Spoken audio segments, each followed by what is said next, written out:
welcome to our event. We will get started in just a few minutes. Audio for this event is being provided using your computer speakers. Telephone audio is not being provided for this event. Please ensure your speakers are not muted and you have adjusted your volume accordingly. Please use the Q&A pod or the chat pod to ask questions of the presenters. Type your questions at the bottom of the pod. Time permitting, your questions will be answered at the end of the session. If you would like to make the presentation slides full screen, click the outward 4-arrow button in the upper right corner of the pod containing the slides. To return to normal view, click the inward 4-arrow button in the upper right corner.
Hello, and welcome to our event. We will get started in just a few minutes.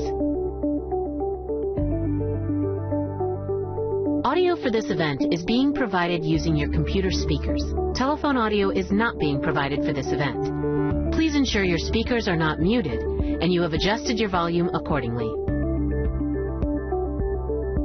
Please use the Q&A pod or the chat pod to ask questions of the presenters. Type your questions at the bottom of the pod. Time permitting, your questions will be answered at the end of the session. If you would like to make the presentation slides full screen, click the outward 4-arrow button in the upper right corner of the pod containing the slides. To return to normal view, click the inward 4-arrow button in the upper right corner.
Hello, and welcome to our event. We will get started in just a few minutes. Audio for this event is being provided using your computer speakers. Telephone audio is not being provided for this event. Please ensure your speakers are not muted and you have adjusted your volume accordingly. Please use the Q&A pod or the chat pod to ask questions of the presenters. Type your questions at the bottom of the pod. Time permitting, your questions will be answered at the end of the session. If you would like to make the presentation slides full screen, click the outward 4-arrow button in the upper right corner of the pod containing the slides. To return to normal view, click the inward 4-arrow button in the upper right corner.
welcome to our event. We will get started in just a few minutes.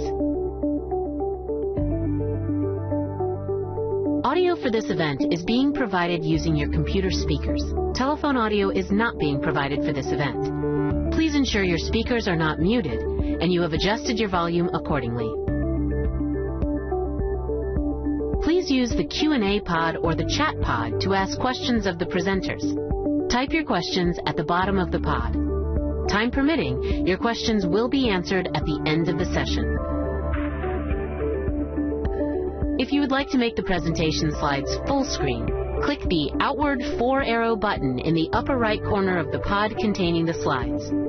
To return to normal view, click the inward 4-arrow button in the upper right corner.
Hello, and welcome to our event. We will get started in just a few minutes.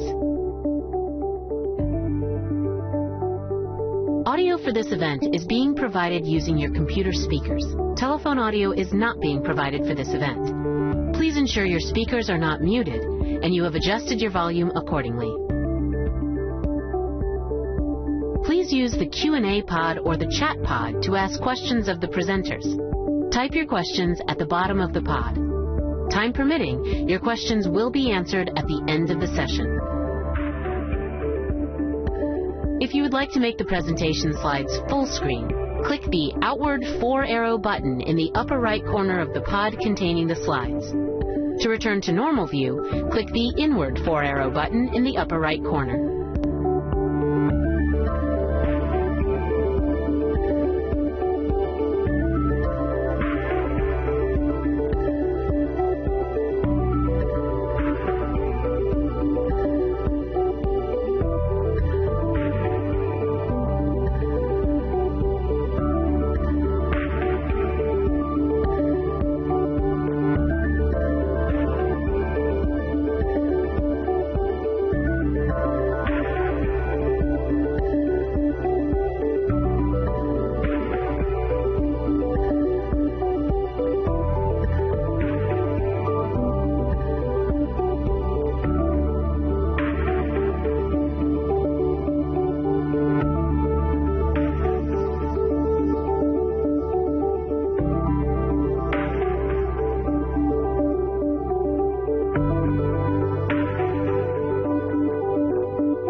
Hello, and welcome to our event. We will get started in just a few minutes. Audio for this event is being provided using your computer speakers. Telephone audio is not being provided for this event. Please ensure your speakers are not muted and you have adjusted your volume accordingly. Please use the Q&A pod or the chat pod to ask questions of the presenters. Type your questions at the bottom of the pod. Time permitting, your questions will be answered at the end of the session. If you would like to make the presentation slides full screen, click the outward 4-arrow button in the upper right corner of the pod containing the slides. To return to normal view, click the inward 4-arrow button in the upper right corner.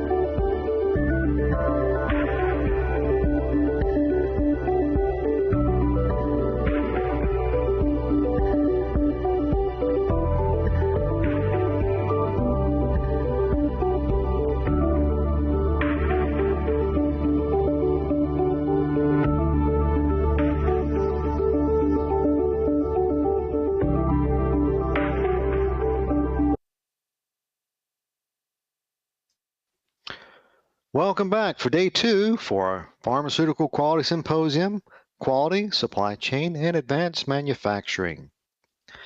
This is Ray Ford, serving with the Small Business and Industry Assistance Program located in Cedar's Office of Communications, Division of Drug Information. I'll serve as your host for today's event. This slide provides the QR codes for our social media avenues. You can scan them now with your phones and be taken to the appropriate platform. This will also be advertised across the screen banner during the breaks if you miss it now. Reminding you of some of the logistics. In our ongoing environment, we are still 100% virtual. Over the course of today's events, we'll have a total of 12 speakers and panelists, not to mention our organizers and technical staff, all working from our homes. As such, there may be some internet issues, and if in fact we encounter those, we'll try to resolve those as quickly as possible. Speaking of tech issues, here is the link for our one-stop shop for answers to your technical questions, for downloading the files, accessing the survey link to obtain the certificate of attendance, and more. That's the same page you used this morning for your online access to the event, so please bookmark that page. If you have any technical questions, please check there first, and you'll most likely find the answer. We remind you to submit your questions during our Q&A segment that are crucial to these events. We'll answer as many questions as time allows, and when you submit your question, please remember to identify the individual presenter by prefacing your question with the speaker's name as shown here at Matthew.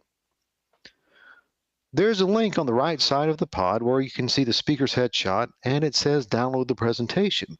Note that this link is only active during the real-time presentation. There's also a link to the speaker evaluation. We encourage you to take time to complete the evaluation as your feedback is much appreciated by the individual speakers. In addition to the speaker evaluation, we have our final evaluation.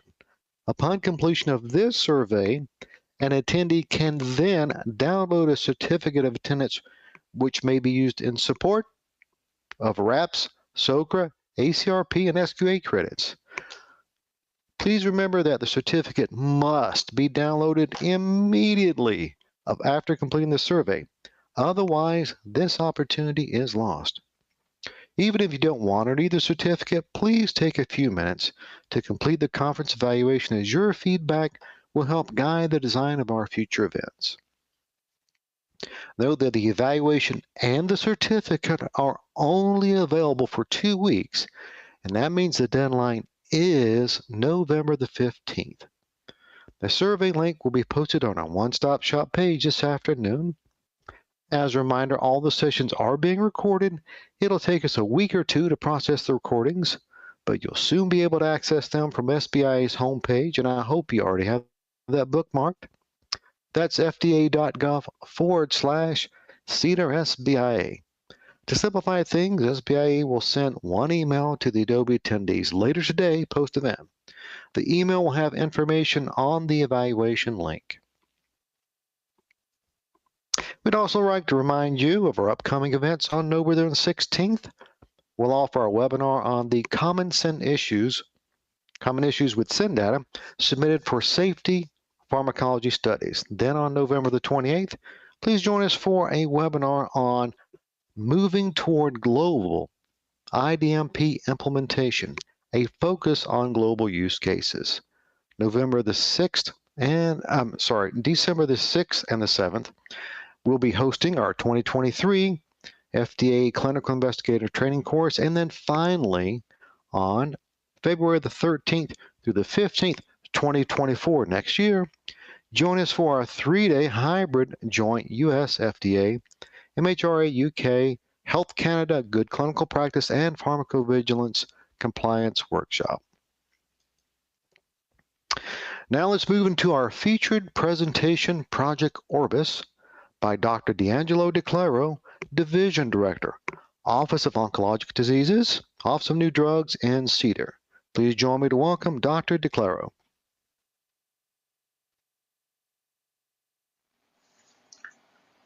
I would like to thank the organizers for the invitation to speak to you today on International Regulatory Collaboration, Project Orbis Update.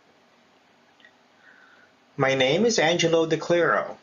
I'm a hematologist-oncologist with US FDA Oncology Center of Excellence. Here's the outline of my presentation.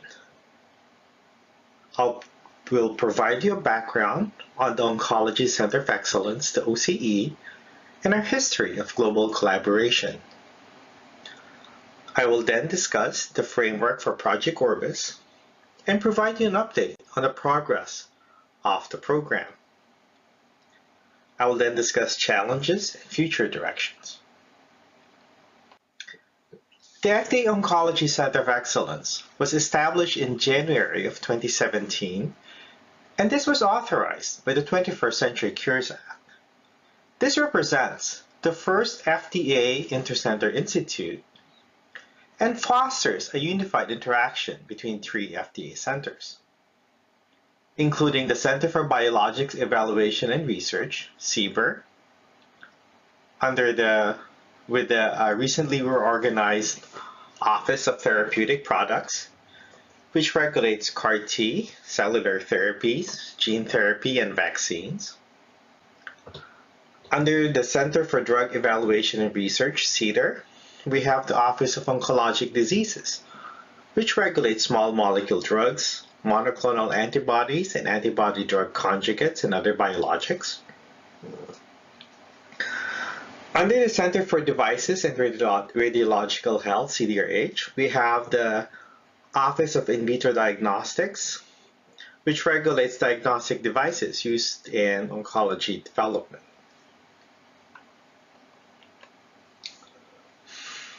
From January of 2017 to September of 2023, there have been 96 new molecular entity approvals and 261 new indications.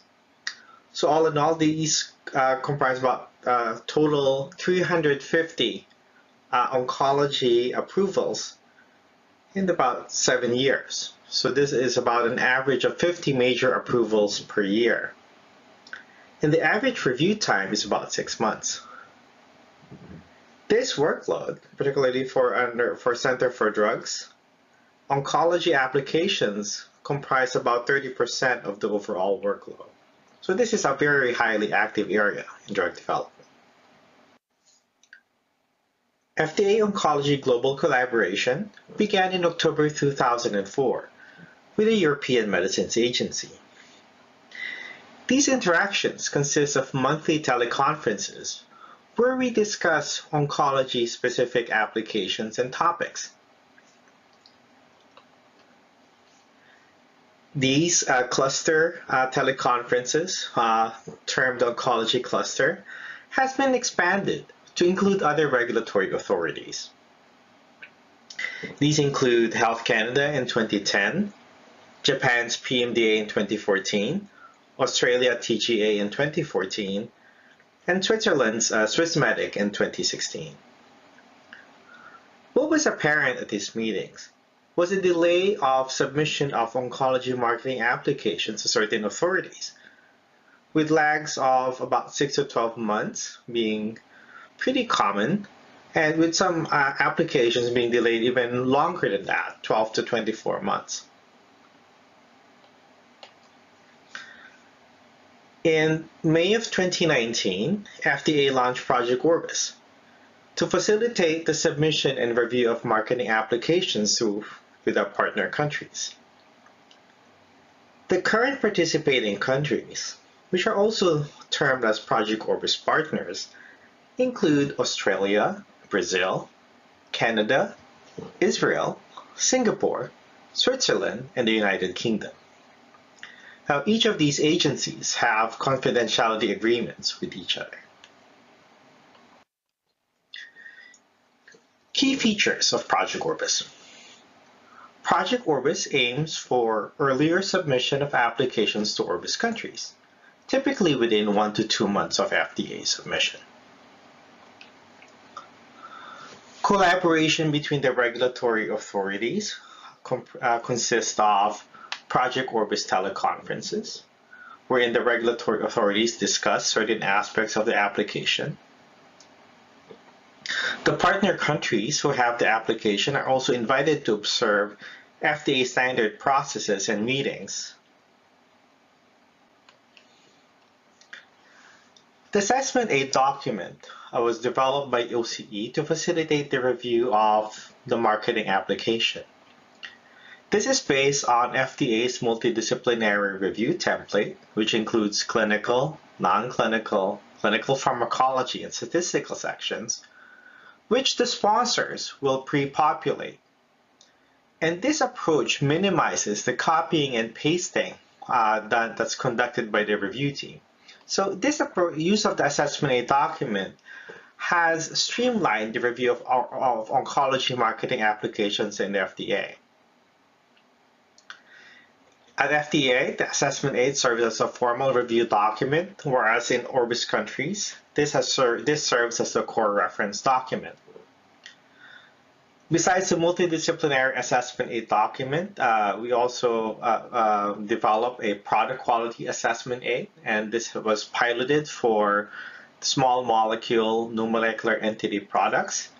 The template was primarily developed by our CMC colleagues with Office of Pharmaceutical Quality, and this has been deployed in about 50% of the new molecular entity small molecule applications under Orbis. Project Orbis leverages the FDA staffing and expertise with application review. FDA oncology staff, we have about 280 full-time staff for the review of oncology marketing applications. We have about 100 clinical reviewers, of whom about 95 are oncologists or hematologist-oncologists. We have the support of 40 statisticians, 30 clinical pharmacology experts, 35 non-clinical experts, and 70 project managers, all for oncology marketing applications. These are organized into disease-specific teams, for which we have 18 of these within FDA. So these are experts in their respective areas and familiar with drug development and challenges.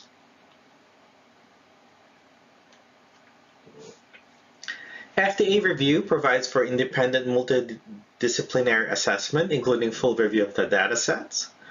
So this is a unique aspect that's conducted by FDA, and we're able to share this expertise and knowledge with the other agencies.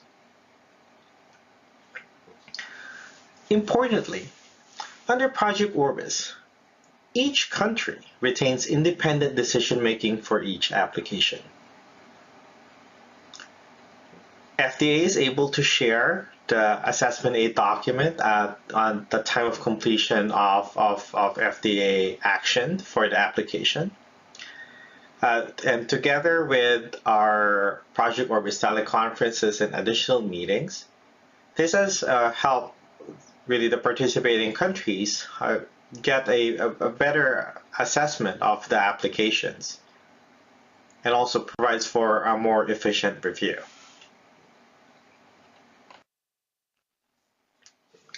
Project Orbis types.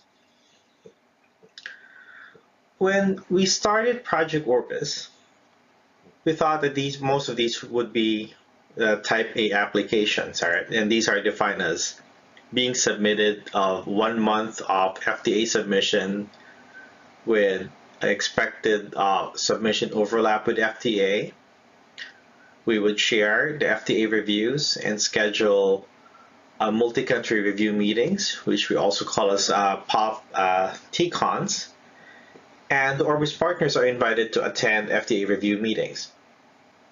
Concurrent review with FDA is expected. Also, near concurrent action with FDA would be possible for type A applications. As we have expanded the program, we needed to expand the Orbis types. So one of these is type C, which is essentially for applications where FDA has already taken action and provides for a mechanism for FDA to share minimally redacted reviews with the Orbis partners. Type B applications, you can think of these as somewhere in between Type A and Type C. So there is some application review overlap with FDA, but not to the full extent as a Type A application. So we're able to schedule certain multi-country review meetings, and the Orbis partner countries are able to attend FDA review meetings, but often near concurrent action with FDA is not possible. However, through all of these Orbis types, common feature would be the sharing of the minimally redacted FDA review. This slide summarizes our experience from the start of the program from 2019 through the end of December 2022. The upper left table shows the distribution of the Orbis applications, the submissions, and the regulatory actions by country. The bottom chart shows where the various countries entered the program. And through December 2022, as you can see here, that we have observed a continued growth of the program. The Project Orbis has been used to support marketing application submission of 369 submissions to the 8 countries. And this has led to about 291 regulatory actions in the about 3.5-year benchmark for the program. Additional highlights. About a third, 33% of the applications are new molecular entity, small molecule, new molecular entity NDAs or original BLAs. The product quality assessment aid has been used in about half of the small molecule new molecular entity NDAs under Project Orbis. Other applications where Project Orbis has been successfully deployed include new indications and also new dosage forms for the pediatric population. The median number of countries per application is 3, and approximately about 40% of the FDA oncology application workload has been referred for Project Orbis.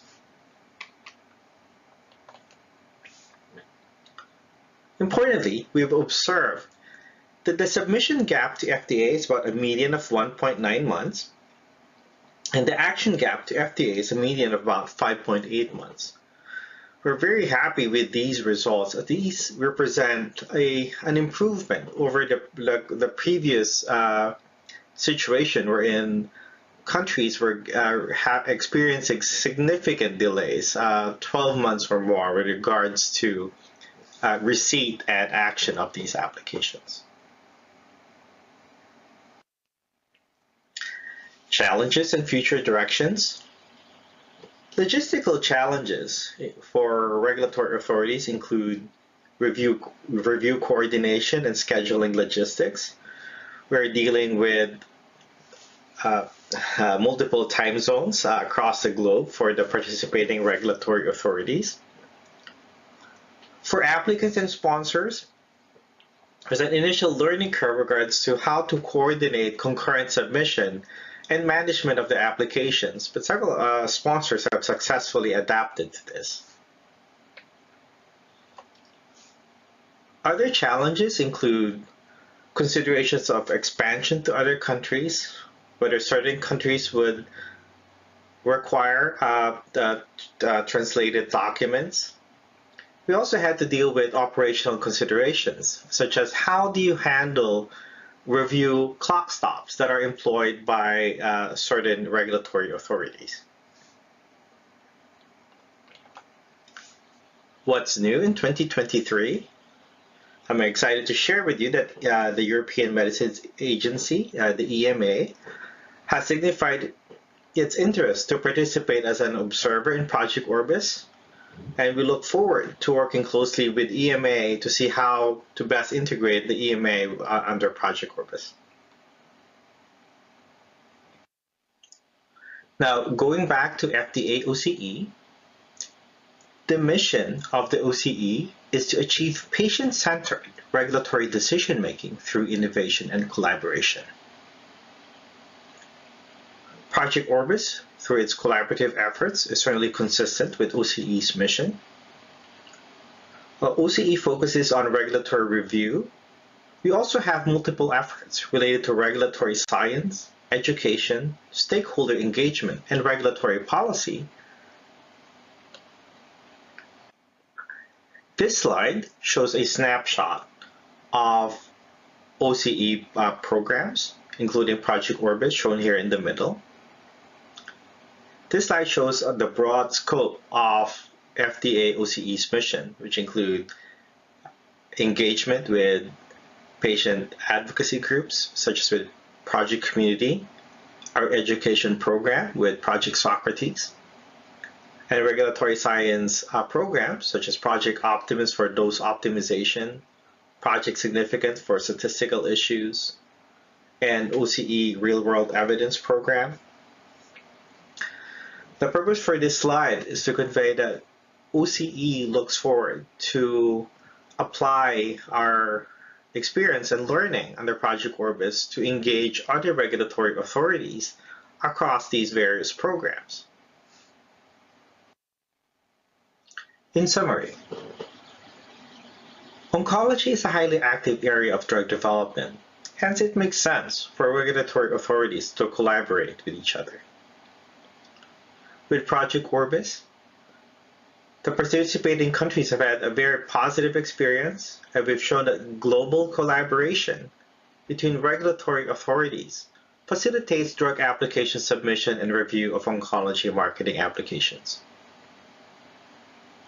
And finally, we discussed the important role of engagement with key stakeholders, including patient groups, academia, industry, and regulators. OCE looks forward to apply our learning from Project Orbis across multiple OCE programs. This concludes my presentation. Thank you.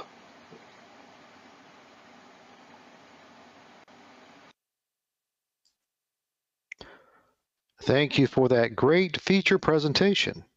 Our next presentation is on the testing of high-risk drug components for diethylene glycol and ethylene glycol by Captain Matthew Dion, who's a compliance officer in the Office of Manufacturing Quality, Office of Compliance in Cedar. Our final presentation before the Q&A panel will be on the microbiological quality considerations in non-sterile drug manufacturing by Dr. Timothy Polhouse, who's a consumer safety officer in the Office of Manufacturing Quality, Office of Compliance.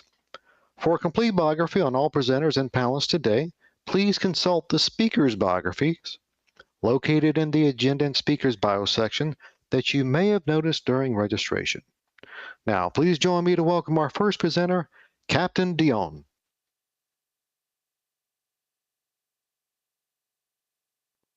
Good morning and welcome. I'm glad I got the opportunity to get everyone's attention as your coffee is hopefully kicking in. I'd like to say that this story I'm talking about today took place a long time ago in a galaxy far, far away, but unfortunately it does not. Today I'll be discussing compliance actions taken in the wake of recent reports of fatal poisonings of consumers outside of the United States who ingested drug products in liquid dosage forms. These included things like children's cough, allergy, analgesic, and antiemetic drug products. And these products happen to have been manufactured with diethylene glycol, or DEG, or ethylene glycol, EG, contaminated components. A little disclaimer before going on.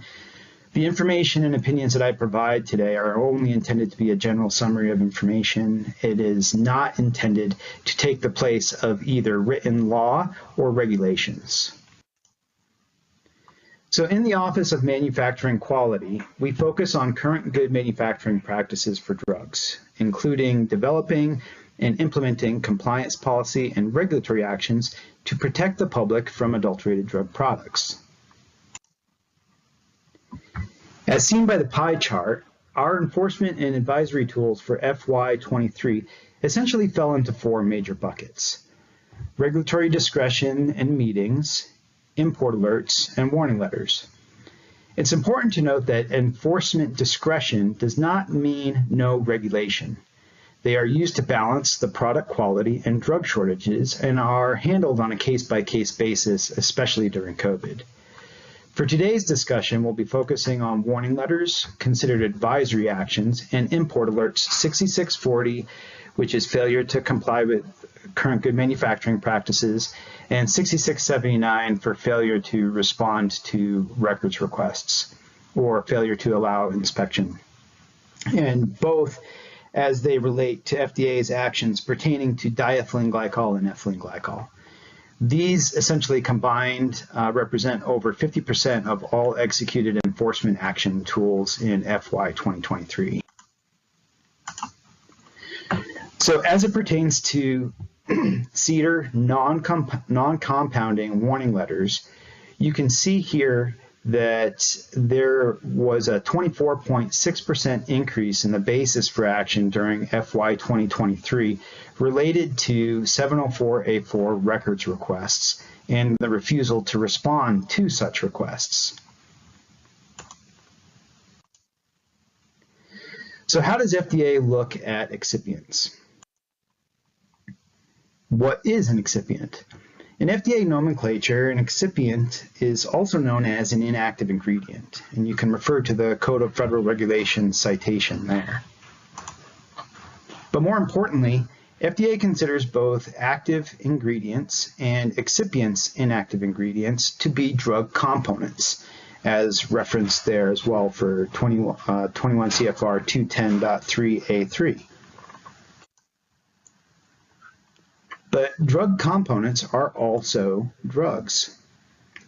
During case review, we routinely refer to definitions, and the definitions are under the Food, Drug, and Cosmetic Act as defined by Section 201.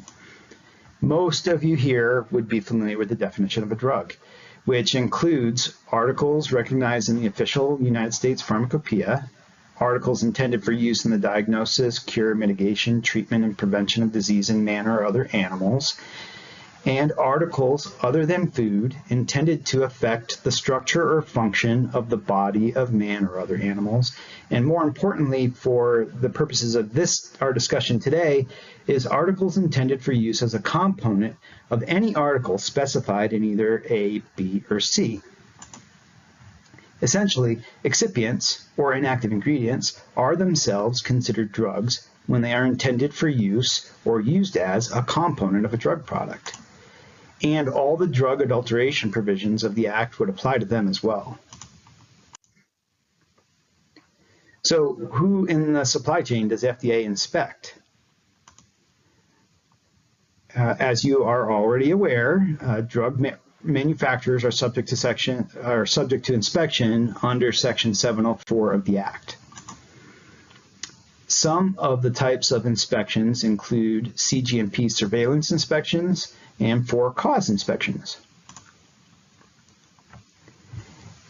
FDA also uses a risk-based approach to prioritize the human drug manufacturing facilities for routine cGMP surveillance inspections.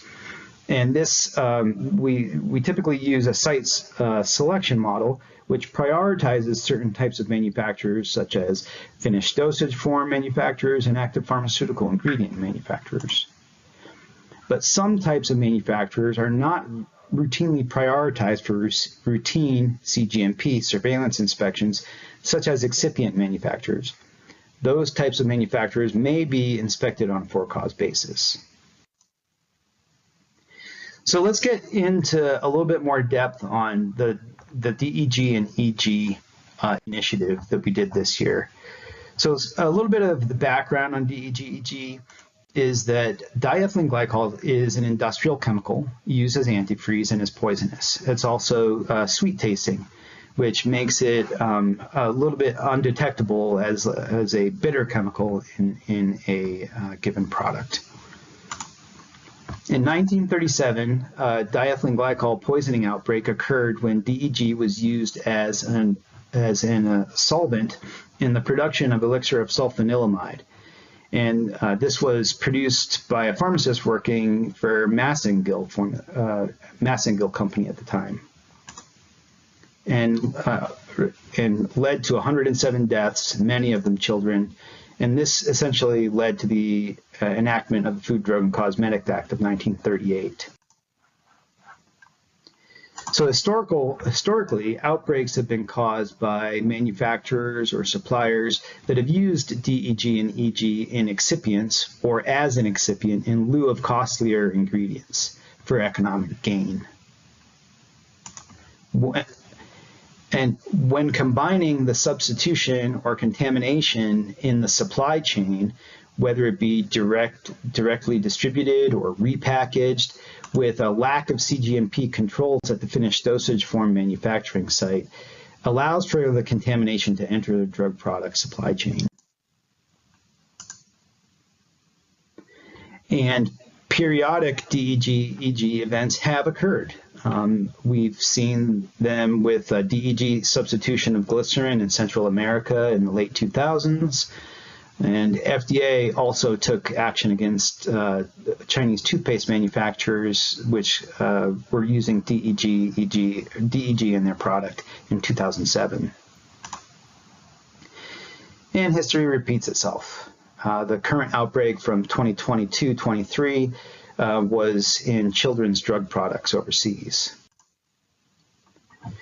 And in late in this most recent outbreak, there were multiple outbreaks, actually, of DEG-EG contamination, which occurred with initial countries identified as the Gambia, Indonesia, Uzbekistan, and the Marshall Islands.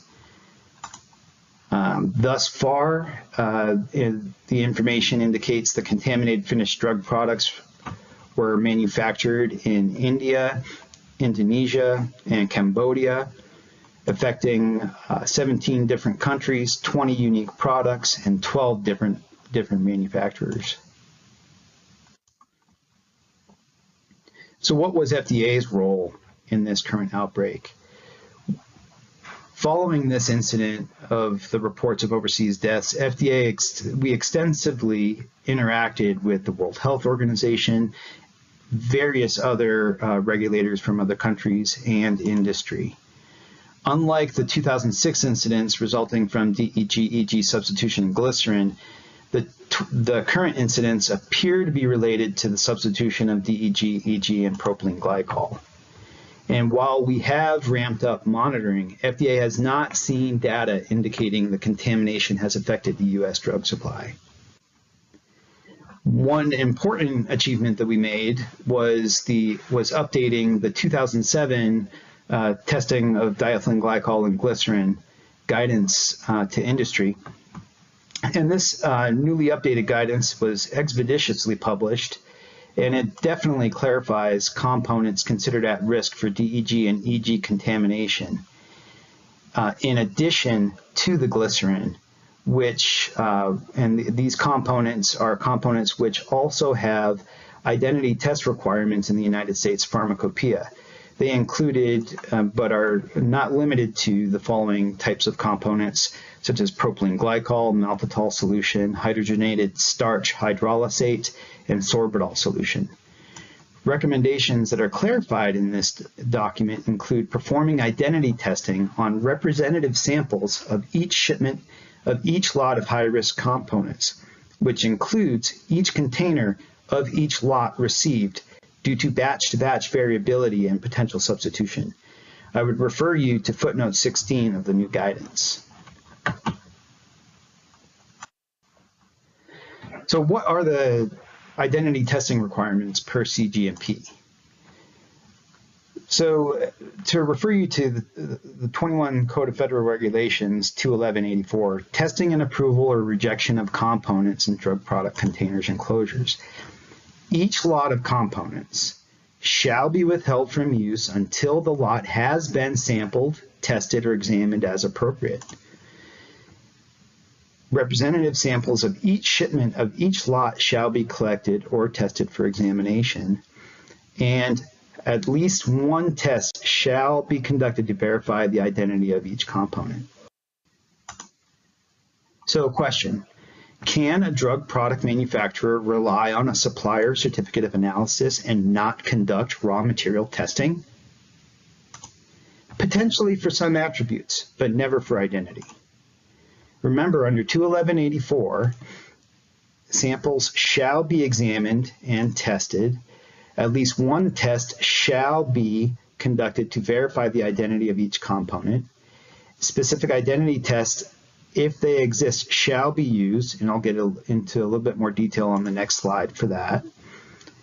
And a certificate of analysis can be accepted from a supplier provided that at least one specific identity test is conducted on such component by the manufacturer. A special emphasis on specific identity tests, if they exist, shall be used.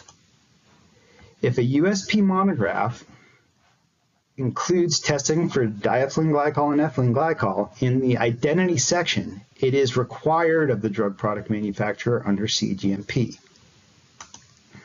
This emphasizes the need to be sure ID testing is performed on your excipients. And this includes DEG, EG identity testing in the following excipients, which are all in the new guidance. As I had mentioned before, the glycerin, propylene glycol, maltitol solution, hydrogenated starch hydrolysate, sorbitol solution. There are different types of sorbitol solution. There's non-crystallizing, crystallizing, and 70% hydrogen, 70% sorbitol solution. So pay close attention to those, and other high-risk components as well.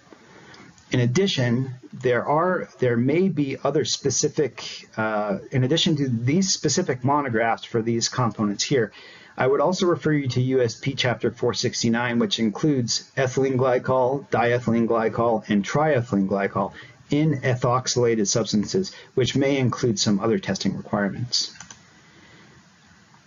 And to place this under further emphasis, there are also other drugs with a history of similar contaminant-specific identity testing requirements, and those could include the oversulfated chondroitin sulfate and heparin, or methanol and alcohol, which are both things that FDA has had problems with in the past. So what are the recent DEG and EG compliance actions? So there has definitely been a heightened supply chain monitoring. As FDA evaluated recent outbreaks, we are closely scrutinizing multiple liquid formulations of FDA-regulated drug products. FDA drafted and sent a reminder of CGMP requirements to registered manufacturers using high-risk components.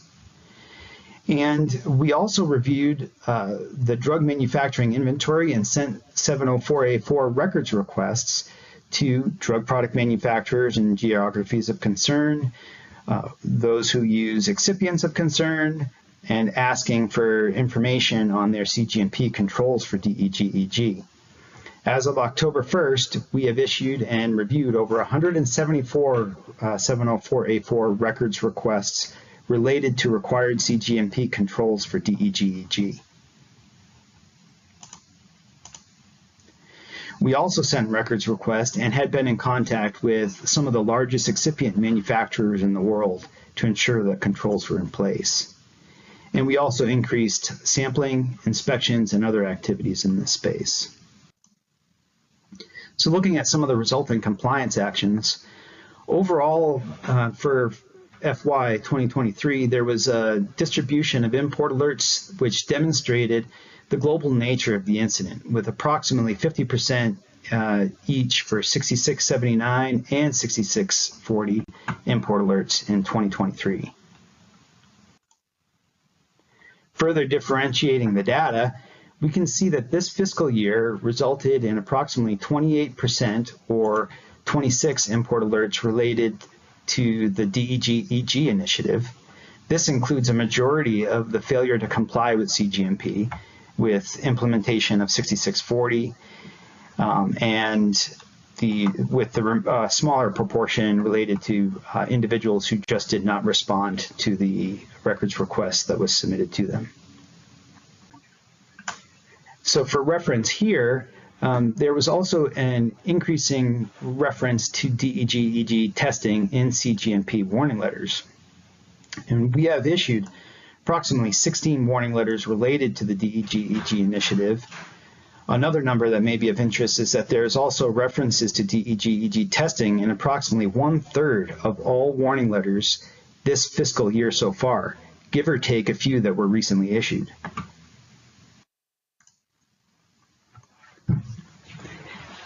And to kind of wrap this up with some case examples, I pulled some excerpts from a couple warning letters that had been issued recently for lack of controls for components at risk for DEG-EG contamination.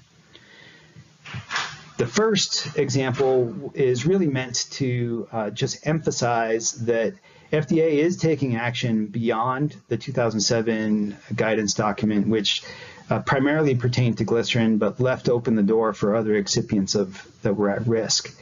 And you can see here that the language that's being used in recently issued warning letters pertains to not only glycerin, but also other high-risk components such as propylene glycol and sorbitol solution.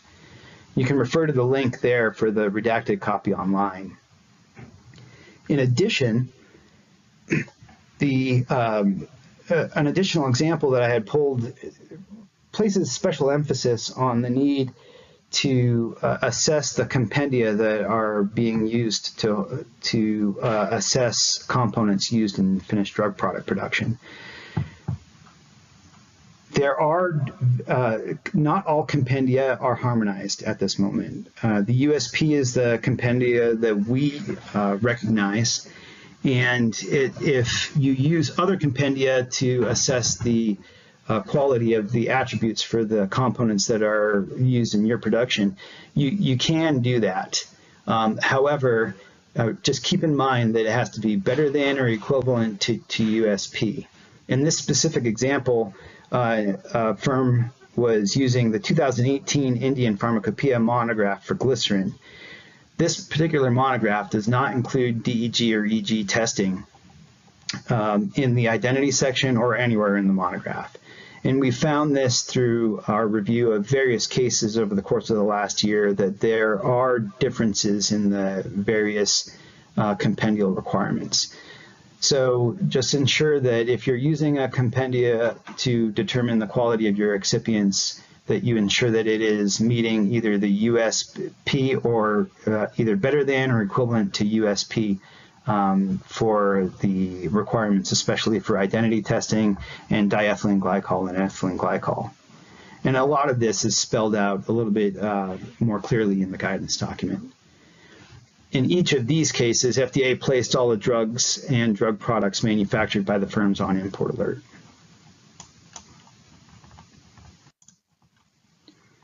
So in summary, OMQ works to minimize consumer exposure to unsafe, ineffective, and poor quality drugs.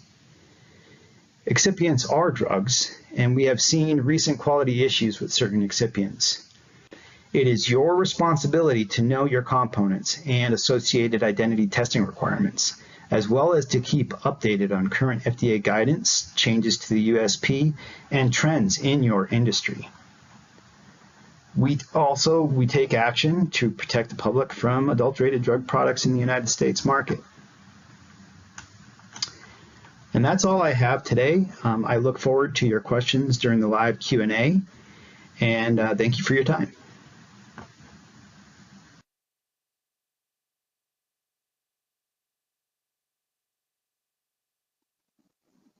Thank you, Matthew, for that very informative presentation, as always.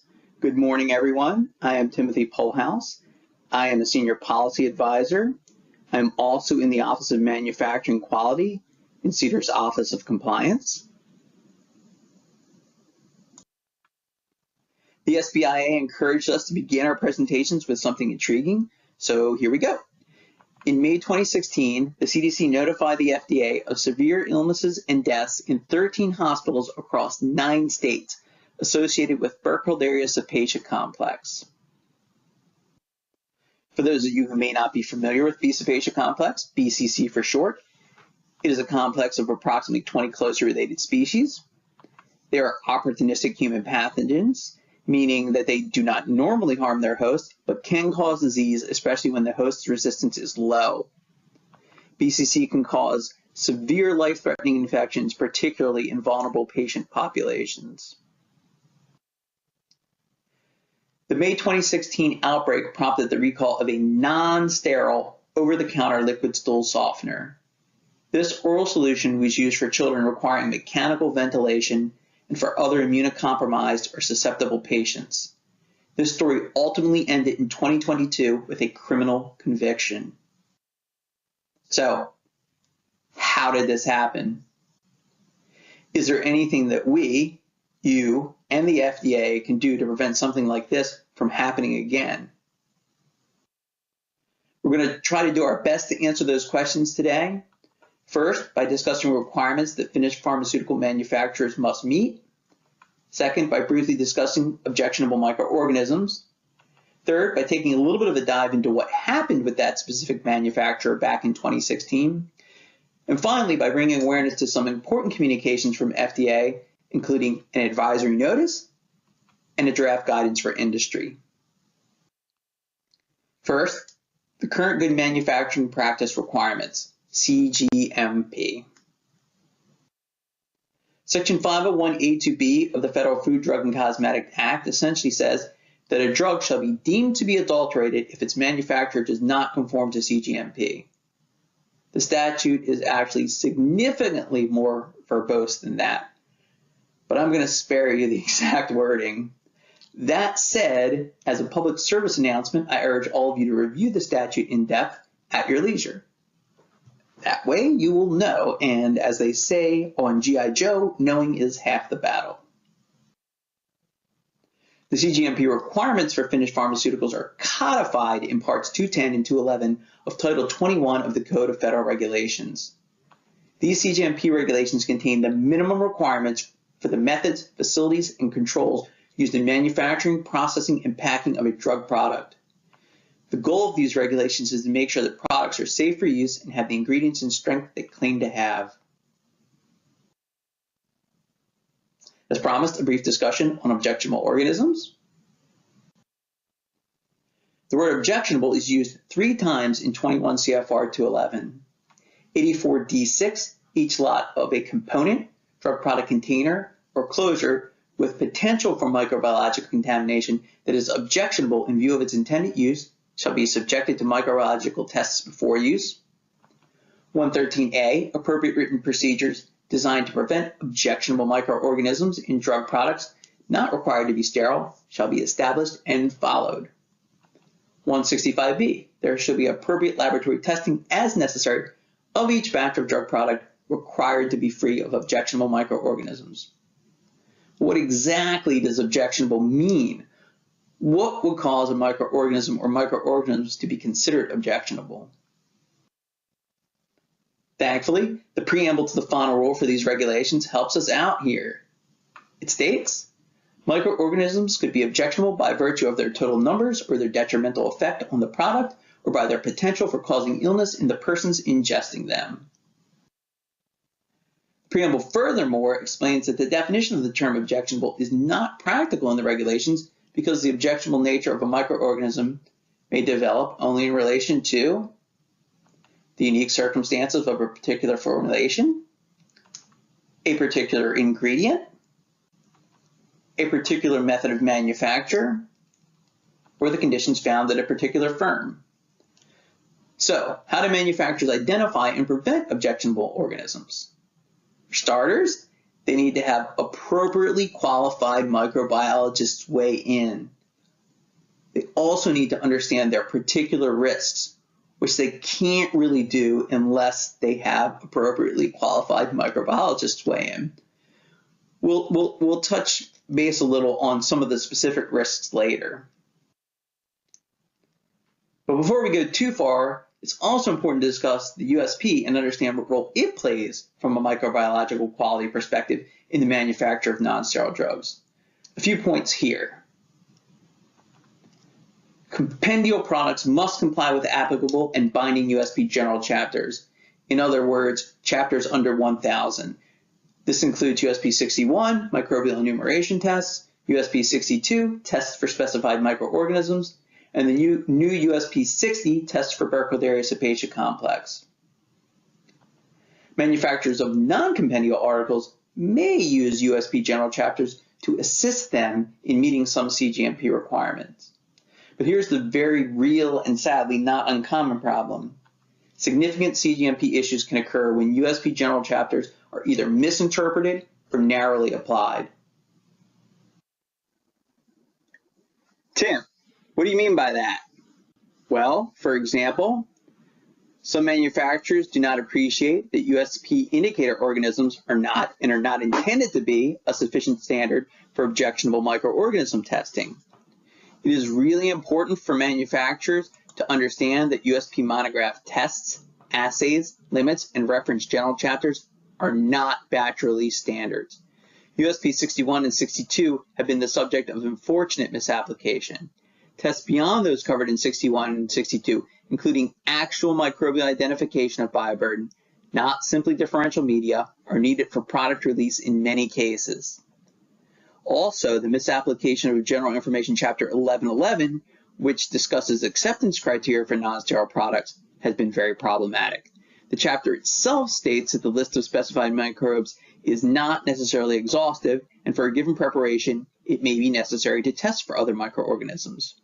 Per the USP, and more importantly, per CGMP, the significance of other organisms recovered should be evaluated considering multiple factors. Okay, let's jump back to the story we started with. CDC conducted an epidemiological investigation of the tragedy, with FDA collecting and testing samples of the manufacturer Pharmatech's water system and its finished product, DocuSate. Using isolates from the water system, the finished product, and ill patients, FDA and CDC were able to link the water, the product, and the patient through DNA fingerprinting.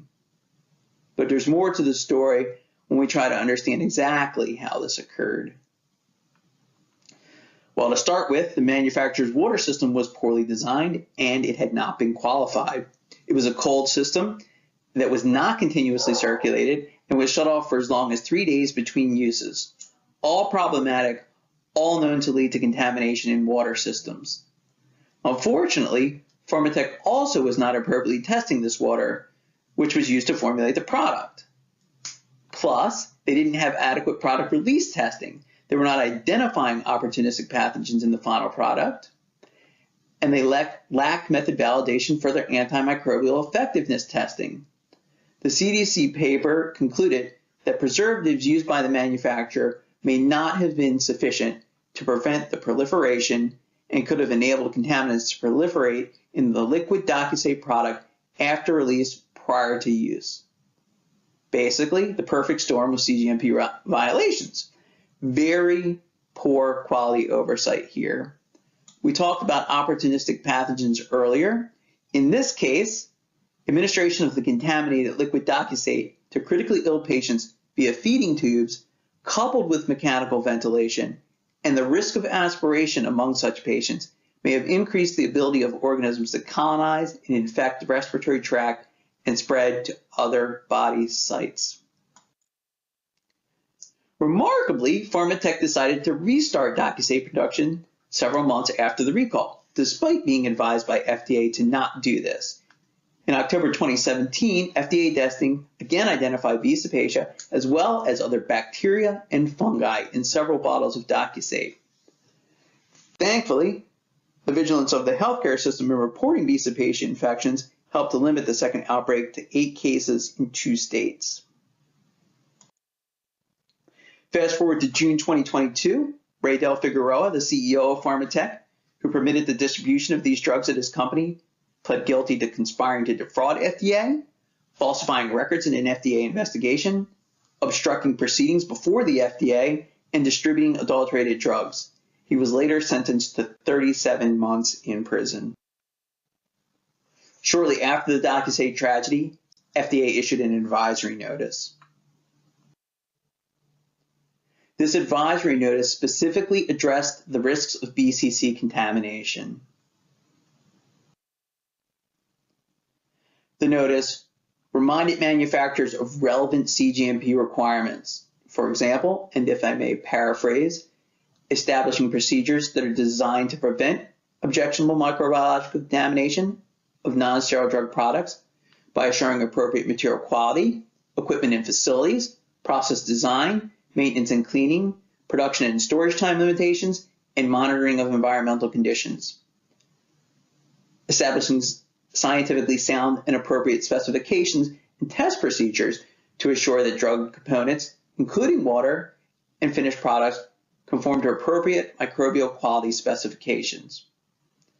And ensuring that test methods are appropriately validated to ensure that they are accurate, sensitive, specific, and reproducible. If some of those sound familiar, it's because we mentioned them on slide 11. This advisory notice also addressed some specific BCC concerns and considerations, discussed preservative system function, which is often misunderstood, and as updated in 2021, notified manufacturers of the availability of the new USP Chapter 60 and FDA draft guidance for industry. The updated 2021 advisory notice noted that BCC continues to pose a risk of hazardous contamination. It also noted there have been repeated recalls of antiseptics such as povidone iodine, benzalkonium chloride, and chlorhexidine gluconate in the US and overseas. I'd like to very quickly mention a more recent BCC case. In October 2022, FDA became aware of another multi-state BCC outbreak. This was mostly in COVID patients who had been administered chlorhexidine gluconate. Chlorhexidine gluconate, a biocide, is used for oral hygiene, including to prevent the aspiration of potentially harmful microorganisms in vulnerable patient populations, thereby lessening the chances of pneumonia. FDA inspected the product manufacturer. Again, the manufacturer had quote-unquote passed their microbiological release testing, however, the testing was inadequate. The firm was not testing for BCC, so BCC was not detected. When FDA cited the firm for being unable to detect BCC, the firm pointed to USP 1111, saying that the chapter does not specifically discuss the testing for BCC. Remember earlier we talked about the narrow application of USP chapters. When retained samples were tested, there were microbiological failures even by the manufacturer's standard. Organisms that had been introduced during manufacture were able to overcome the product's antimicrobial activity and proliferate. The inspection resulted in a warning letter. Apart from the clear testing issue, the firm had also violated CGMP requirements by having inadequate equipment cleaning and inappropriate equipment design. Their cleaning procedures were not detailed enough and included poorly defined manual cleaning steps. Plus, the cleaning times for the filling line were inadequately short for sanitization purposes, particularly for biofilm killing and removal. They say a picture's worth 1,000 words, right? This is a photo of the manufacturer's vacuum trap filter on the vacuum system connected to a tank used in the production of chlorhexidine gluconate. This trap is intended to catch liquid or condensate as a vacuum is pulled on the tank. As far as the firm personnel knew, the filter had never been changed. Swabs inside the filter and filter housing recovered Pseudomonas aeruginosa, Klebsiella oxytoca, and Enterobacter. And there was no check valve to prevent backflow between the contaminated filter and the production tank.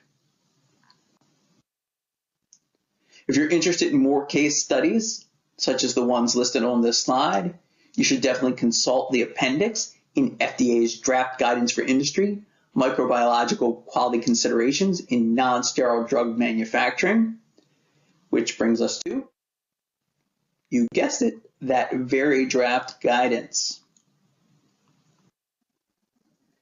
I'd love to be able to step through the entire draft guidance today, but I really only have enough time to introduce it. A few basic principles are highlighted in the draft guidance. Microorganisms can affect the safety and efficacy of non-sterile drugs. To assure product quality and patient safety, it is essential to limit the level and type of microorganisms during manufacturing and over product shelf life. Even though non-sterile drugs are obviously not required to be sterile, there are indeed thresholds for microbiological content above which the safety and efficacy of a given drug may be adversely impacted. Prevention, risk-based control, and monitoring of the microbiological population in non-sterile drug components and products are necessary to minimize the risk of patient exposure to significant numbers or harmful species of microorganisms, as well as harmful microbial metabolites and/or toxins, which are sometimes forgotten. And very importantly, quality should be designed into equipment, facilities, and processes. The draft guidance discusses a couple of notable risks in non-sterile drug manufacture, especially for aqueous products. Water can be a real issue. Water system control deviations, which can be difficult to detect, may lead to the formation of biofilms that can have a profound impact on the microbial quality of some drugs. We know that elevated levels of bioburden can be sporadic when biofilms exist, so sampling can sometimes miss this, or manufacturers simply ignore these sporadic high readings when other readings are acceptable. Proper water system design and control, appropriate microbial action limits, and routine water quality testing are all critical in ensuring that water microbial levels are below established limits and free of objectionable microorganisms. Also, non-sterile products that can support microbial growth during the product shelf life should be designed to prevent the microbial proliferation of both intrinsic microorganisms and organisms inadvertently introduced during use. That said, it's very important to understand that although the potential for microbial growth can be partially mitigated by a preservative system or formulation considerations, neither are a substitute for proper manufacture. They can't substitute for a comprehensive approach to preventing contamination with objectionable microorganisms, and they should not be presumed or relied upon to reduce in-process bioburden during manufacture. Certain microorganisms have been found to degrade commonly used preservatives, despite the products having previously met antimicrobial effectiveness testing acceptance criteria.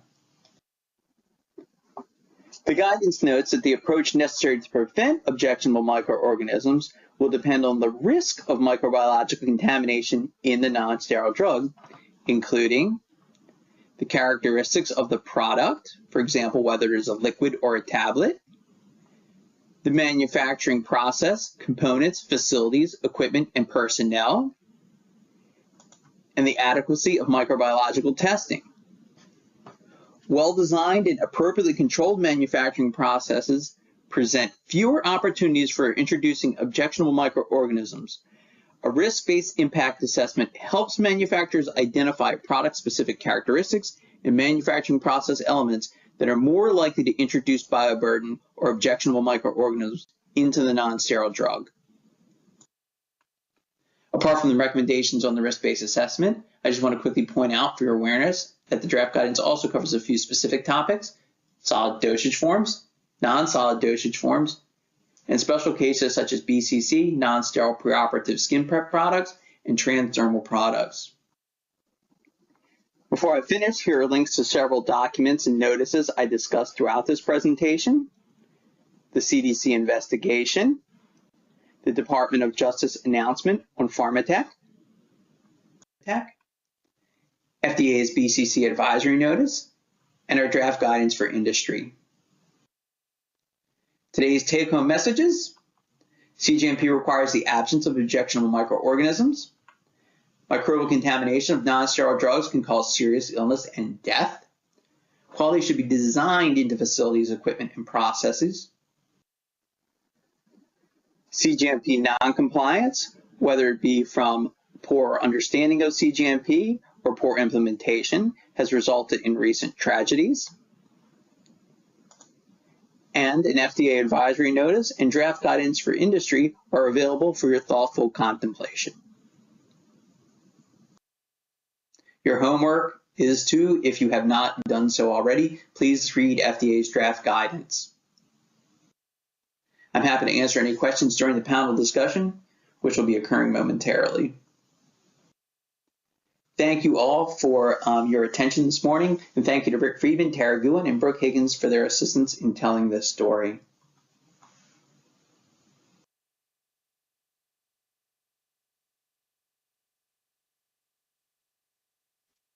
Thank you for the great presentations. We're moving into our first Q&A panel, and we'll give our presenters a moment to connect their mics and activate their video options.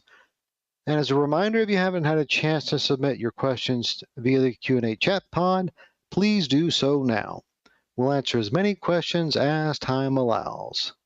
Looks like our panelists are all up on screen, and so we'll start with the first question. It'll be addressed to Captain Dion. We have a few there, Captain Dion, and here is the first one. If an excipient falls under the category drug per the FDA definition, does it mean that all excipients must comply with 21, I believe it's CFR Part 210? Okay, thank you very much for that question. There's actually quite a few questions that have been asked today, so you're a very inquisitive group, and I greatly appreciate that. For excipients that do fall under the definition of a drug, it would depend on if the excipient was the active pharmaceutical ingredient of the drug product. You can remember that 210, 211 apply to finished drug products, and if it is a excipient that falls under the definition of an API, then ICH Q7 would apply. If it's an excipient that is not an API, then and it's not a finished drug product, then we would apply, as documented in the slides, the other adulteration provisions of the Food, Drug, and Cosmetic Act, which are listed under Section 501 of the FDCA. Thank you. Thank you for responding to that question. We do have a few more for Captain Dion, and here is the next question. If you're in your DEG guidance, how do you define the high-risk excipients that are not specifically identified in the guidance?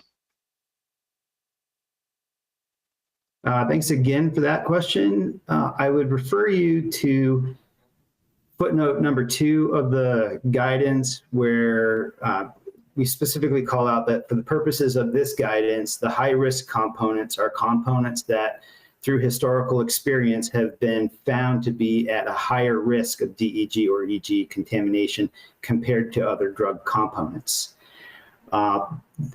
There are, it's up to the manufacturers to know of the components that are being used in their finished drug product production, and to have appropriate controls as they apply to each of those components, ensuring that they meet USP or other monograph specifications as dictated per the individual component. Thank you. Thank you for responding to that question. This will be the final question this round, and it is the following. In case of testing confirmations of acceptable limits of DEG and EG for all excipients and APIs, do manufacturers need to confirm limits of DEG and EG in the final product? That, again, is a good question. And if you review the guidance, the intent is always that we build quality into the production of finished drug products. And so, and remember that finished drug product testing is only a statistical sample of the drug products that are manufactured by a given manufacturer. So the way the guidance is intended is that we test the components that go into a finished drug product, and they, under footnote 16, specifically states that, due to the high risk and due to the history of diethylene glycol toxicity, ethylene glycol toxicity, as well as the nature of contamination, whether it be substitution, whether it be partial substitution, or individual containers that may be contaminated. We feel that the only way to really address this concern is by testing the component itself, which is held to a USP monograph standard, as well as by testing the components that provides some assurance that the components that are being used are going to be used in manufacturing, it's ensuring finished product quality, because you can't test every finished dosage form for the DEGEG. In addition to that, the monograph requirements would apply to the excipients themselves. And by testing the finished products, you would have to develop new methods potentially to ensure that they are capable of detecting the diethylene glycol and ethylene glycol. And those methods may be different from the USP monograph methods. Thank you. Thank you for responding to that group of questions. Moving on to our next panelist, we'll bring in Dr. Polhaus, and we got a few questions for Dr. Polhaus. And here's the first question. BCC is not expected to be present in a drug product, but the general micro test is validated to detect BCC and not have the limit of BCC on the specifications. Is this strategy acceptable? So thank you. That's a good question. I can't give a definitive answer on this. It really depends upon what is meant by a BCC limit is not in the specification. If the manufacturer is identifying BCC and there's no limit because BCC is considered an objectionable microorganism, and then the batch is simply rejected, then there doesn't need to be a number limit.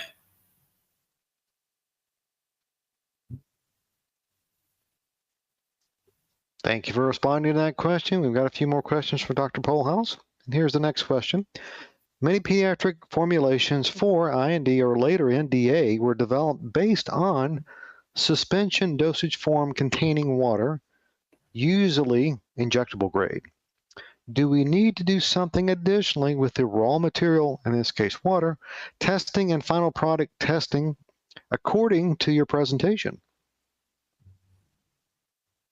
So I guess a couple of things in response to that question. I'm going to assume that this is an oral dosage form, and I think it's certainly a good idea to use water for injection for the formulation, but of course it's expected that water meets all of the attributes that it's expected to have, and needs to be tested for that. Now you may be getting it from an appropriately qualified vendor. I don't know, or the water may be produced at the facility. So those are different. Obviously, different things are going to happen in those circumstances. Now, as far as whether anything should be done additionally in response to the presentation, the presentation is really kind of meant to help people know that what they should be doing. I don't think anything that I've said here today is like we now have this additional expectation. These are just expectations that we've had, and we're really just trying to make sure that everyone is aware of them and clarify them and highlight some of the issues that we've seen and some of the common pitfalls, failure modes. So if something that you're currently doing seems to differ significantly from what's in the presentation, the draft guidance, right? You maybe haven't conducted risk assessment as appropriately, as thoroughly as you should. Then it may require something in additional to what you are currently doing. I hope that answers the question for whoever asked it. Thank you, Dr. Polhaus, for responding to that question. We do have one more, and here is the question for you in this round. Is it the expectation of the agency that BCC is specifically tested for during general USP 62 specified microorganism testing? So that's a good question. Thank you. Remember, I don't want people to get the wrong idea about what USP 62 is, right? USP 62 is that's not intended to be a standard for batch release testing. So if it's being viewed as a standard for batch release testing, that could be dangerous. Really, manufacturers need to understand their own products, and there may be certain CGMP requirements that need to be met in addition to what USP prescribes in 62 for compendial products. So I don't think manufacturers should view 62 as a batch release standard. Like, they shouldn't view 62 as a batch release standard. There are going to be things that probably need to be done in addition to USP 62. One of the things that's noted in USP general notices is that, USP specifically says these are not intended to be batch release standards. Now, if you're looking to get an idea of whether or not you should be testing for B. cepacia complex, you may want to consult the draft guidance for industry, and you can also take a look at USP Chapter 60, which specifically deals with B. cepacia complex testing, to get a better idea. But there are going to be so many variations in manufacturing and testing based on different products and routes of administration, that this is why, remember, it's like really, really important that a qualified microbiologist be available to any manufacturer.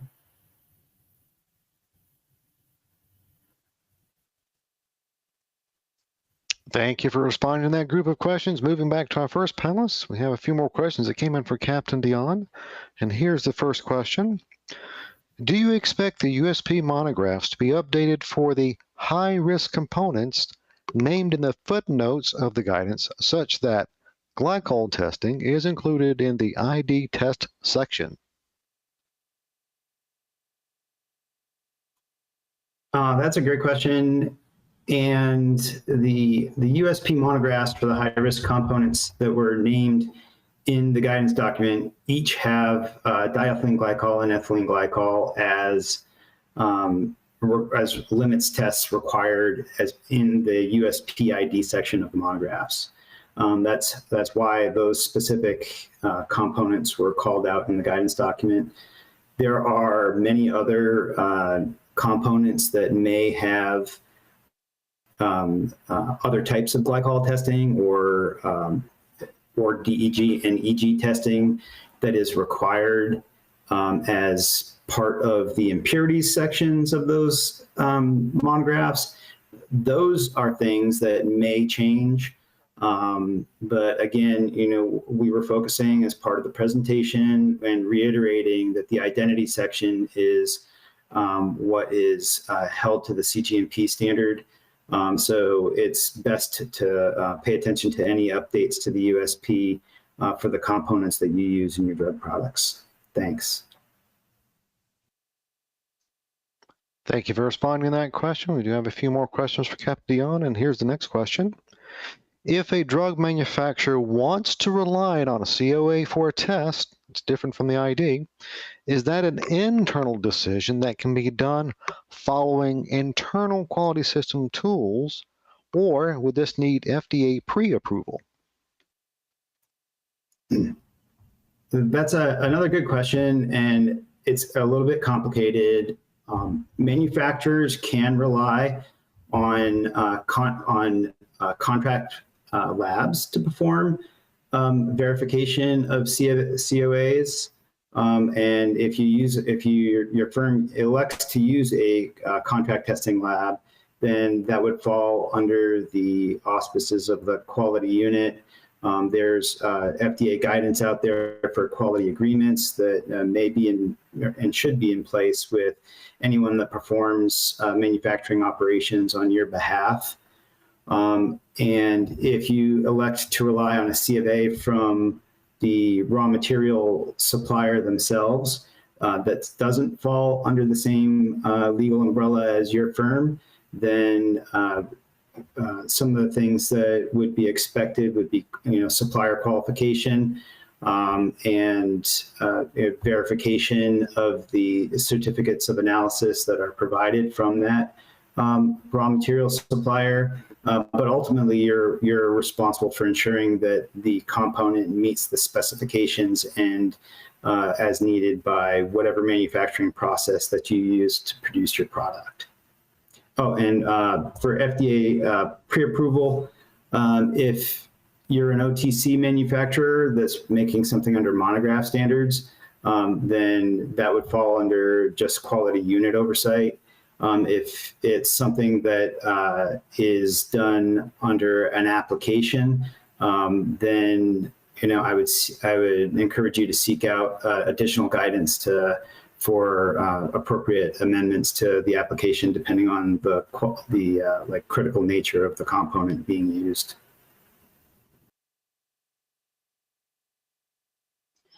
Thank you for responding to that question.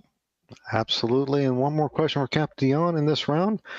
And here it's a little bit longer. I can repeat if necessary. How does the FDA address the questions related to the EGDG guidance document published in May 2023 related to polyethylene glycols and diethylene glycol stearates and other high-risk components, where the monograph lists the limits of EG plus DEG of not more than 0.25% and DEG 8% respectively, versus the 0.1% listed in the guidance itself? And does the FDA expect PEG and DEG stearate to meet monograph limits or the 0.1% limit listed in the guidance? That's another great question. This one, more simple answer though. For the high-risk components that are listed in the guidance, each of those specific USP monographs includes a 0.10% limits in the identity section for DEG-EG. If you look at some of the other components, in reference to this question here with polyethylene glycols and diethylene glycol stearates, they may have other USP limits testing requirements, and that's what our expectation would be to meet those USP limits. There are other components that do have higher limits, and that could be based on the percent in the formulation, but that's what our expectation would be to meet the USP monograph standards.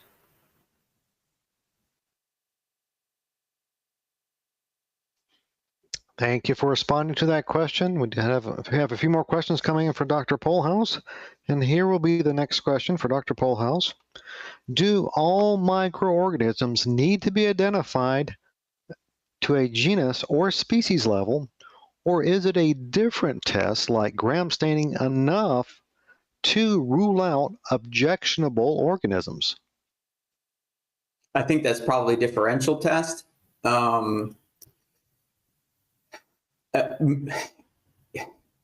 mean, the tough answer here is identification to the genus and species level is very often needed to identify objectionable microorganisms. There could be, I suppose there could be, if you had no molds allowed in your product and you tested for mold, you would say, okay, well, we have an objectionable microorganism here, which is unacceptable. But very often, actual identification of the microbe is needed to actually conduct an investigation and try to figure out the root cause of the contamination. So it's often necessary, and it is certainly a very good practice, I think, as any microbiologist worth their weight would tell you. Thank you. It's a good question. Thank you, Dr. Polhouse. We do have another question that came in, and it's referring to USP 1111. You mentioned USP 1111 a couple of times. Can you speak a little more about the issues with the misinterpretation of that chapter? Okay. Yeah, good question. So we did mention 1111 a couple times. That is a general information chapter, and it is acceptance criteria in the testing of the microbiological examination of non-sterile products. That chapter has a table in it, and there's, for example, this says like for aqueous oral dosage preparations that E. coli should not be present, and that's the only microorganism listed in the table. And sometimes people using the chapter think that table is the entire chapter, and that table's not the entire chapter. Just beneath the table, it says that that the microorganisms in the table are certainly like not intended to be exhausted. And as we just, it says that you should be thinking about other risks, such as the route of administration, the conditions of administration, the patient population, and whether or not they're in a diseased state or not, things like that, right? So, right, if you just looked at 1111 and just the table, and you thought the table was it, then you wouldn't test like what we saw in the presentation. You might not test for a B. cepacia complex in a product where B. cepacia could kill someone. So it's not, the table's not intended to be exhaustive. The chapter itself says it's not intended to be exhaustive, and then just CGMP. It's just like if you just use that table, that would not be sufficient for meeting CGMP requirements. So that's kind of really important to understand, and we see a lot of manufacturers who do not understand that.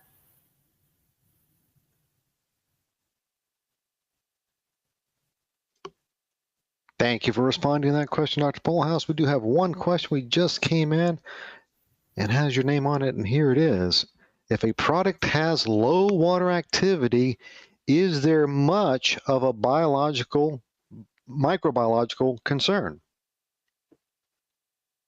Thank you for that question. That's a good question. I think we can say, in general, if a product has low water activity, a non-sterile product has low water activity, the risks of objectionable contamination go down, but the risks aren't zero.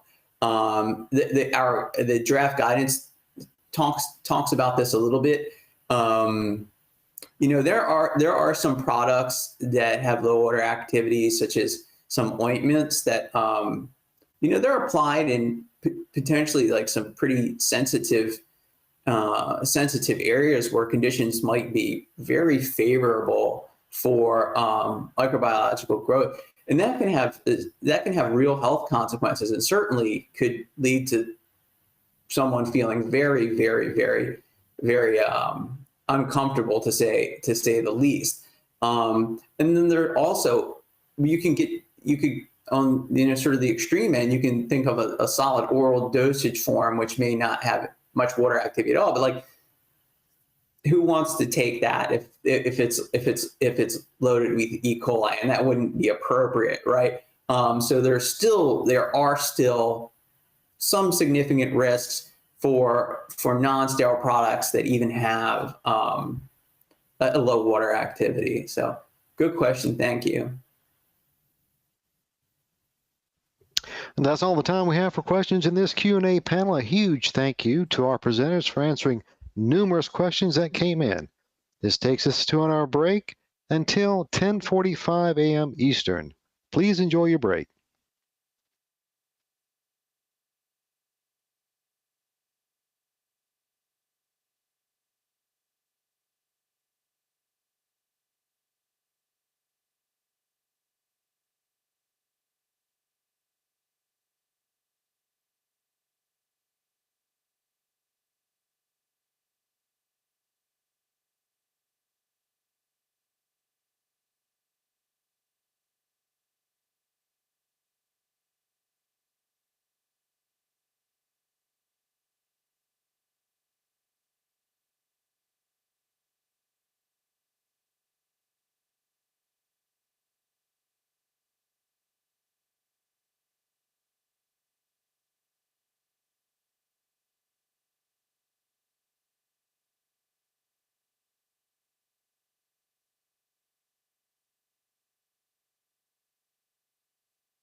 Welcome back from the break. We hope you're able to refresh your coffee or tea to help move us right into our next presentation on quality management maturity by Dr. Nandini Rakala, visiting Associate and Data Scientist, Office of Quality Surveillance and OPQ. Our next presentation is on drug quality sampling and testing by Mr. Stephen Cahill, Operations Research Analyst, Office of Quality Surveillance and OPQ. And our final presentation before the next Q&A panel is on the CEDAR Site Selection Model by Mr. John Wan, Supervisor Operations Research in the Office of Quality Surveillance and OPQ. Please join me to welcome our first presenter, Dr. Rakala.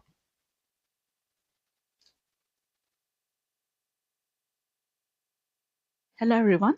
Good morning, good afternoon, and good evening to those of you joining us today from various time zones.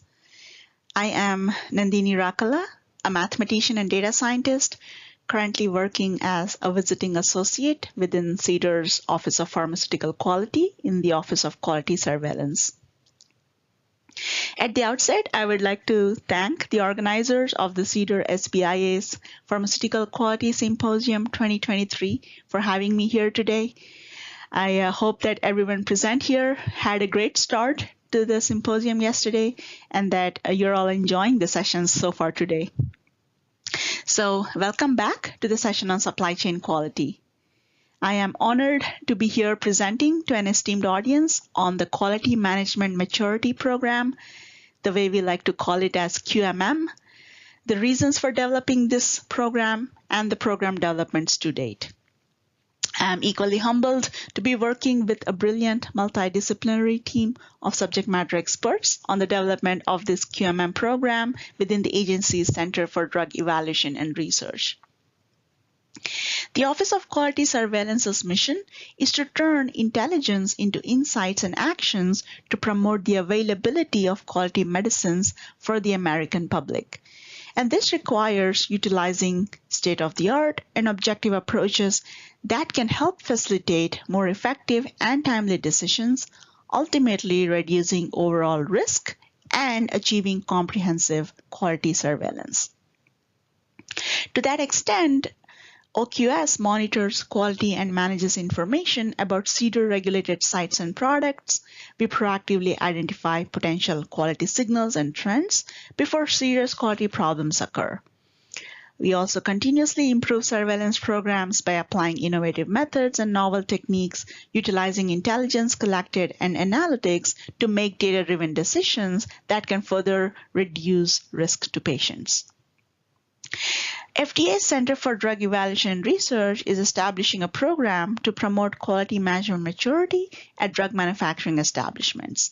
So we are developing this QMM assessment tool, which consists of the protocol and rubric, to evaluate how effectively establishments monitor and manage quality and quality systems.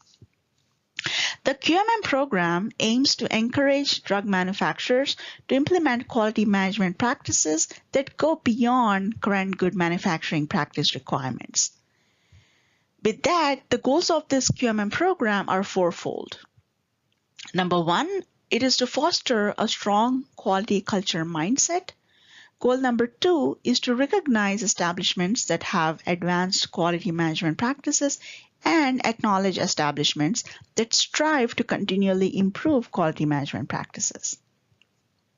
Goal number three is to identify areas where quality management practices can be enhanced and provide suggestions for growth opportunities. And finally, goal number four is to minimize risks to product availability to assure reliable market supply. Everyone deserves confidence in their next dose of medicine. So pharmaceutical quality assures the availability, safety, and efficacy of every dose. Reliable supply chains provide quality drugs when and where patients need them. Therefore, adopting mature quality management practices supports a more reliable drug supply chain by reducing the occurrence of quality-related failures and improving the ability of establishments to maintain performance during both expected and unexpected supply chain disruptions. So before we dive deeper into understanding QMM, let us first talk a little bit about the background that paved the path to QMM.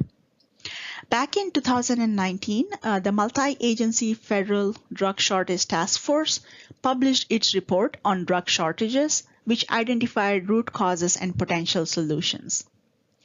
The report found that 62% of drugs that went into shortage between 2013 and 2017 were linked to manufacturing or product quality issues. These issues included substandard manufacturing establishments and quality defects in finished products. Now, quality issues continue to be the leading cause of supply disruptions, and resolving these problems requires establishments to devote time and resources to implement remedial actions.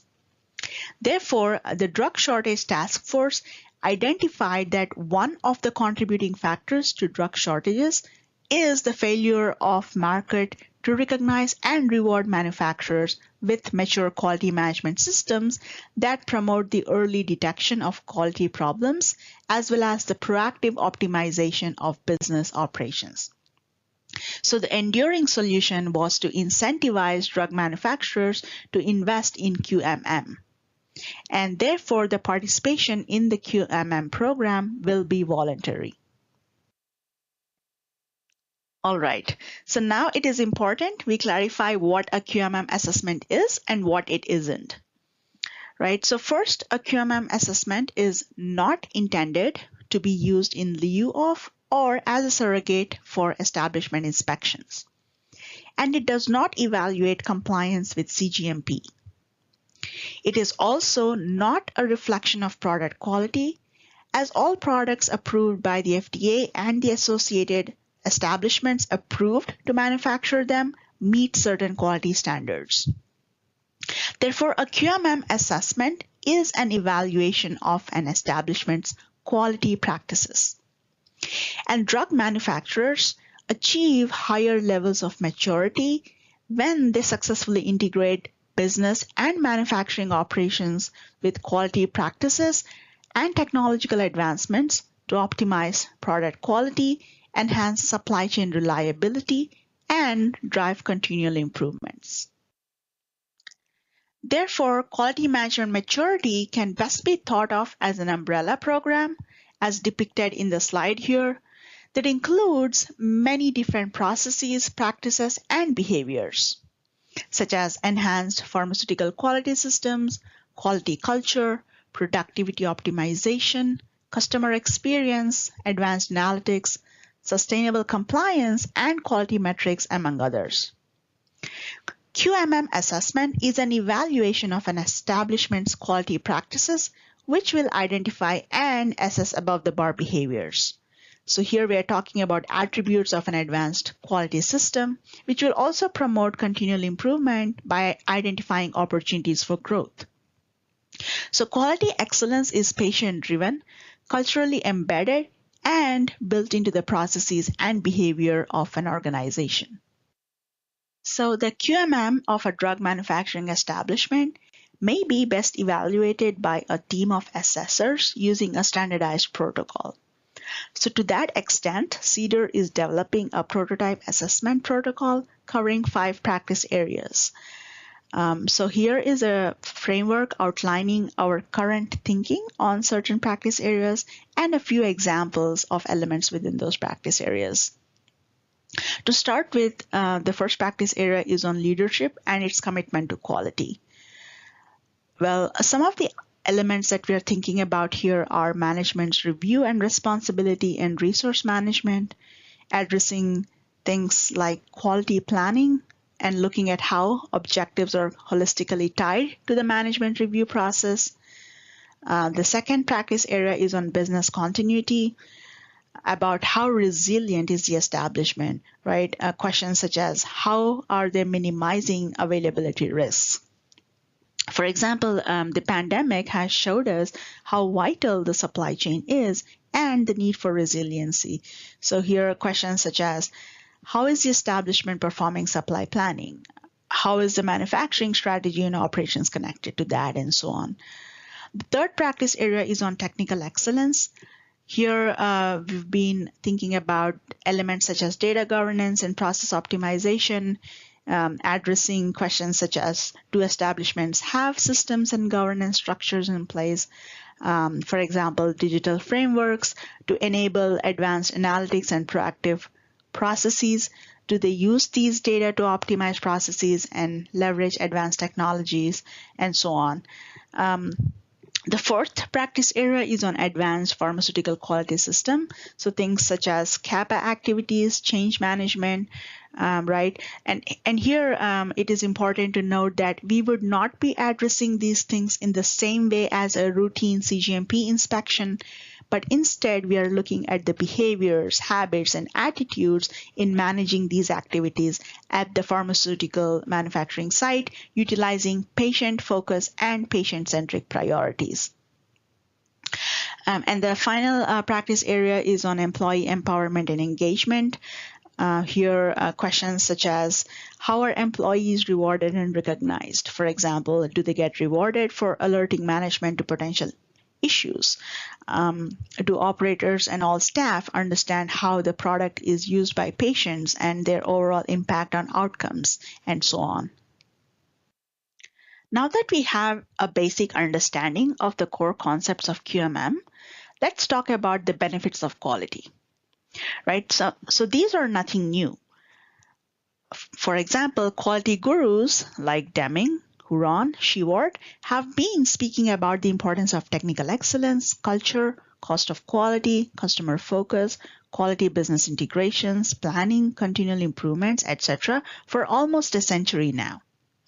Yes, indeed, technology has drastically advanced in this time, but the overall foundation for QMM has been well researched and established. Now, what is cost of quality? This can be broken down into poor quality costs, which are visible and invisible, as demonstrated by the nice iceberg representation to the bottom right of the slide. For example, costs related to failures, such as lines being down for unplanned maintenance or something related, equals loss of production, time spent reworking, increase in scrap, and so on. Right? Costs related to prevention and control, such as audits, establishing a preventive and predictive maintenance program, design improvements, implementation of advanced analytics and control strategies. So put simply, low quality implies higher costs. And quality culture permeates the entire QMM, and overall, high levels of maturity can lead to increases in revenue, greater customer satisfaction, and operational efficiencies. So the importance of advanced quality systems, high maturity levels, and cultural excellence has been further substantiated by many companies and associations. For example, we have been learning from efforts to date from ISPE's Advancing Pharmaceutical Quality Program, which has collaborated with stakeholders to publish a series of guides that enable assessments of attributes like change management, CAPA, management review responsibilities, and process performance product quality monitoring system. There is the PDA's Quality Culture Initiative that has established work in assessing quality culture and developed a tool that rates on an ordinal scale attributes such as staff empowerment and engagement, CAPA robustness, utilization of new technologies, and quality planning, among others. We have also collaborated with the University of St. Gallen, which has done extensive benchmarking studies and research into the importance of behaviors and quality management practices and how they correlate to performance measures. FDA's CDRH has a case for quality pilot program with the industry. There's also the Dun & Bradstreet, which executed a quality benchmarking study to characterize the state of quality management practices and their relationship with performance metrics, right? So all of these efforts are clear indicators of the importance of advanced quality management practices. Now let's talk about the road to FDA's QMM program. In February of 2020, CEDAR sponsored and participated in a workshop that was held by the Duke Margolis Center for Health Policy at Duke University. And this workshop was on understanding how the public perceives and values pharmaceutical quality. Stakeholders represented at this workshop included patients, healthcare providers, purchasers, pharmacies, and payers. Now, these stakeholders identified 3 key areas for future work and collaboration across the stakeholder community. These key areas included assessing perceptions surrounding quality to improve communications, improving transparency, and developing quality ratings. Also, the 2021 White House report on building resilient supply chains, as well as the 2022 National Academy of Sciences report on building resilient medical product supply chains, recommended development of such a framework and rating system in conjunction with other stakeholders, including industry and academia, to measure an establishment's QMM. So now let us talk about some of the recent milestones and publications related to QMM. So between October 2020 and March 2022, CEDAR worked with third-party contractors to execute 2 pilot programs aimed at assessing the QMM of drug manufacturing establishments. The first pilot program involved 7 domestic establishments responsible for manufacturing finished dosage form products, and the second pilot included 8 foreign establishments that produce active pharmaceutical ingredients. These pilots provided valuable insights to CEDAR for developing a protocol to assess QMM, understanding assessor behaviors, and gathering participant feedback on assessment questions, reports, and outcomes. In April of last year, FDA published a white paper on the QMM program, which described key considerations for developing the QMM program and also identified 6 stakeholders, namely the 6 Ps, the patients, purchasers, payers, pharmacists, healthcare providers, and pharmaceutical manufacturers. Last May, the FDA held a 2-day QMM workshop that was open to the public and included presentations by agency representatives, participants from both pilot programs, and representatives who shared perspectives from purchasing organizations and pharmacies.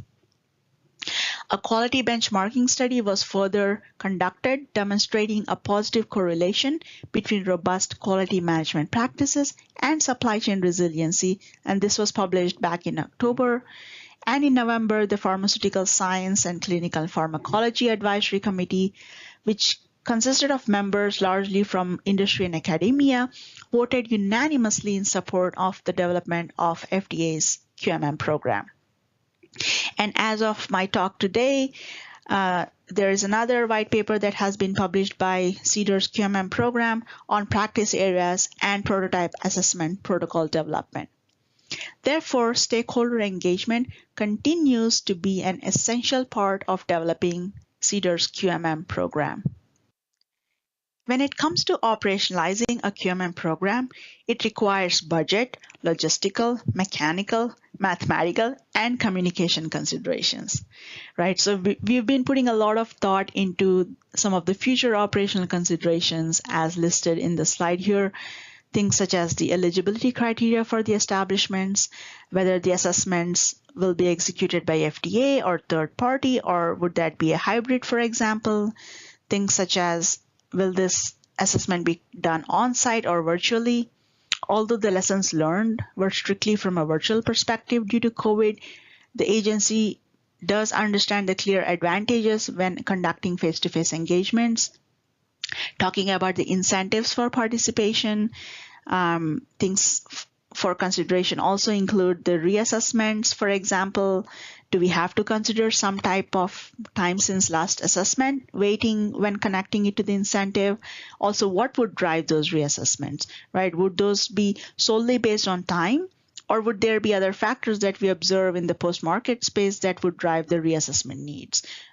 would there be scope considerations based on the reason for the reassessment? So there has been a lot of communications back and forth, and we've also been engaging with stakeholders to understand what these parameters would look like and what the metrics to assess program success and the impact on quality would look like. And here's an example of stakeholder feedback which we received on QMM benefits. I believe this is from the May 2022 workshop. And interestingly enough, the majority of respondents to a poll during that workshop indicated that the greatest benefits of FDA's QMM program were the identification of areas for continuous improvement and better insight into the supply chain. And that these benefits outweighed FDA incentives or the ability to use the results of the assessment for marketing purposes was quite interesting. All right, so before I conclude my presentation by talking about how QMM is valuable to all, I would just like to take a couple seconds here to talk about some of the common misconceptions with regards to QMM. The first one is that QMM assessments are distinct from the collection of quality metrics, which stands for QM. Now, quality metrics are quantitative data that are collected and reviewed by establishments to determine the capability and effectiveness of manufacturing processes and systems. On the other hand, QMM assessments are qualitative and focus on the approach, which includes understanding why the establishments select and define specific metrics for monitoring and how they leverage data to drive continual improvement. Therefore, as I spoke to one of my earlier slides where we talked about the umbrella diagram as to how QMM is a function of several elements, one of it being quality metrics. So therefore, QMM simply does not equal to QM. The second point that I would like to stress here is that a QMM assessment is not intended to be used in lieu of an establishment inspection, and it does not evaluate compliance with CGMPs. And third, and the final misconception is that QMM outcome is a measure of product quality. So I would like to clarify that a QMM outcome is not a measure of product quality. It is an evaluation of an establishment's culture, mindset, behaviors, and quality practices. With that, I would now like to conclude my presentation by emphasizing that QMM is valuable to all, including the FDA, the patients and consumers, the manufacturers, the healthcare professionals, the pharmacies, and the purchasers and payers. Therefore, QMM program is not to be perceived as an additional burden or requirement. It is in fact integral to the quality system of an organization. The QMM program seeks to promote a strong culture of quality, recognize establishments with robust quality management practices, and provide support and recommendations for areas where quality management practices can be enhanced. So through this program, industry participants and QMM assessors can work together to drive proactive continual improvements in the pharmaceutical industry. And no one can do this alone, as quality is everyone's responsibility. So let us work together as a team to assure global pharmaceutical quality to improve the lives of patients and consumers. And the QMM program is one step in that direction. Thank you, everyone, for letting me borrow your time and attention for the past 25 minutes or so and making it this far. I would be happy to answer any questions that you might have during the panel discussion, and I look forward to receiving your feedback. Thank you very much. Hello. Thank you for attending this presentation. My name is Stephen Cahill, and I'm an Operation Research Analyst and a member of the Drug Sampling and Testing Program within the Office of Quality Surveillance, also known as OQS. DQST is an important function of the FDA. It helps maintain the safety and quality of drugs distributed into the U.S. market. What I'm going to be addressing today in my presentation describes how the DQST team utilizes a risk-based drug selection process to select and identify possible defective or potentially harmful products and keep them out of market. The risk-based selection process is how DQST selects products and firms for testing. And today, I'm going to walk through how it works. To start my presentation, I'm going to give an overview of the specific topics I will be covering. First, I'll cover the OQS vision and mission. Then I'll describe what is the DQST program itself, what is it, and what is its objective. Then I'll review the types of sampling and testing assignments the DQST team issues. These are the marching orders. Then we'll transition to discuss high level of the DQST risk-based assessment process itself. Then introduce some of the key collaborators of the DQST.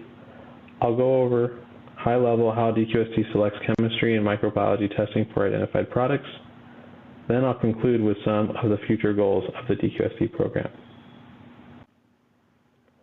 OQS vision and mission. Pharmaceutical manufacturers, both domestic and abroad, are responsible for guaranteeing that their products conform to the appropriate quality standards. OQS vision is to be the global benchmark for pharmaceutical quality surveillance. Our mission is to utilize broad and intricate intelligence to form insights and action plans, and to promote the availability of quality medicines for the American public. We protect patients and consumers from poor quality drugs by determining if companies are fulfilling their responsibilities and initiating appropriate action if they are not. Actively selecting and testing drugs, known as post-market surveillance testing, is one way we accomplish this. To accomplish this mission, we must take investigative action. As the sleuths for drug quality, our office uses pharmaceutical intelligence, current good manufacturing practices, also known as CGMP regulation, guidance expertise, and data analytics to help provide insights to the Office of Pharmaceutical Quality to assure drug quality and availability. Some of these investigative actions we take include surveilling quality throughout a product's life cycle, developing an understanding and modeling of pharmaceutical supply chains, advancing the science of quality surveillance, and promoting and advocating industry adoption of mature quality management practices. The OQS Drug Quality Sampling and Testing Program, what we refer to as DQST, what is it and what does it do? DQST is a team of data scientists, experts, chemists, interdisciplinary scientists with the common goal of protecting the American public by working together and sharing knowledge and expertise to surveil the pharmaceutical marketplace and identify defective, harmful, or otherwise problematic drug products that may pose a quality and/or safety risk to the U.S. patients and consumers. DQST serves as an integral part of FDA's post-market surveillance program.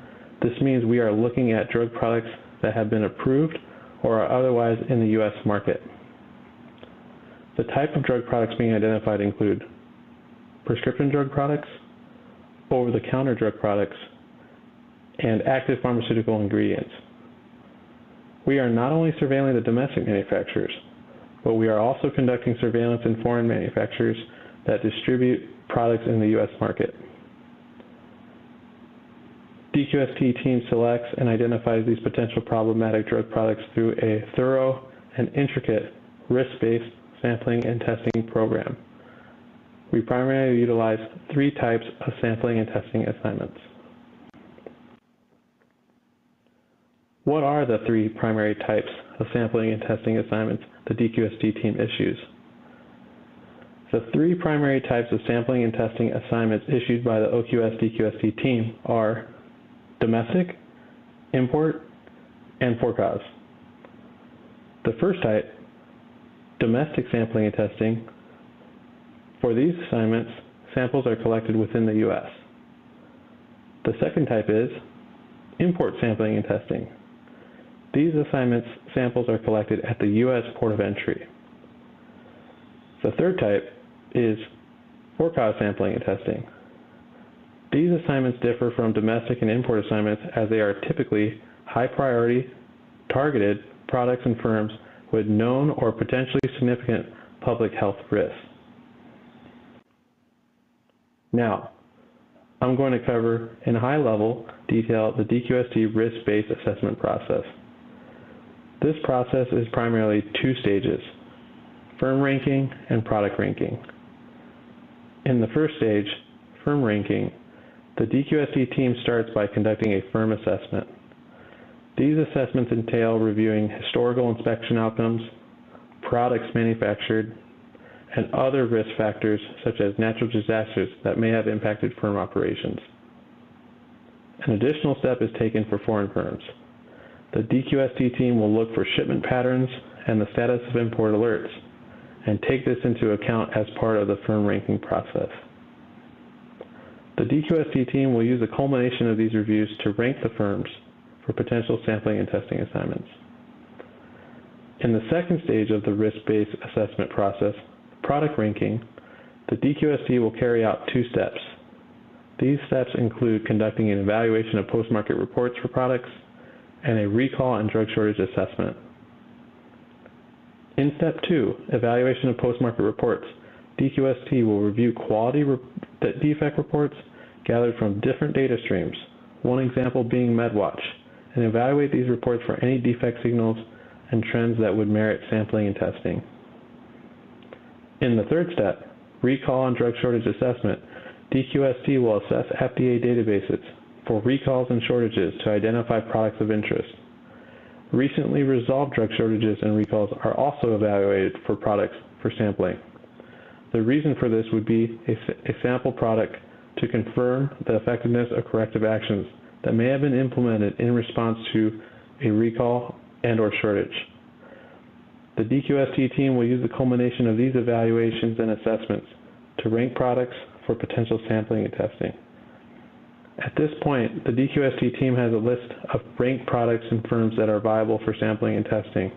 The quality defects and hazard signals identified in this process will later be used to assign appropriate quality attribute testing, which will be shared later in the presentation. Now to transition to share some of DQST's key collaborators. The success of sampling and testing program requires strong partnerships and coordination. The OQS DQST team partners with several OPQ sub-offices, such as OLNP, OPMA, the Office of Compliance, Office of Generic Drugs, Office of New Drugs, and Consumer Complaints for quality signal contributions. These signal contributions are used in a variety of different ways, ranging from evaluating a specific drug product for sampling and testing, due to a quality signal found in market, to selecting a specific analytical test method, to screen a specific product type. The DQST program partners closely with ORA and OTSR, which is part of CEDAR Office of Compliance, to ensure successful sample collections. ORA is DQST's boots on the ground for sample collection, while OTSR is our partners at the U.S. Port of Entry prepared to carry out sample collection.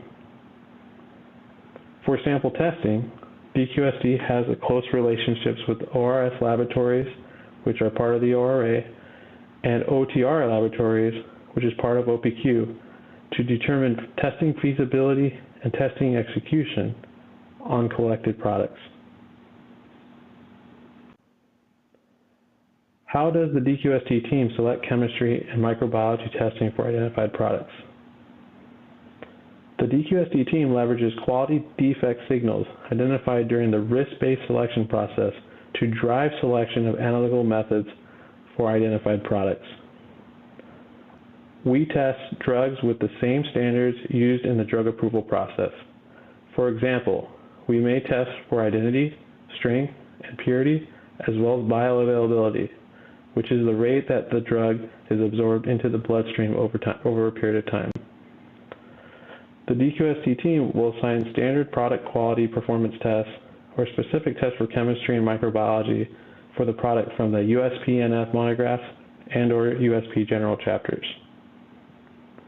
When monographs are not available, the firm's test methods are selected or a validated test method is used. FDA also has in-house expertise to conduct more specialized testing if needed. A scenario of how an analytical method would be selected for a product could be: an extended release tablet has had post-marketing reporting indicating that the tablet is therapeutically lacking with consumers, and a recommendation from the FDA offices that suggests this extended release tablet is not dissolving as intended.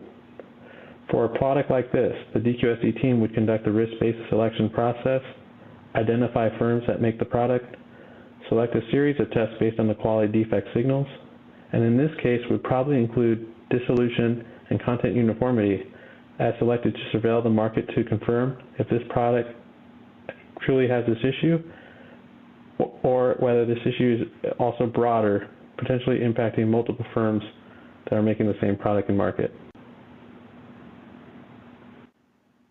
Now I'm going to transition to share a few important goals of DQST has set to accomplish. Our first goal is to further enhance and streamline the triage process for quality defect signals. The second goal we set out to do is to incorporate additional data pipelines, such as potentially implementing volume reporting to make better informed firm and product selections. And then our third goal is to further develop our algorithms to detect quality defect signals occurring in market. Where can individuals find results generated from the DQST program? We post our results generated by the DQST program on the drug sampling and testing website. Currently, the website is updated with results reported up to 2022.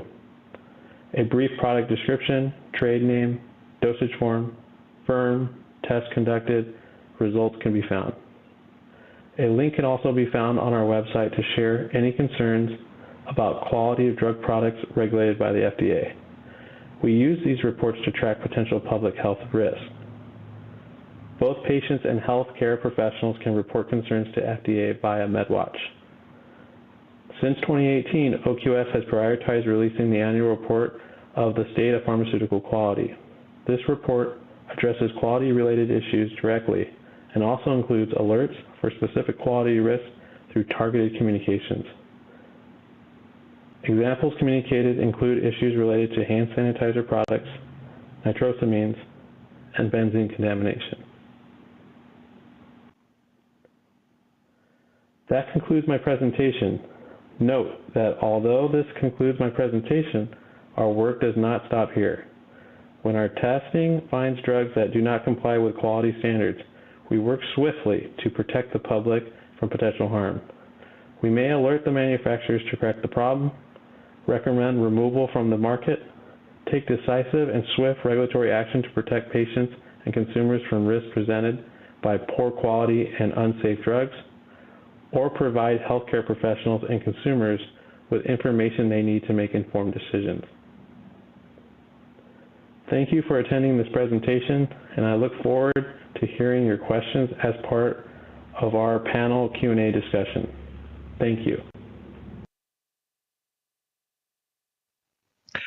Good morning. My name is John Wan. I'm a supervisor in the Division of Quality Data Science under the Office of Quality Surveillance.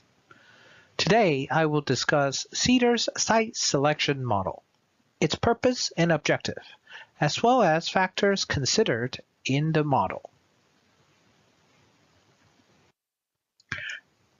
FDA implemented the risk-based approach to prioritize human drug manufacturing sites for routine cGMP surveillance inspection in 2005. It replaced the previous approach, which was primarily based on biannual inspection frequency. The risk-based inspection frequency for all sites promote parity in inspectional coverage and the effective and efficient use of FDA resources to address the most significant public health risk. The SSM is reviewed annually and governed by the SSM Steering Committee.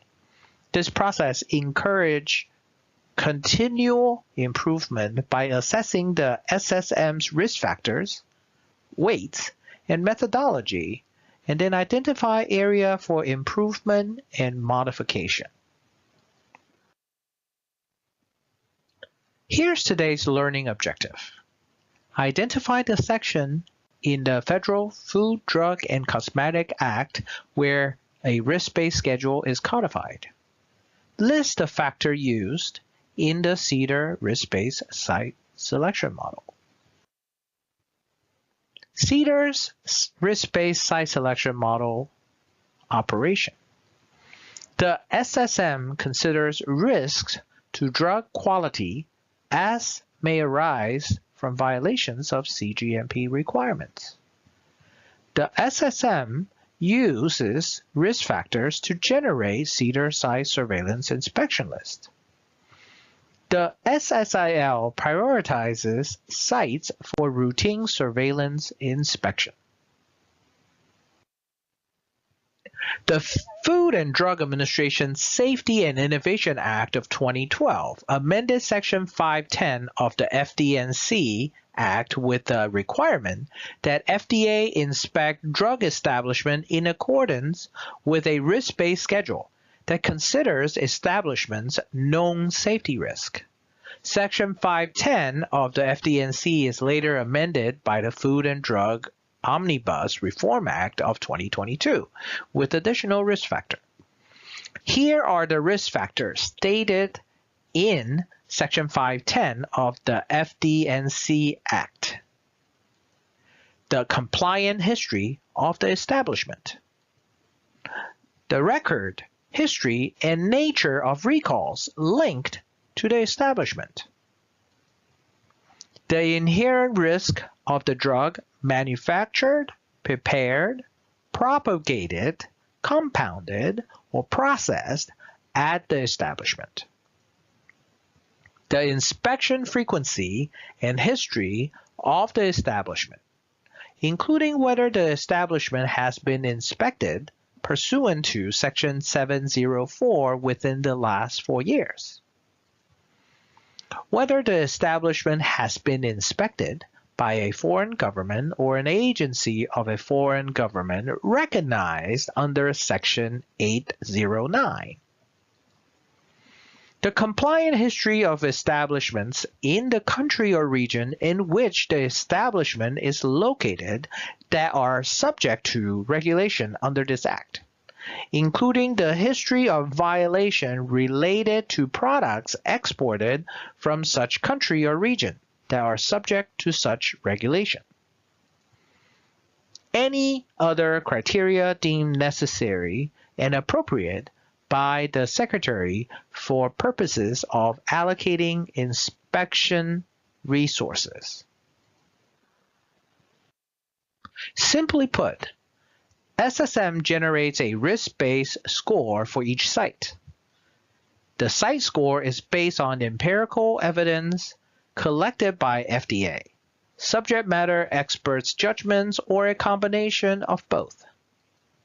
The following are currently identified as risk factors in the SSM. Site type, time since last surveillance inspection or if the site was never previously inspected, FDA compliance history, compliance history of country or region, foreign regulatory authority inspectional history with authority deemed capable under Section 809 of the FD&C Act, patient exposure, hazard signals such as FAR, BPDRs, and recalls, inherent product risk. The SSM has been continually improved, and the current SSM complies with risk criteria in Section 510 of the FD&C Act. The SSM is annually reviewed and adjusted as needed. Just to reiterate, the final calculation of the model is a risk score based on the following criteria: compliance history, inherent product risk, facility type, time since last inspection, hazard signals, and exposures. Each component is then weighted to produce the final score.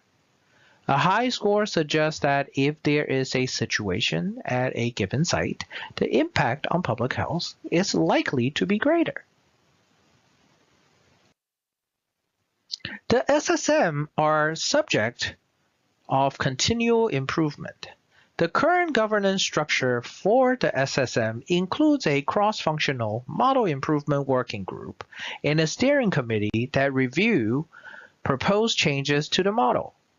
This process encourages continual improvement by assessing the SSM's requirement, risk factors, weight, and methodology, and then identify area for improvement and modification.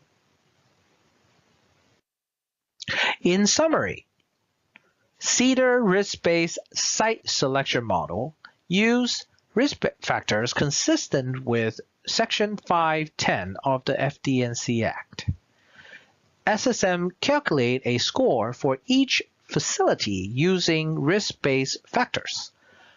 Factors in the SSM include compliance history, inherent product risk, facility type, time since last inspection, hazard signals, and exposure.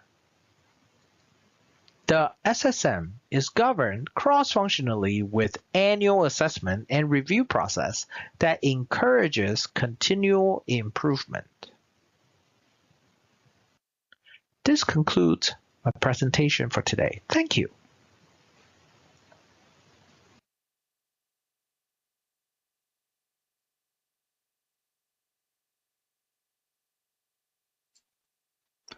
Thank you for the great presentations.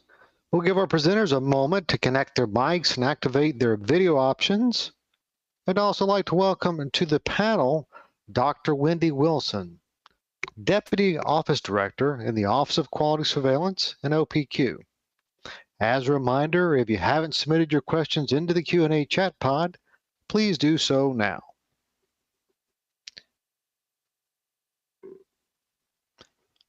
We'll give our presenters just a moment to establish their connection and their video connection.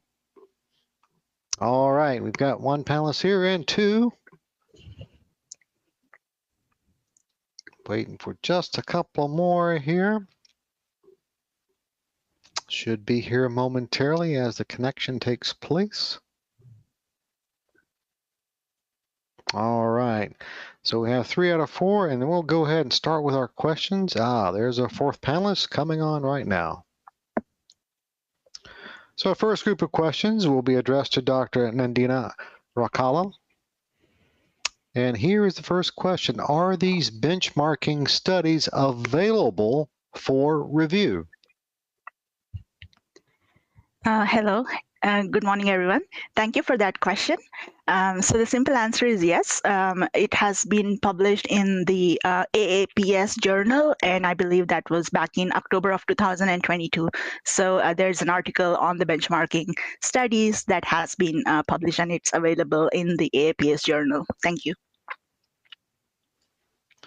Thank you for responding to that question. We do have a few more questions for Dr. Rakala. And here's the next question. How will QMM assessment be weaved into various FDA decision-making processes, and will QMM potentially influence drug approval decisions? Okay, so that's an interesting question. As for whether the QMM assessments will be informing any drug approvals, I just wanted to clarify that the QMM assessments are site-based and not necessarily product-based. So there is that distinction there. So it's not intended to inform any drug approval process. And as for weaving it into any other decision-making process, as of now, the current thinking is as reflected in the white papers. So there is no such considerations as of yet. But again, as the program evolves and as the agency works into putting together this program, and there are any other implications or any other decisions that we will be considering, it will be available to the public in a timely manner. But as of now, it stands as its own standalone program. Thank you. Thank you for responding to that question. We do have one more question in this round. It's a little bit long one. If I need to repeat it, please let me know. And here's the question. Gives a little background first. The QMM of a drug manufacturing establishment may be best evaluated by a team of assessors using a standardized protocol. And this is in quotes. The fact the FDA uses the word establishment may indicate they see the protocol being executed at each drug manufacturing site and not for the company as a whole. What is not clear and what would happen if large multinational companies have varying QMM assessment results across different parts of the supply chain. What conclusion would FDA draw, and what if a company uses a CMO as part of the supply chain operations and this company decides not to participate? Thank you for that question. Again, it's a very interesting question and also a bit tricky in that sense. I think I can try to simplify it a little bit here and say that, yes, QMM assessments are site-based. So whichever site voluntarily decides to participate, that will be the site that will be assessed on their QMM. Again, as for whether a company uses CMO as part of their supply chain operations and decide not to participate, that is absolutely up to the discretion of the establishment. There is no such penalty since this is a voluntary program and it is at an establishment level. Thank you.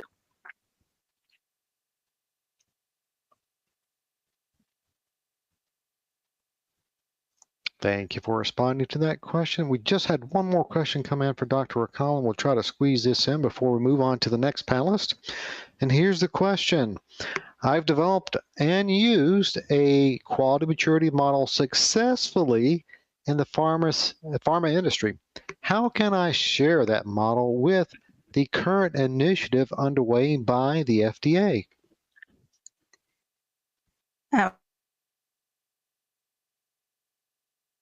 Again, thank you for a great question.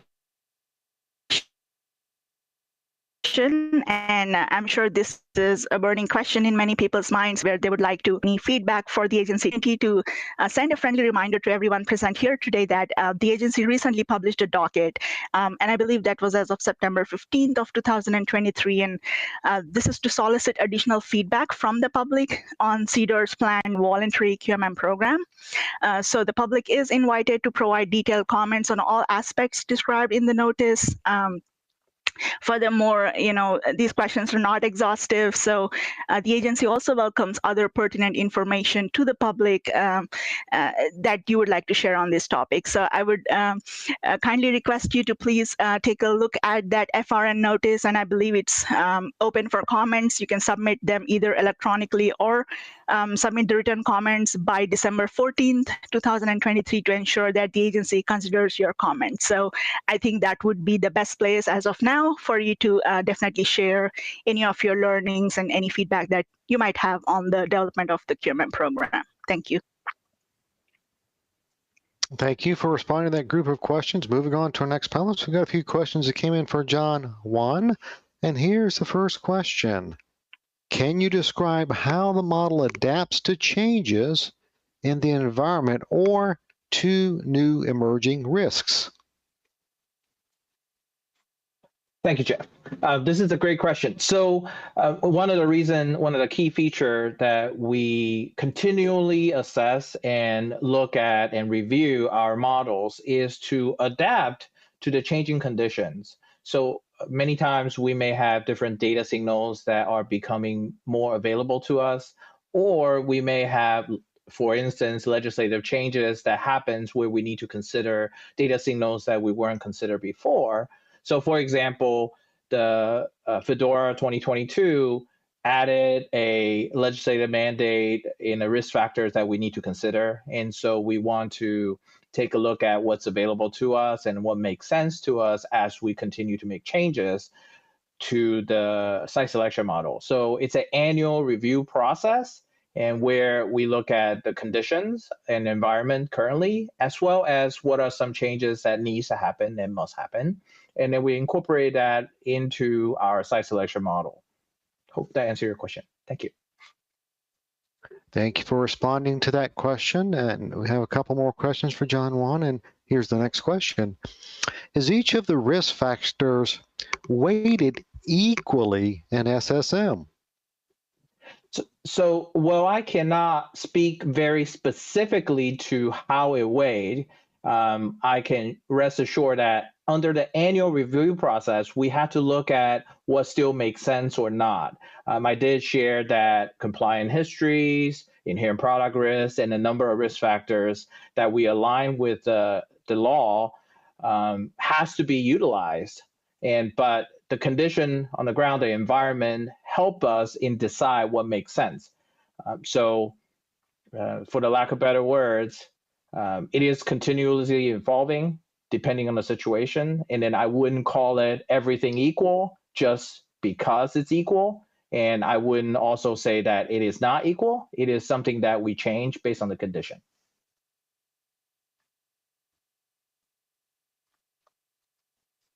Thank you for responding to that question. We do have one more question for John Juan in this round.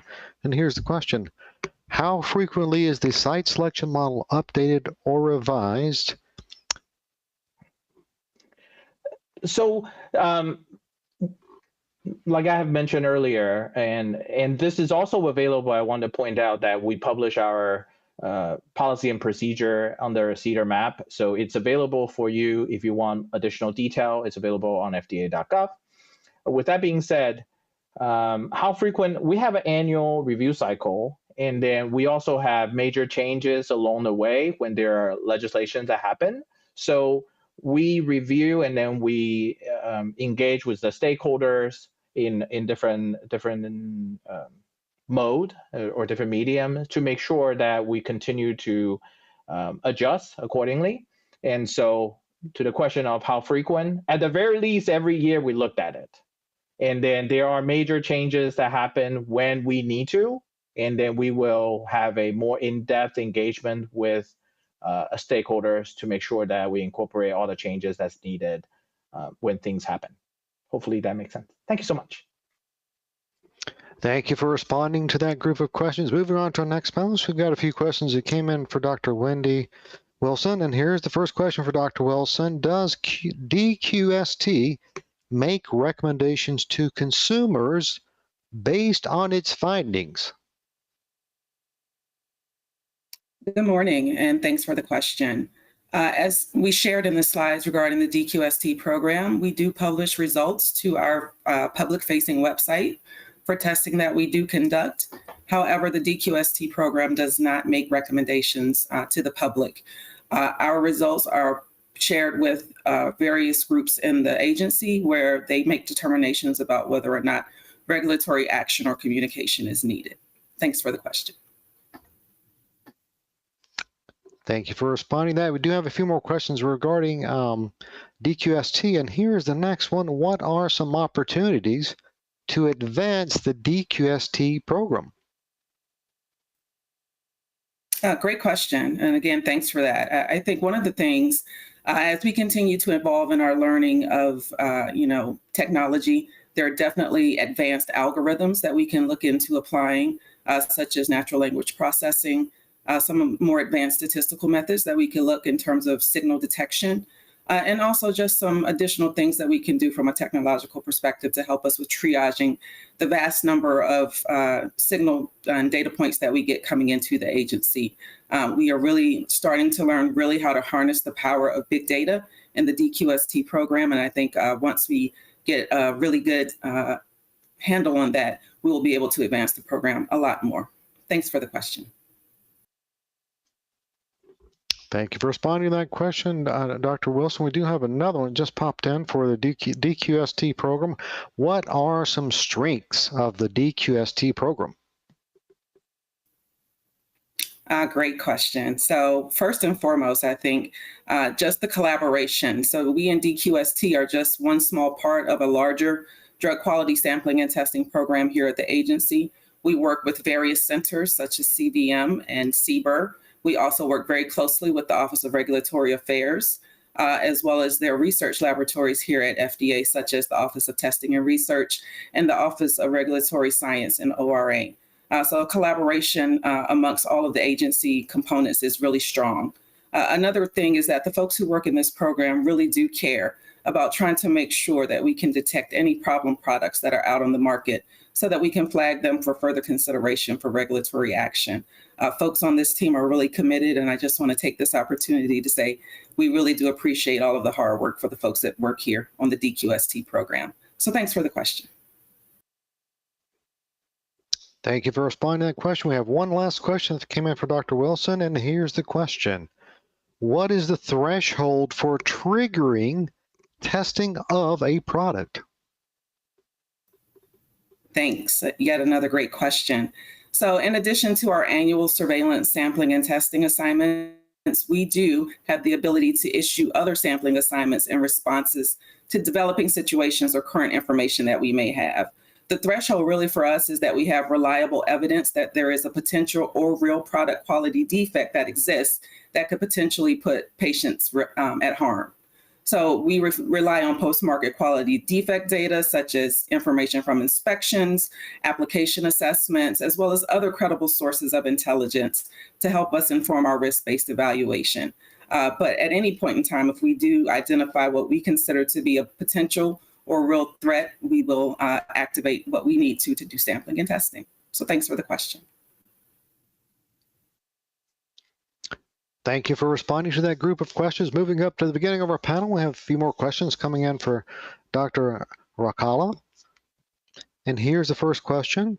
Will QMM scores be tied to each specific manufacturing establishment or each product manufacturing process at each site? Hello, everyone. I hope you can hear me again. Very interesting question. Again, I would like to take this opportunity to reemphasize that the QMM rating is not a measure of product quality. So any such QMM assessments will be tied to an establishment. As such, it will be at the establishment level. So it is not at the product level. I hope that helps answer your question. Thank you. Thank you for responding to that question. And the next question for Dr. Rakala. Is there an anticipated timing for expanding the QMM program beyond the 2022 pilots? Again, another really good question, and I'm sure this is one of vital importance that I would like to take this opportunity to address. As of the next steps, we do plan to test and validate the assessment protocol in the calendar year 2024. So we do have the learnings from the pilots, and as of now, we are also engaging with our different stakeholders and putting together, in a really comprehensive manner, the entire program, drafting an assessment protocol, building any necessary IT systems, along with soliciting important stakeholder input. For example, like through the webinar that we had today and through other facilitated discussions that we have been having in the past with each sector of industry and so on. So yes, there are plans to expand this program. And the next critical step in implementing this program is developing the protocol that assesses the QMM of manufacturing establishments. So in short, this prototype assessment protocol will be tested, validated, and further refined during the 2024 calendar year. I hope that helps answer your question. Thank you. Thank you for responding to that question. We do have one last question, and here is the question for Dr. Rakala. When the FDA QMM program is implemented, who will conduct the QMM assessments? All right, so again, I can speak to the current thinking, right? So as we have seen from the learnings of our pilot, and we've conducted this combination of, we've been thinking about the learnings as well as thinking about a combination of sorts. So it could be FDA, third party, or a hybrid combination. It could be either on-site or in a hybrid, which is a combination of on-site remote environment. But what is certain is that the QMM assessments would be conducted by trained assessors, whether it be FDA, third party, or a hybrid combination, who would engage directly with the establishments, right? Either in an on-site or a hybrid fashion for approximately 2 to 5 business days. So that's where our current thinking lies, and any other evolution in this program will again be timely communicated to the stakeholders and the public. So I hope that helps answer your question regarding the conducting of assessments. Thank you. Thank you for responding to that question. We're moving on to another panelist. We've got a couple of questions that came in for Stephen Cahill. And here's the first question. How can the public help the DQST team identify problematic products?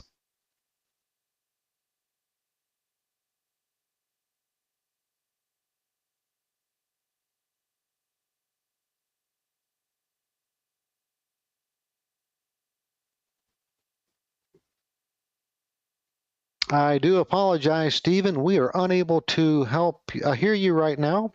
What we're going to do is we're going to jump on to the next panelist. Let our tech team reach out to you to make sure everything is working. Then we'll loop back around to you. Moving on to John Wan, we do have a couple more questions, and here's the first question. How does the CEDAR risk-based site selection model incorporate historical data regarding site compliance and potential for harm to the public health? That's a great question. Thank you. Thank you, Jeff.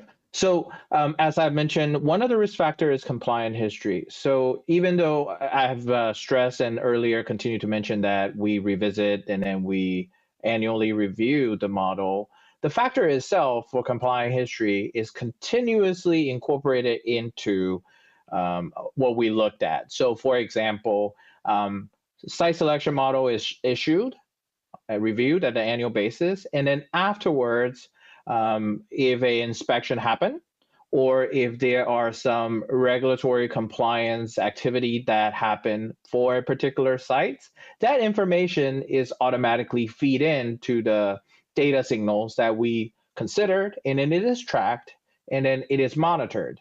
And so the question of how does SSM incorporate historical data is continual, and then so that we continue to monitor signals and looking at compliance data that are available to us, and so that we continue to look at and then to make sure that the current information is considered, and so to reduce the potential harm to the public health.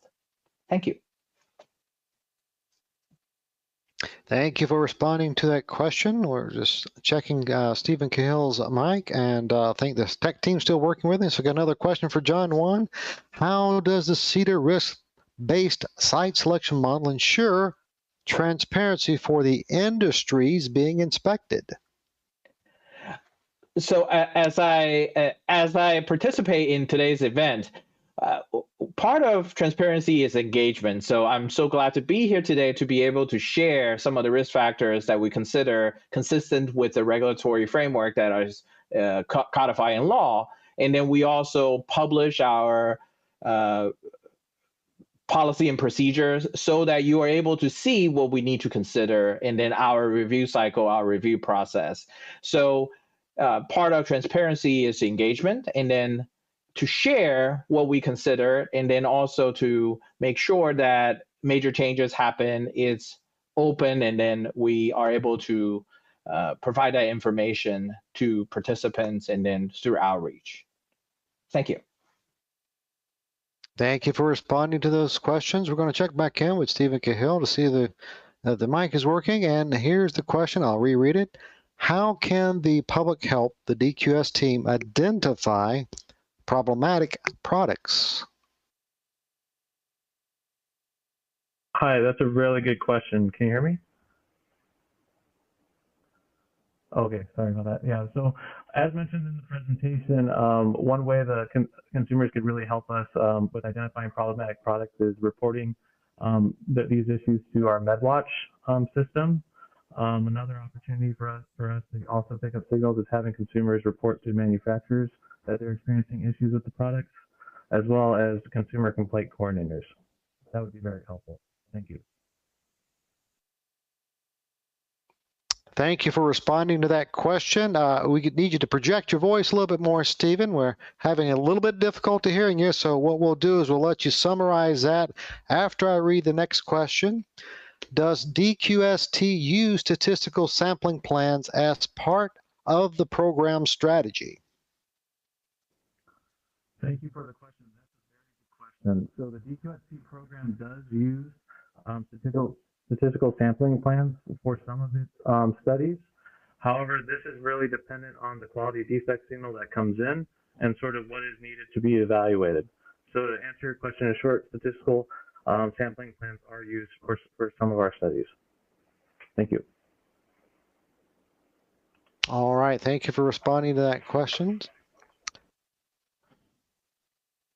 We're just reviewing some of the other questions that came in right now to see if there are any more that are appropriate. Looks like we have a couple more that just came in for Dr. Rakala. What are the most significant barriers to implementing a robust QMM program, and will it be mandatory?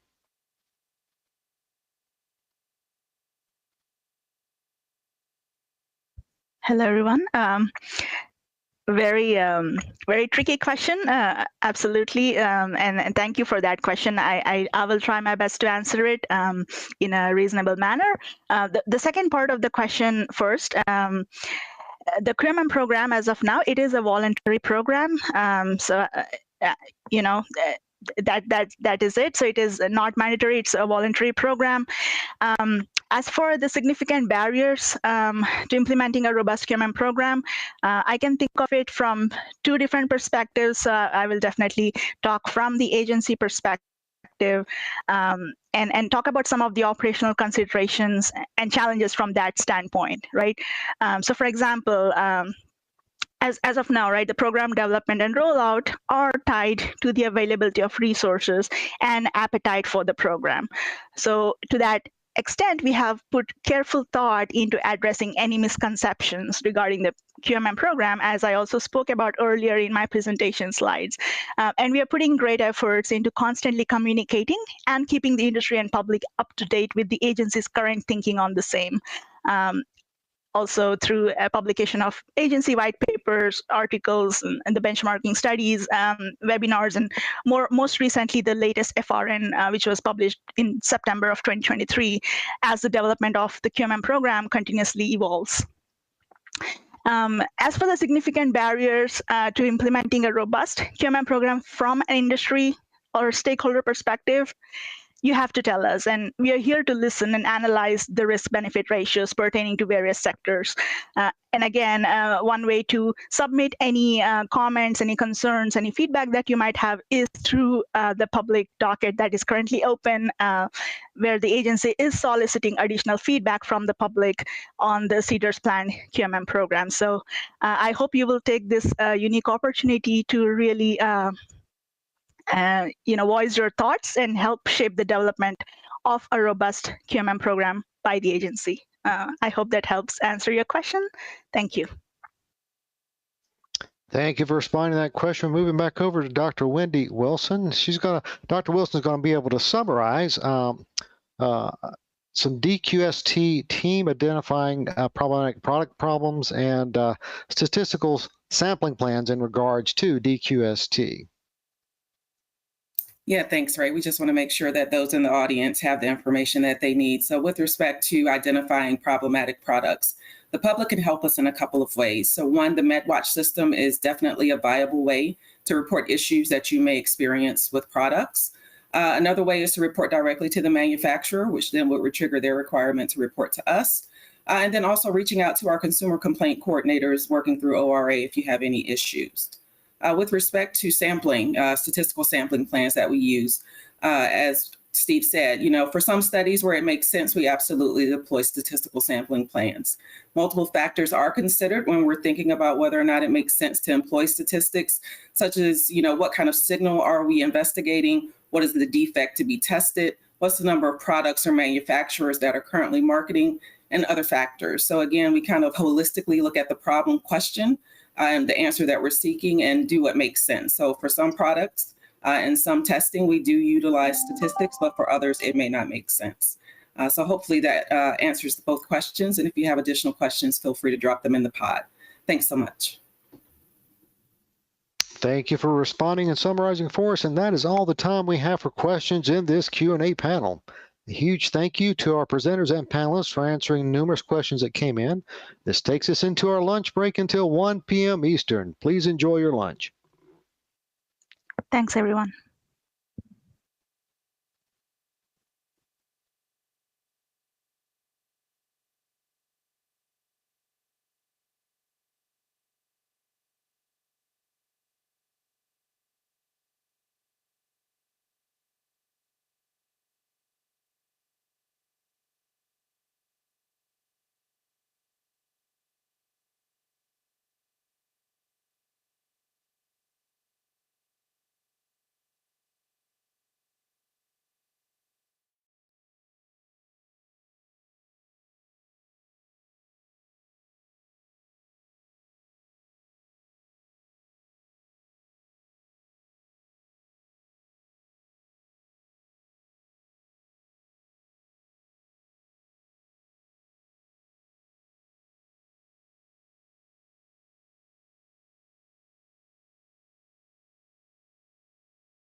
Welcome back from the lunch break. Before our next session, we'd like to remind attendees of a couple of housekeeping reminders.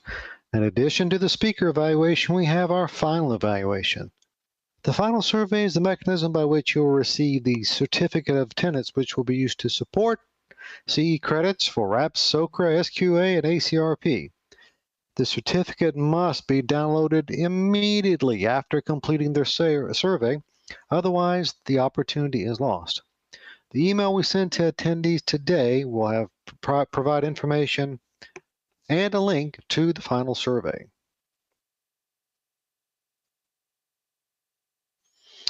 Moving into our presentation, the first one of this session is on CDER's Emerging Technology Program by Dr. Tom O'Connor, who's the Deputy Director in the Office of Testing and Research, OPQ. Next, we'll learn about the Framework for Regulatory Advanced Manufacturing Evaluation, also known as FRAME, initiative, supporting advanced manufacturing technologies by Dr. Adam Fisher, the Director of Science Staff in OPQ. Now, please join me to welcome Dr. O'Connor. Hello, my name is Thomas O'Connor, and I'm the Deputy Director for the Office of Testing and Research in the Office of Pharmaceutical Quality in CDER, and the Vice Chair of CDER's Emerging Technology team. And today I'm going to be talking about CDER's Emerging Technology Program. For an overview of today's talk, first, I'll be giving an overview of the Emerging Technology Program, ETP for short, describe some recent trends within the program, describe a life cycle of an emerging technology and something we call graduation, and then describe how to interact with the Emerging Technology Program. First of all, it's, I think, helpful to put in context, what is the scope of the program? And the scope is kind of focused on innovations in pharmaceutical development and manufacturing, or kind of the area of advanced manufacturing. Advanced manufacturing can cover novel manufacturing methods to improve process robustness and efficiency, but also novel dosage forms that can improve drug delivery, or novel analytical tools that can improve product characterization or in process monitoring and control. Why is the FDA interested about advanced manufacturing and more broadly innovation in pharmaceutical development and manufacturing? And that's because we've identified a number of benefits for patients. This includes producing better quality medicine, so having processes that are more robust and efficient can help reduce defects. A lot of these innovations really reduce the size of the manufacturing facility and can help reduce capital and operating costs for making drugs. It can help speed the drugs development by eliminating bottlenecks such as scale up and tech transfer. It can help prevent drug shortages by reducing the issues related to quality. And having a sector that's more agile and flexible to respond to changes in product demand can really help improve emergency preparedness. To really facilitate the adoption of advanced manufacturing within the pharmaceutical sector, CDER has developed a number of programs that work together. This includes efforts related to policy that you'll hear about later in today's seminar, including the Framework for Regulatory Advanced Manufacturing Evaluation and international guidances such as ICH Q13. We also support the development of science through our research program that really helps address critical questions related about the technical adoption of these technologies. And you'll hear through case studies later today in today's symposium as well. Today's talk, I'm going to focus on our assessment and inspection programs, most notably the Emerging Technology Program. Well, what is this program? Well, this program has actually been around since 2014, and it is really focused on supporting the adoption of innovative approaches to pharmaceutical product design and manufacturing. It's a cross-functional team that consists of members from all the relevant FDA quality review and inspection programs related to quality. So that's Office of Pharmaceutical Quality, Office of Compliance, Office of Regulatory Affairs, to really give that one quality voice around innovations. How does the program work? Really, the program at its core, it provides an opportunity for industry and the FDA to collaborate early, discuss and identify any potential technical and regulatory issues. So there's less regulatory uncertainty about adopting these technologies. So what are the program's objectives? First, it serves as that centralized location for those external inquiries, so stakeholders know where they can reach out to the agency to get feedback. Provides that early forum for early engagement. And early engagement helps to identify and evaluate potential roadblocks or potential issues early so that they can be resolved before an application is even submitted. The program also is designed as a series of interactions, throughout the development lifecycle. That helps to ensure consistency and continuity and predictability in the feedback stakeholders get through the process. And as the technology matures, aspects of the program focus on facilitating knowledge transfer both within the FDA and to external stakeholders, and that can help establish scientific standards and policy as needed. ETT really takes a collaborative approach, both internally within the FDA and CDER, as well with external stakeholders. The same emerging technology team representative will be involved in the entire process that helps provide that continuity. And we try to keep the composition of the root team likely throughout the same throughout this entire process as well. And this process starts again in that early engagement stage. It can include things like an emerging technology site visit, which we found to have been very helpful for both the FDA as well as external manufacturers. And these are non-inspectional visits, which allows more in-depth interactions between regulators and as sponsors looking to implement these emerging technologies. But then it continues on through the integrated quality assessment, which the ETT will participate in, and ETT SMEs can participate also in the pre-approval inspections. As you noted, the program has been around since 2014, and throughout that time, we've accepted over 140 proposals at this point to the program. Continue to see a strong interest in the program. The numbers for 2023 represent 3/4 of the year, and we're kind of on track to, again, come in with that around the high teens, a number of proposals accepted in the program for this year. But what kind of technologies are being submitted to the program for feedback? Most notably, we have a lot of interactions and engagement around continuous manufacturing. I think that's a pretty well established at this point. But there's also a range of other technologies that sponsors are looking to implement to improve product quality. That can be analytics, or modeling and simulation tools, or even the mode of manufacturing, such as distributed manufacturing. There have been over 21 successful approved applications that have gone through the program since it started in 2014. And you can see a lot of the early years since it's focused on early engagement, it takes time for those applications to mature to be submitted as a regulatory application, eventually approval. But you can see we have consistent numbers of approvals every year at this point through the program.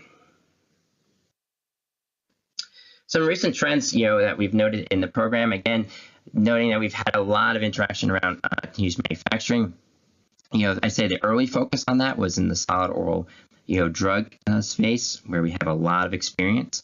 But, we've also seen, move to more complex products that are really utilizing these process intensification technologies, including continuous manufacturing, and most notably in the kind of biotechnology space.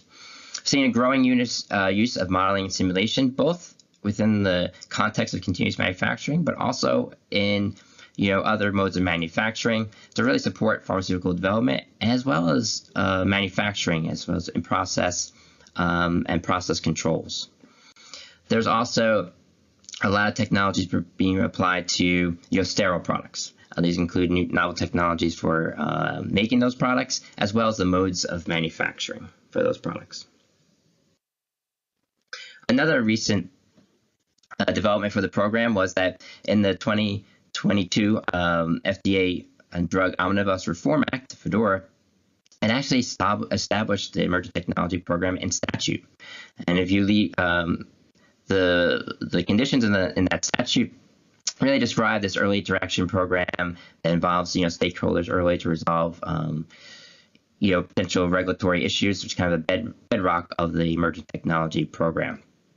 And the statute does require the FDA to issue and update guidance, facilitate adoption of advanced innovative approaches, and really address regulatory requirements related to develop or review including post-approval changes. We're also continuously focusing on improving the program, and we have a number of internal activities to help enhance the program. That includes creating and implementing a communication plan to really share information as much as we can about the program with industry. We're updating our governance structures to really support program operations, really focusing on performance measures so we can make sure the program is delivering on its objectives. We've standardized the intake process to really help manage participation requests, especially as we continue to get more and more requests from industry. We need to make that process as efficient as possible so we can scale up the program, and really also identify new opportunities for engagement with stakeholders and the pharmaceutical industry. And that includes with international regulators, which we know is a key issue related around innovations in pharmaceutical manufacturing, promoting that harmonization. And earlier this month in October, the emerging technology team participated in EMA's Quality Innovations Group Listen and Learn sessions as kind of an example of that outreach and additional engagement with stakeholders. ATP lifecycle at a glance. So emerging technology really also has its own life cycle, right? It starts with industry developing that technology, identifying where it can provide value and improve product quality. During that development phase, there may be identified questions that they would like feedback from the agency on. And that really kind of starts this interaction with the emerging technology program. But as the technology matures, at some point, it's no longer emerging, and the FDA has had gained multiple experiences through the program with multiple sponsors, and hopefully seen this technology emerge into actual commercial productions, making commercial products. At that point, the technology is really ready to graduate the emerging technology program. Well, why is graduation important?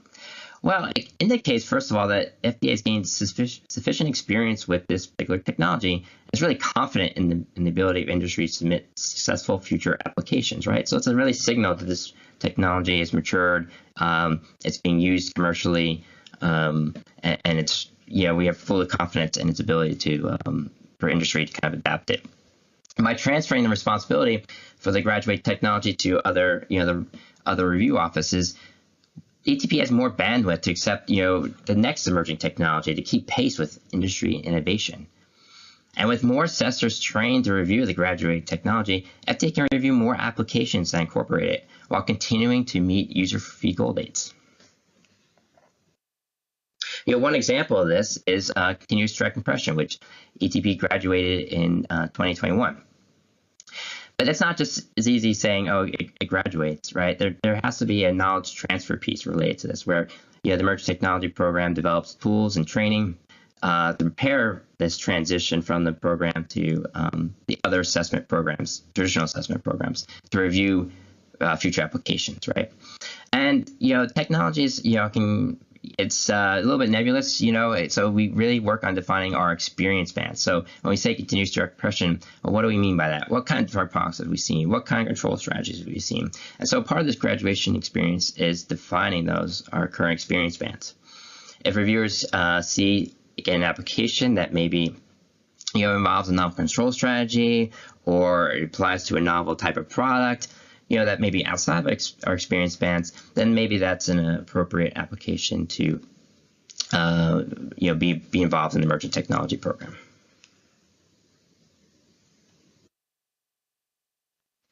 Well, what impact has all this had on assessment?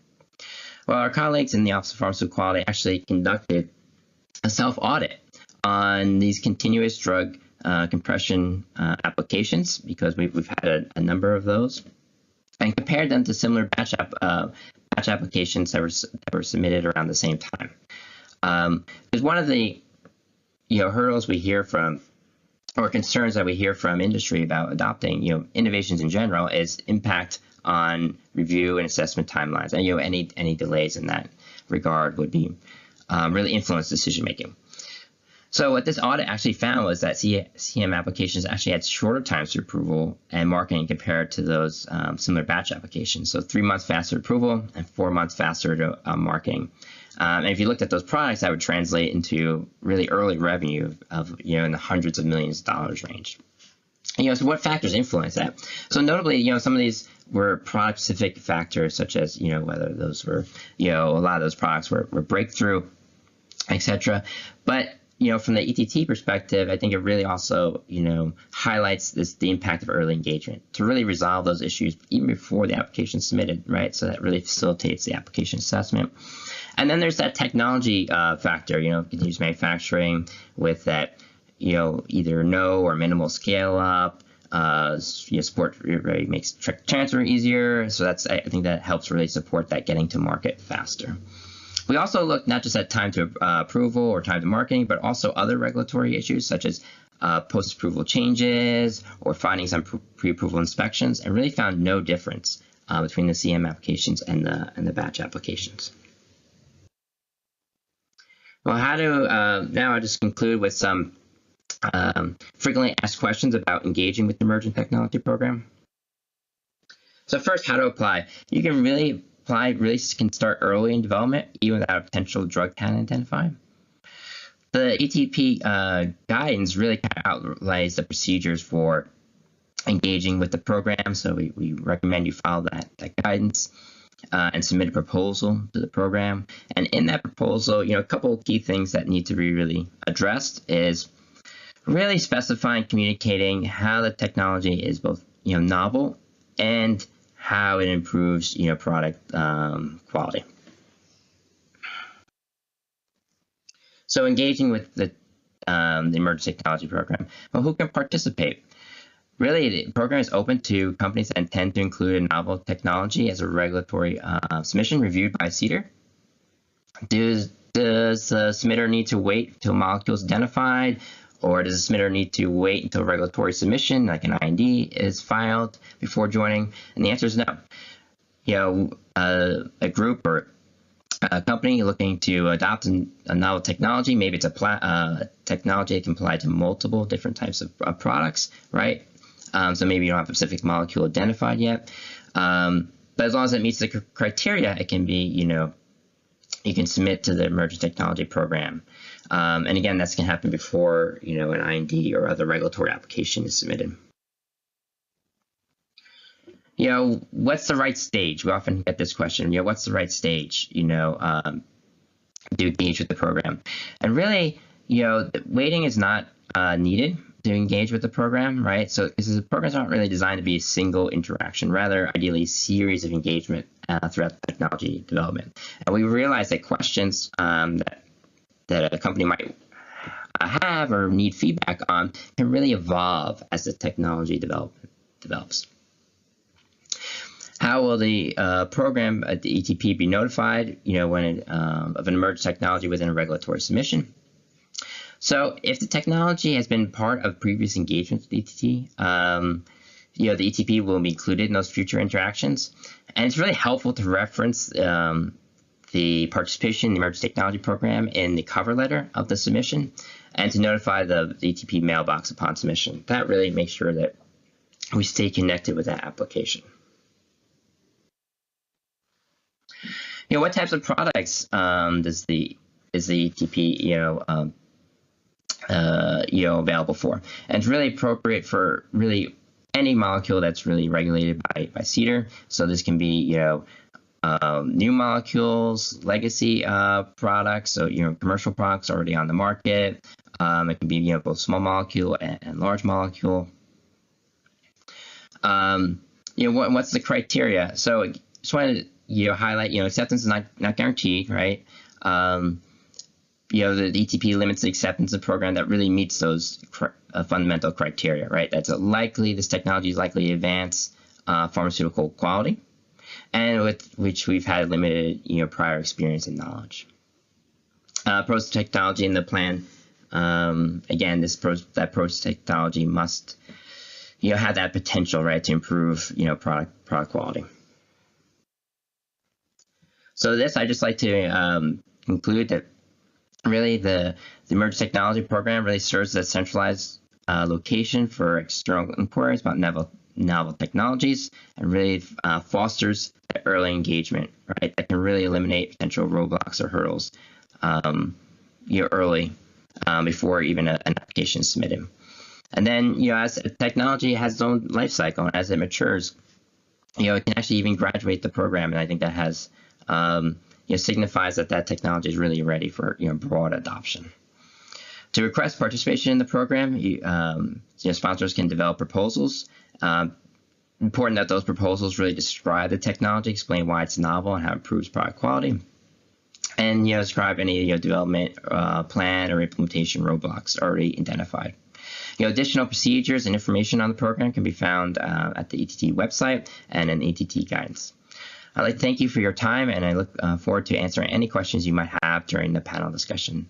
Thank you.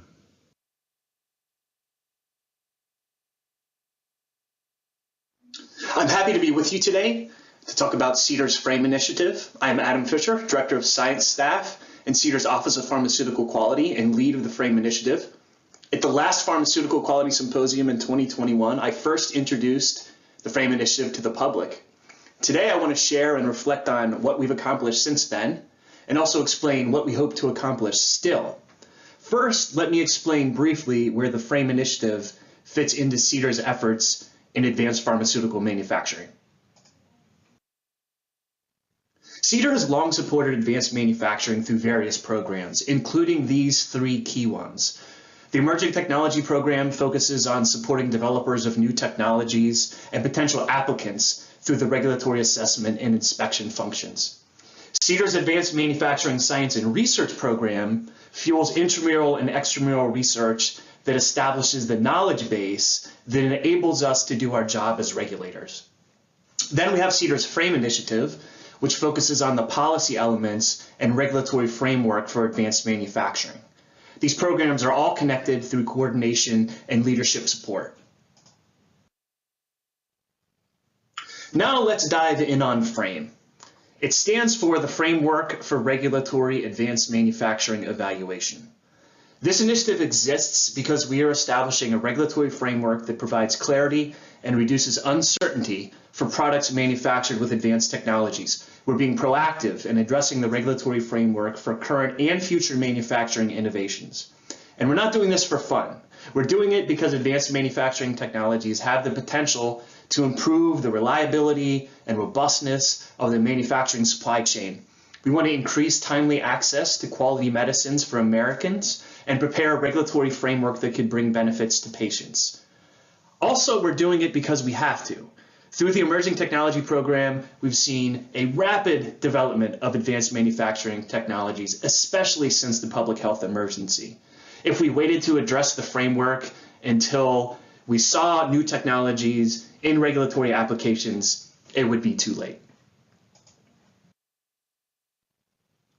To simplify our approach as much as possible, we have 4 priorities, which are to seek and analyze input, address risks, clarify expectations, and harmonize internationally.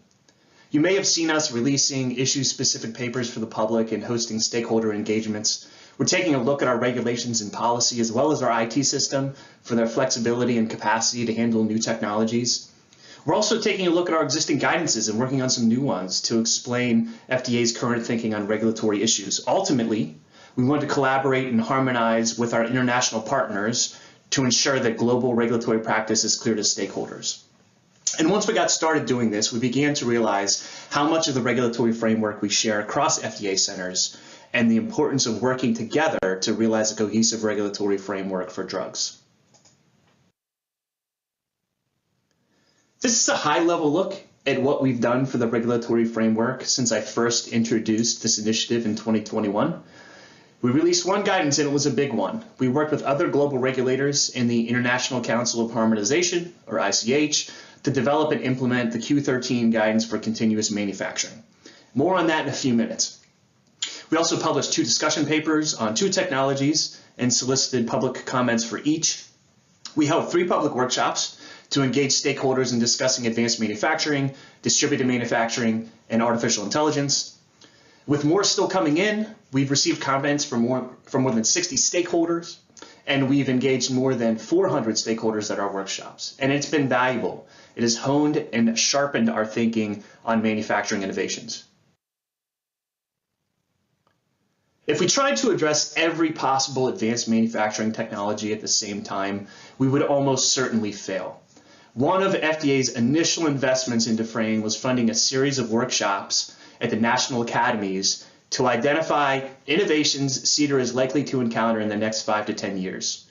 These workshops culminated in NASM's report on innovations in pharmaceutical manufacturing on the horizon. And from this report, and through our engagements in CDER's Emerging Technology Program and CBER's Advanced Technologies Team Program, we prioritized 4 advanced manufacturing technologies. There is end-to-end continuous manufacturing, which entails an unbroken continuous connection between drug substance and drug product manufacturing. There's artificial intelligence, which has just exploded in popularity within the past year. And finally, there are distributed manufacturing and self-contained distributed manufacturing, the latter of which might, for example, allow for expanded drug manufacturing at the point of care.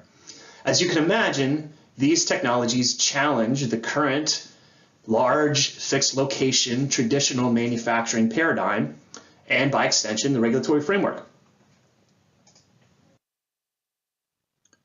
Let's first look at end-to-end continuous manufacturing and some of the developments in that area. As I mentioned earlier, FDA's final Q13 guidance on continuous manufacturing of drug substances and drug products, published in March of this year.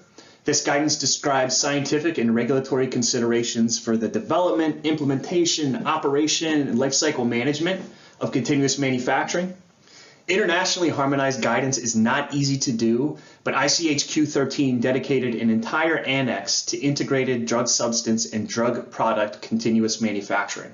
It describes an example of an integrated process for a small molecule tablet and addresses some of the key issues, such as drug substance and product specifications, process control, and drug substance stability testing. My hat's off to everyone who helped develop this important Q13 guidance.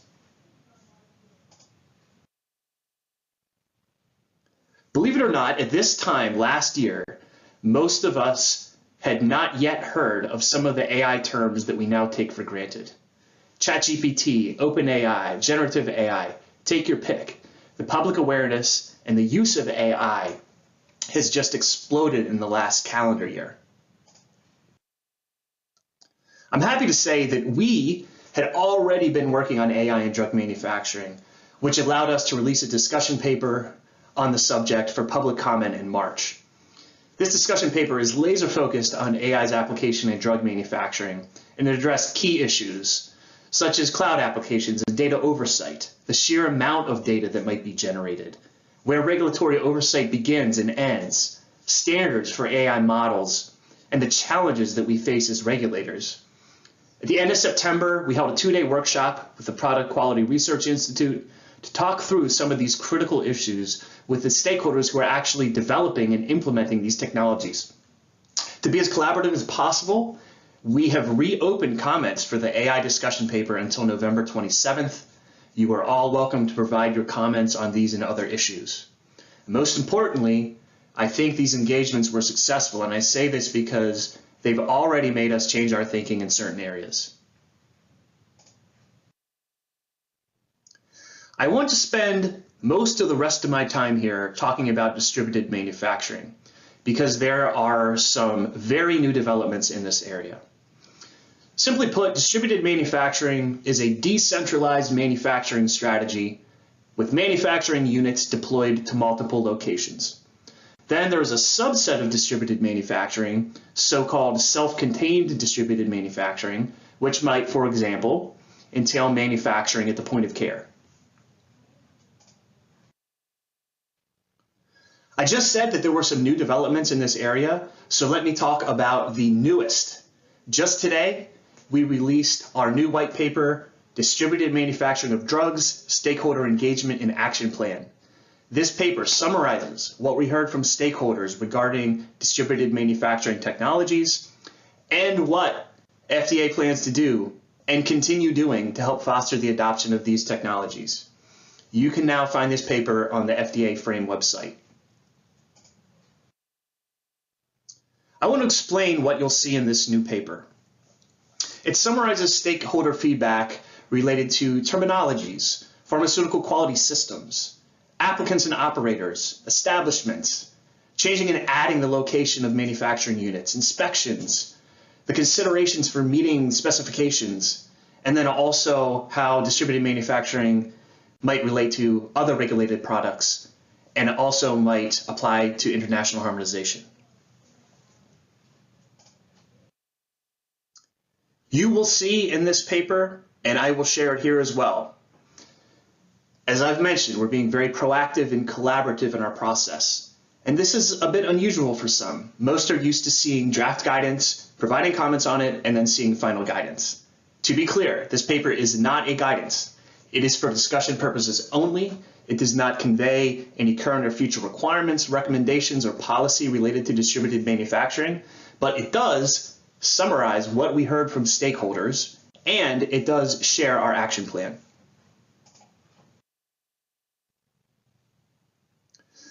So first, stakeholders noted that the term point of care describes a manufacturing location rather than a manufacturing technology. Stakeholders also felt that point of care manufacturing might not always be a subset of distributed manufacturing, that except for some applications of these so-called self-contained distributed manufacturing units, point of care manufacturing might not be intended to be part of a decentralized manufacturing strategy or entail the use of manufacturing units. Furthermore, point of care is an existing term used differently in several medical product areas. For example, healthcare providers might understand the term to mean the exact location where samples are collected or a test is performed on a patient. Others might take it to mean in the same building where patients are treated. So there's different uses of that term. This event, of course, is called the Pharmaceutical Quality Symposium, or PQS. So let me just acknowledge the fun in talking about PQSs at the PQS. So stakeholders supported the reasoning that a centralized PQS model might be essential to DM for CEDAR products, especially to ensure regulatory compliance. It seemed that centralized control over remote manufacturing locations might provide quality oversight by sharing real-time data through, for example, a digital network across a fleet of manufacturing units. And stakeholders proposed that PQS info might be provided to regulators in submissions and/or facility evaluations. An important question for distributed manufacturing is, who will the applicant be? Stakeholders noted that the types of applicants might be different among CBER and CEDAR regulated products.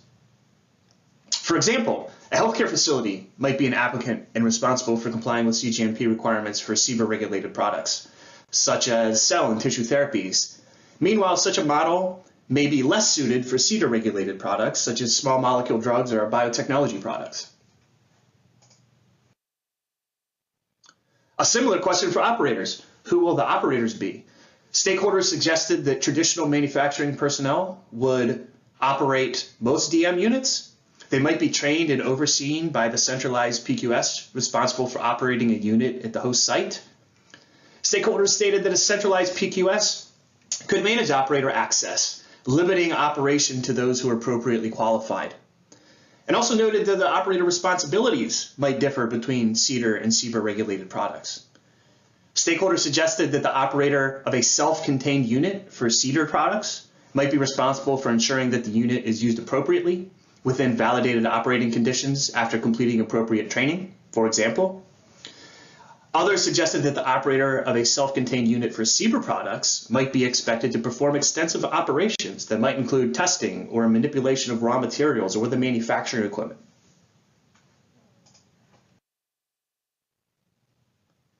Stakeholders stated that current regulations might accommodate the registration and listing of stationary distributed manufacturing units.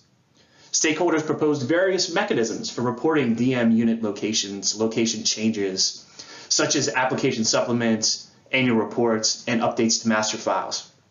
However, some noted that using existing regulatory processes for frequent updates to an application could be a significant burden on the applicant and the FDA. Under the existing framework, applicants might need comparability, validation, and stability data for each new location of a DM unit. Some stakeholders felt that cloned or like-for-like manufacturing units and the data from across a network may reduce risks to drug product quality and therefore may justify the need for less evaluation data upon a unit's addition or upon its move. Distributed manufacturing will challenge the existing approach to inspections. It's that simple. The most common inspection model stakeholders proposed was the inspection of a centralized PQS site conducted on a risk-based frequency consistent with FDA's current procedures. Stakeholders also encouraged the use of alternative tools, such as remote regulatory assessments and advanced technology, for example, augmented reality glasses for host site assessments. And then various models were proposed for inspecting manufacturing units. For example, as part of the pre-approval inspection process, or by being evaluated during the inspection of the central site. When it comes to self-contained distributed manufacturing, stakeholders felt that rapid, non-traditional approaches to release testing might be needed. Some examples they gave: advanced process analytical technologies to enable real-time release testing, modeling and digital twins for process control, and parametric and conditional release. There are some realities of the manufacturing small batch sizes generally, whether distributed manufacturing or not. So stakeholders noted that the destructive end product testing of each batch may not be feasible for small batch sizes. They did propose other approaches, such as testing samples produced from runs performed immediately before or after a run producing material for patient administration. And of course, this run needs to be representative and predictive of the administered batch. And the procedures for handling rejected material at host sites were not well addressed by stakeholders, though clearly physically detaining or destroying non-conforming product to prevent use might be critical. Several stakeholders made comparisons to existing products and how they could inform distributed manufacturing regulation, especially in self-contained units. For example, pet drugs and other radiopharmaceuticals. Though I would note that pet drugs have their own regulatory framework. And then as another example, processes could be used to train and qualify manufacturing unit operators and handle and investigate nonconformances, such as they do at pet sites. Of all the feedback received, though, the clearest is that stakeholders expressed a desire for international harmonization on regulating distributed manufacturing to facilitate adoption of these technologies. There have been examples in the past where manufacturing technologies were stifled because different regulatory bodies handled them differently. It is important to keep in mind that a manufacturer may have dozens of global regulators to deal with for a single manufacturing process. Allow me to begin the transition to what we are doing in Frame. These four things were clear from stakeholders. It boils down to there are areas in which they seek regulatory clarity. They want assurance that regulations and policies are compatible with distributed manufacturing. They want to understand the regulatory expectations, and again, very clearly, they want international harmonization on regulating distributed manufacturing. Now, let me explain briefly how we are addressing these 4 points.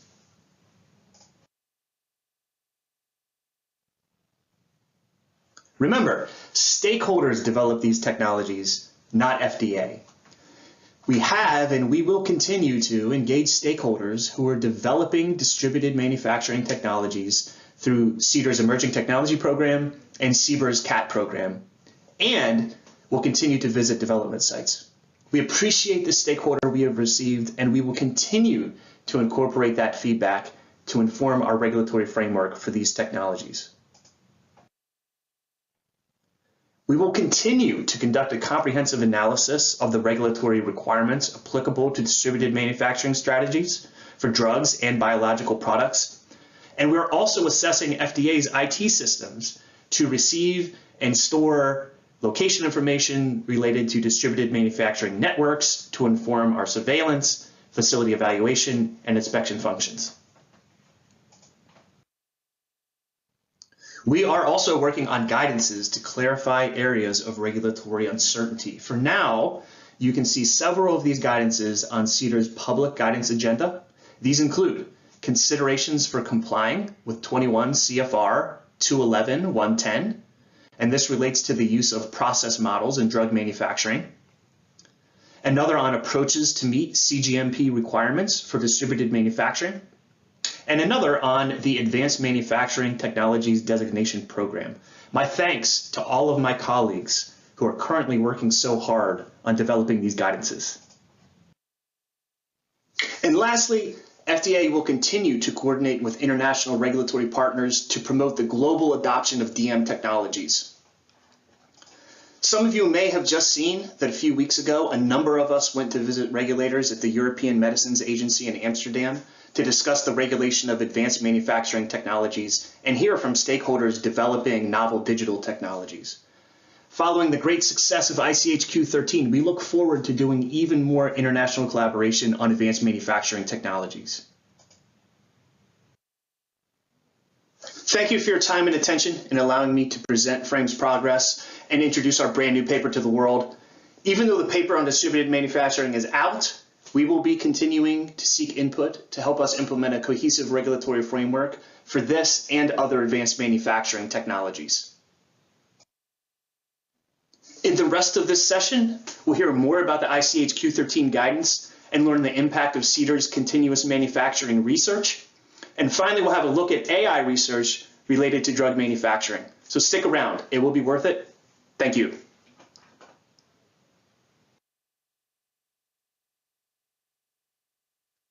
Thank you for the great presentations. We'll have a very short break until 1:45 p.m. Eastern.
Welcome back from the break. We're on the home stretch now, right into the implementation of the ICH Q13 Continuous Manufacturing Guidance by Dr. Rapthi Madarawa, the Division Director of the Office of Pharmaceutical Manufacturing Assessments in OPQ.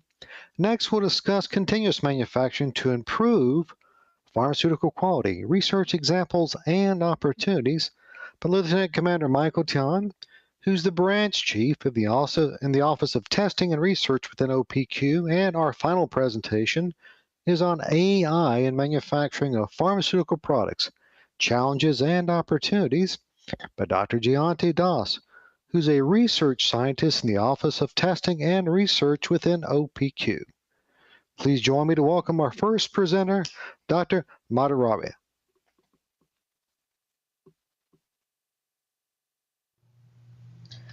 Greetings to our online audience. Thank you for dialing in from different regions and perhaps even different time zones. To orient people who are not familiar with continuous manufacturing, this presentation will start with some basic concepts relating to continuous manufacturing. I will be using the abbreviation CM to refer to continuous manufacturing. I will then go over the ICH Q13 Continuous Manufacturing Guidance, FDA's experience with CM, and end with some thoughts on the use of CM technology for generic drug manufacture. To start with the CM basic, in a continuous manufacturing process, input materials are continuously fed into the process, while at the same time, the materials that are already within the process are being transformed into product, and the product is being removed from the process. So material feeding, product formation, and product removal, all three things occur at the same time, although perhaps in different sections of the CM system. Now, this description can also be applied to some individual unit operations like tablet compression and spray drying, which are widely used in batch manufacturing processes. Individual unit operations like these are not within the scope of the ICH Q13 guidance. The ICH Q13 Continuous Manufacturing Guidance focuses on the integrated aspects when two or more unit operations are directly connected to form a continuous manufacturing system.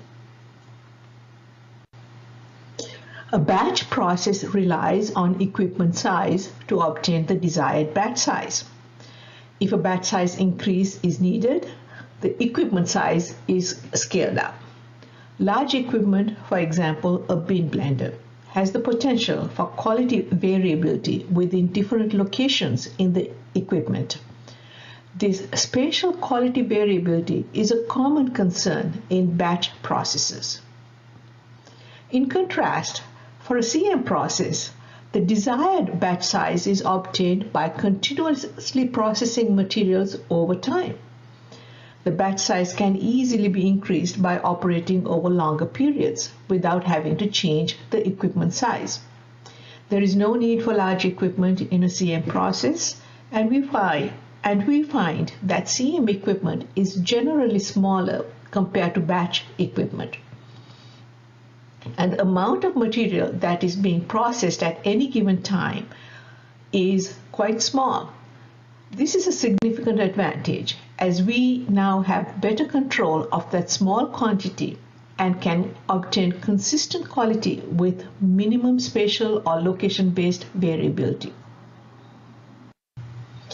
ICH Q10 defines a state of control as a condition in which the set of controls consistently provides assurance of continued process performance and product quality. Maintaining a state of control is important for both batch and CM processes alike, and potential sources of variability are identified and controlled. Batch and CM processes share many of the potential sources of variability that are addressed by the control strategy. Since product is formed over time in a CM process, there could be a potential for time-based variability. When processes operate over long times, there could also be unplanned events. So the control strategy in a CM process needs to address the potential for time-based variability in order to maintain a state of control. Now, this is a type of variability that is not commonly encountered in batch processes.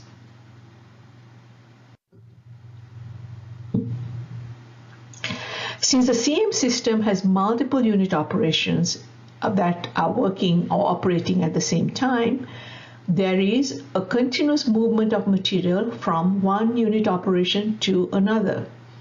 What happens in one unit operation is of immediacy to the other unit operations in the CM system. Understanding the process dynamics of the CM system gives us information on how the connected unit operations interact with each other, how they respond to variations in processing conditions and material attributes, how materials flow within the system, and the impact on the connected unit operations when a disturbance occurs in one unit operation.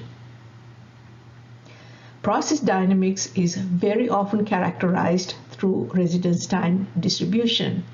The general acronym for residence time distribution is RTD. RTD characterizes the time available for material transport and transformation. RTD is specific to each process, equipment and design and configuration, formulation components and composition, and the material properties, to name a few examples. So knowledge of process dynamics is fundamental to developing an effective control strategy for a CM process. For example, this knowledge can be used to develop a material feeding strategy, develop an effective in-process control and material monitoring strategy, help trace materials moving through the system, and help develop a diversion strategy when product quality is impacted due to a disturbance. And the ICH Q13 training materials will include more examples and discussions on these topics.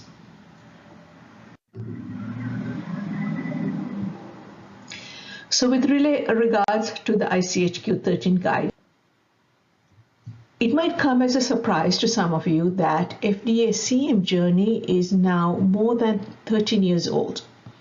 FDA recognized early on that CM has the potential to improve the quality, efficiency, agility, and flexibility of drug substance and drug product manufacture. There was a tremendous outreach to our stakeholders to get this technology adopted and implemented. As you can see, this outreach is still ongoing.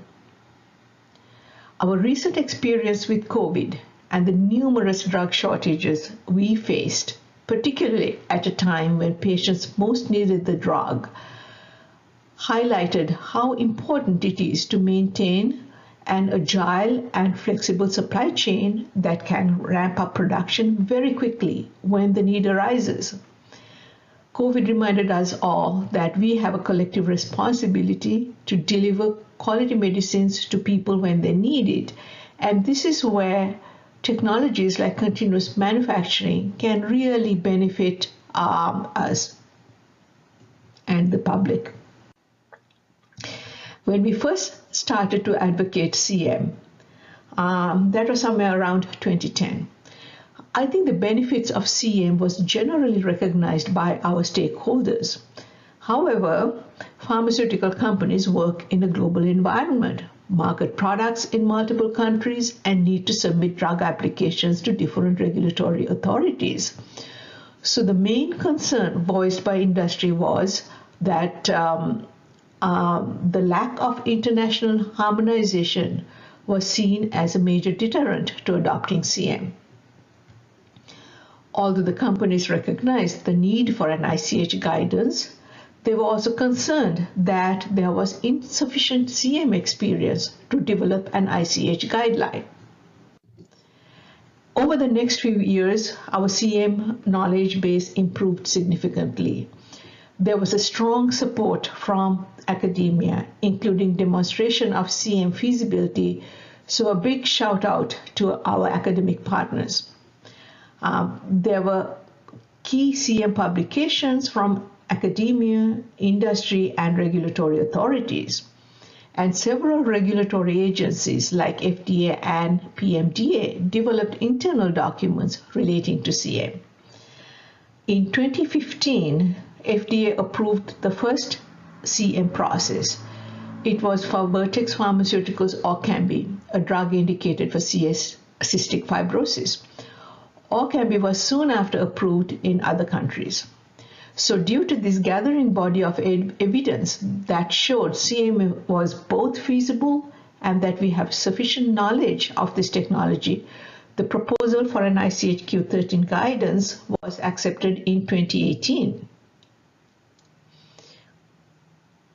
This is a picture of the ICH Q13 expert working group when we first met to start work on the guidance.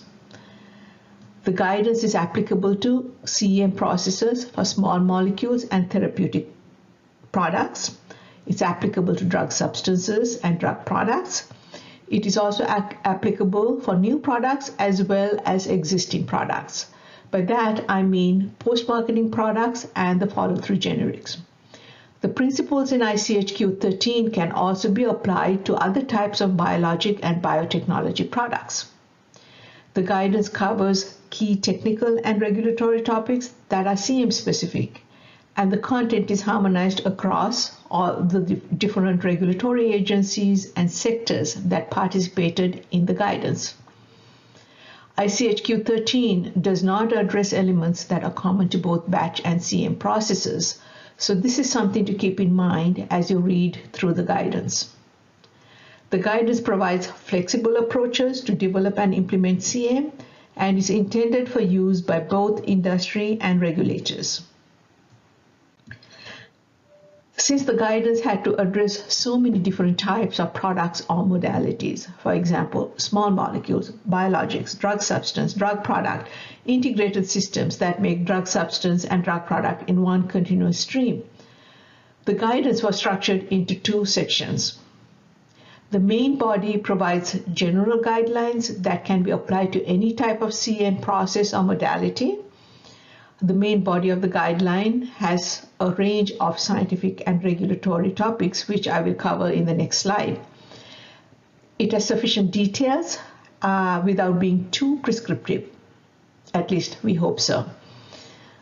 A series of annexes were used to give information that is specific to different modalities. The annexes also include regulatory content relevant to a specific modality. Annexes also contain examples to illustrate implementation aspects. As was mentioned previously, the content is harmonized across different regions. The main body of the guideline separates out the scientific information from the regulatory information. The scientific content is intended to help companies develop a CM process and understand some of the scientific principles behind CM. The regulatory section provides information on regulatory expectations and would help with preparing for a regulatory submission. The guidance also touches on some GMP and process validation aspects, as well as the recommended locations for CM-specific information. The ICH Q13 guidance was finalized in November 22. This is the group that signed off on the final guidance. An implementation working group was stood up in 2023 to develop training materials. So where are we now and what is coming next? The training materials are currently under development. The materials will include online modules with narrated slides and videos. They will cover several CM-specific topics that were identified by industry and regulatory agencies. Some examples are showing in this slide, and I'm not going to read them. We expect to complete the training materials in 2024 and roll out the training soon afterwards. So do stay tuned.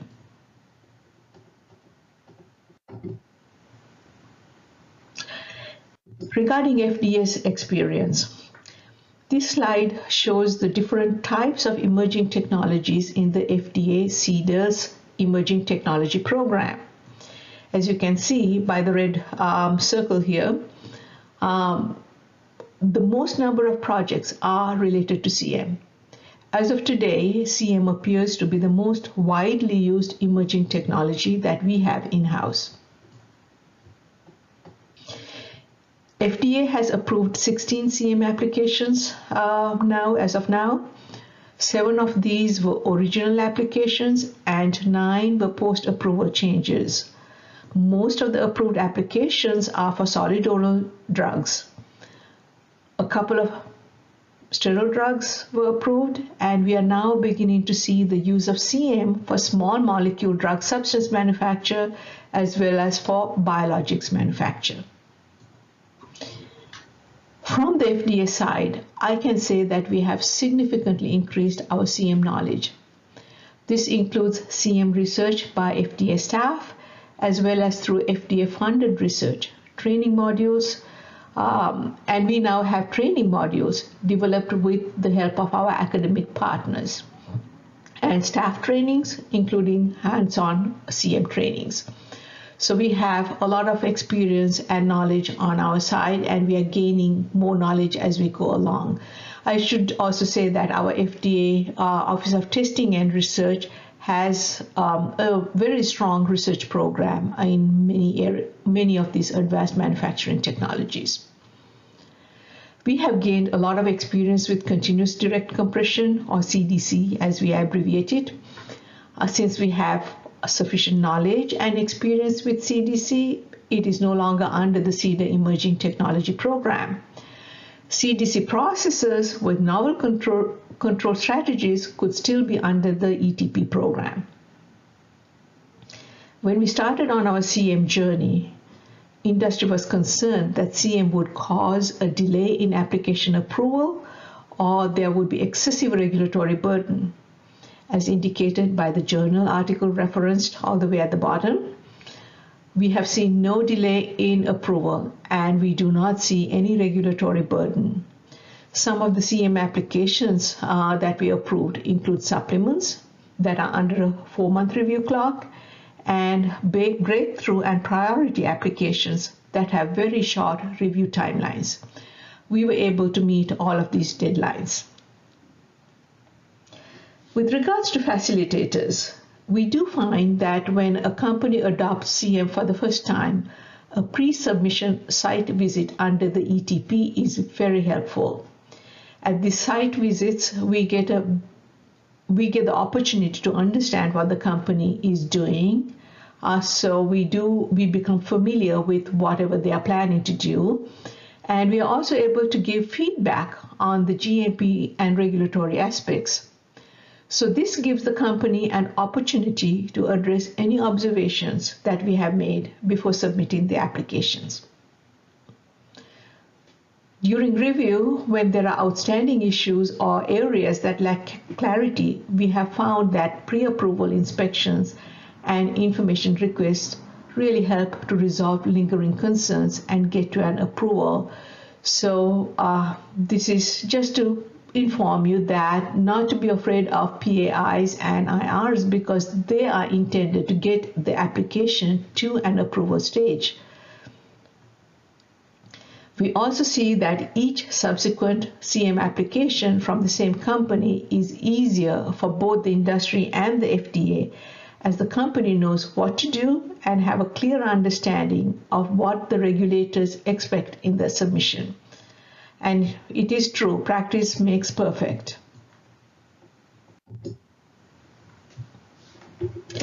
This slide has several unconnected observations.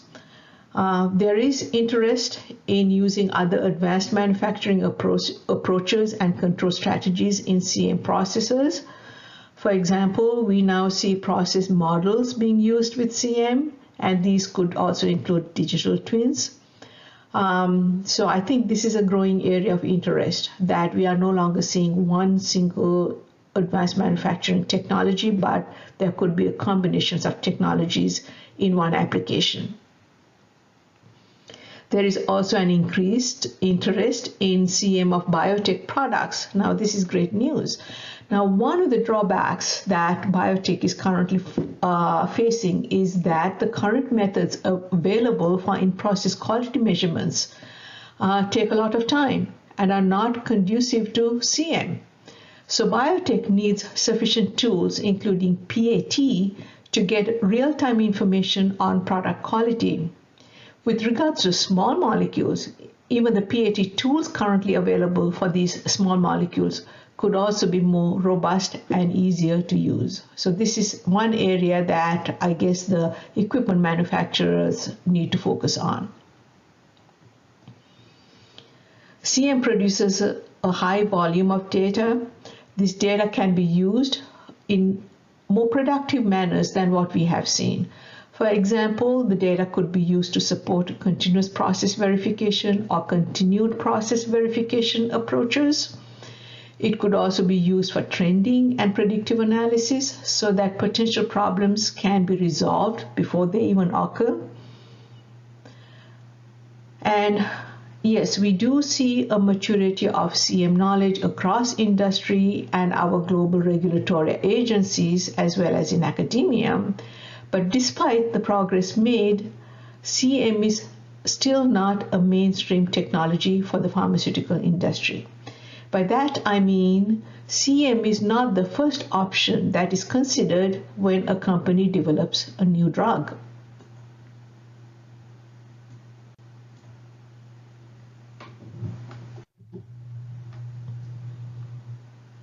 This is, I think, my last section.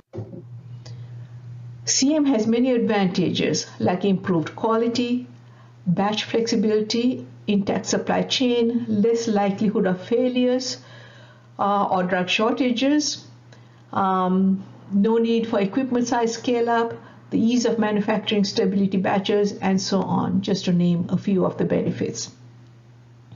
However, we are not seeing the generic drugs adopting CM technology. This particular paper that is referenced here has also indicated that increased adoption of CM is also expected to lead to lower costs. So unfortunately, I think the generic drug industry has not yet tapped into these many advantages offered by CM. Although the business model for generics is different and there is already a large infrastructure in place for batch processes, yes, we do get that. Perhaps these advantages could be of benefit to the industry.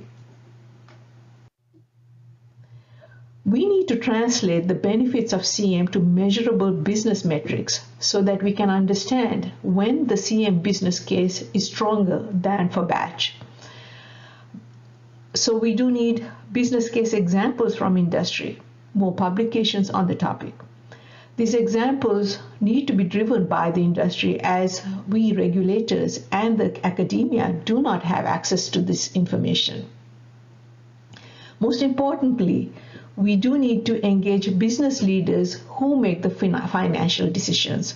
Our conferences are mostly geared to the technical and the regulatory staff, but I think the real business leaders and the decision makers need to be also involved. We also need to continue to explore avenues for decreasing the cost of adopting CM technology. So with that, I have some ideas or approaches that could be used to facilitate the use of CM by the pharmaceutical sector, including the generic drug manufacturers. So we now see CMOs, contract manufacturing organizations, developing CM capability. Now, CMOs that have CM experience could be used to develop and manufacturing and to develop and implement CM processes. The 2022 Prevent Pandemics Act, the acronym is PREVENT. The Prevent Pandemics Act authorized FDA to establish a designation program for platform technologies. Designated platforms are likely to bring significant efficiencies to the drug development, manufacturing, and review processes. Certain criteria and data requirements need to be met for designation of a platform technology. The program and draft guidance are currently under development, so I can't really comment on the details. But once the program is in place, it may be possible to establish specific CM platforms. I think a CDC platform could really be an easy win. Drug master files are normally used for drug substance, commonly used for drug substance in the generic drug industry. Drug master files could also be leveraged by companies, including the CMOs, for platform processes. So this is another avenue that needs to be explored further.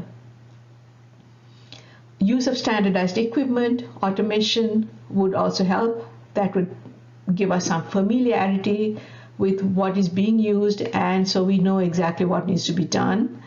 And similarly, developing CM processes and assessing these processes based on the ICH guideline would also provide standardized expectations. So in conclusion, there are no regulatory barriers to the adoption of CM. Finalization of the ICH Q13 CM guidance underscores that global regulatory organizations are harmonized on the scientific and regulatory expectations for CM. Collaborative efforts from industry, academia, and regulators have resulted in increased CM knowledge across multiple regions. CM applications have been approved in many countries, and this further emphasizes the lack of regulatory barriers. CM is currently the most advanced of the advanced manufacturing technologies. However, the adoption of CM is still limited. There is a need to make a sound business case and engage decision makers on the value and benefits of CM technology so that CM is used by all sectors of the pharmaceutical industry. Thank you for your attention.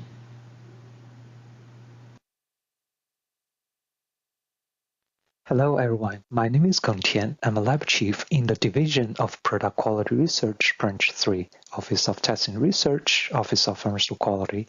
My presentation will focus on continuous manufacturing to improve pharmaceutical quality, research examples, and opportunities.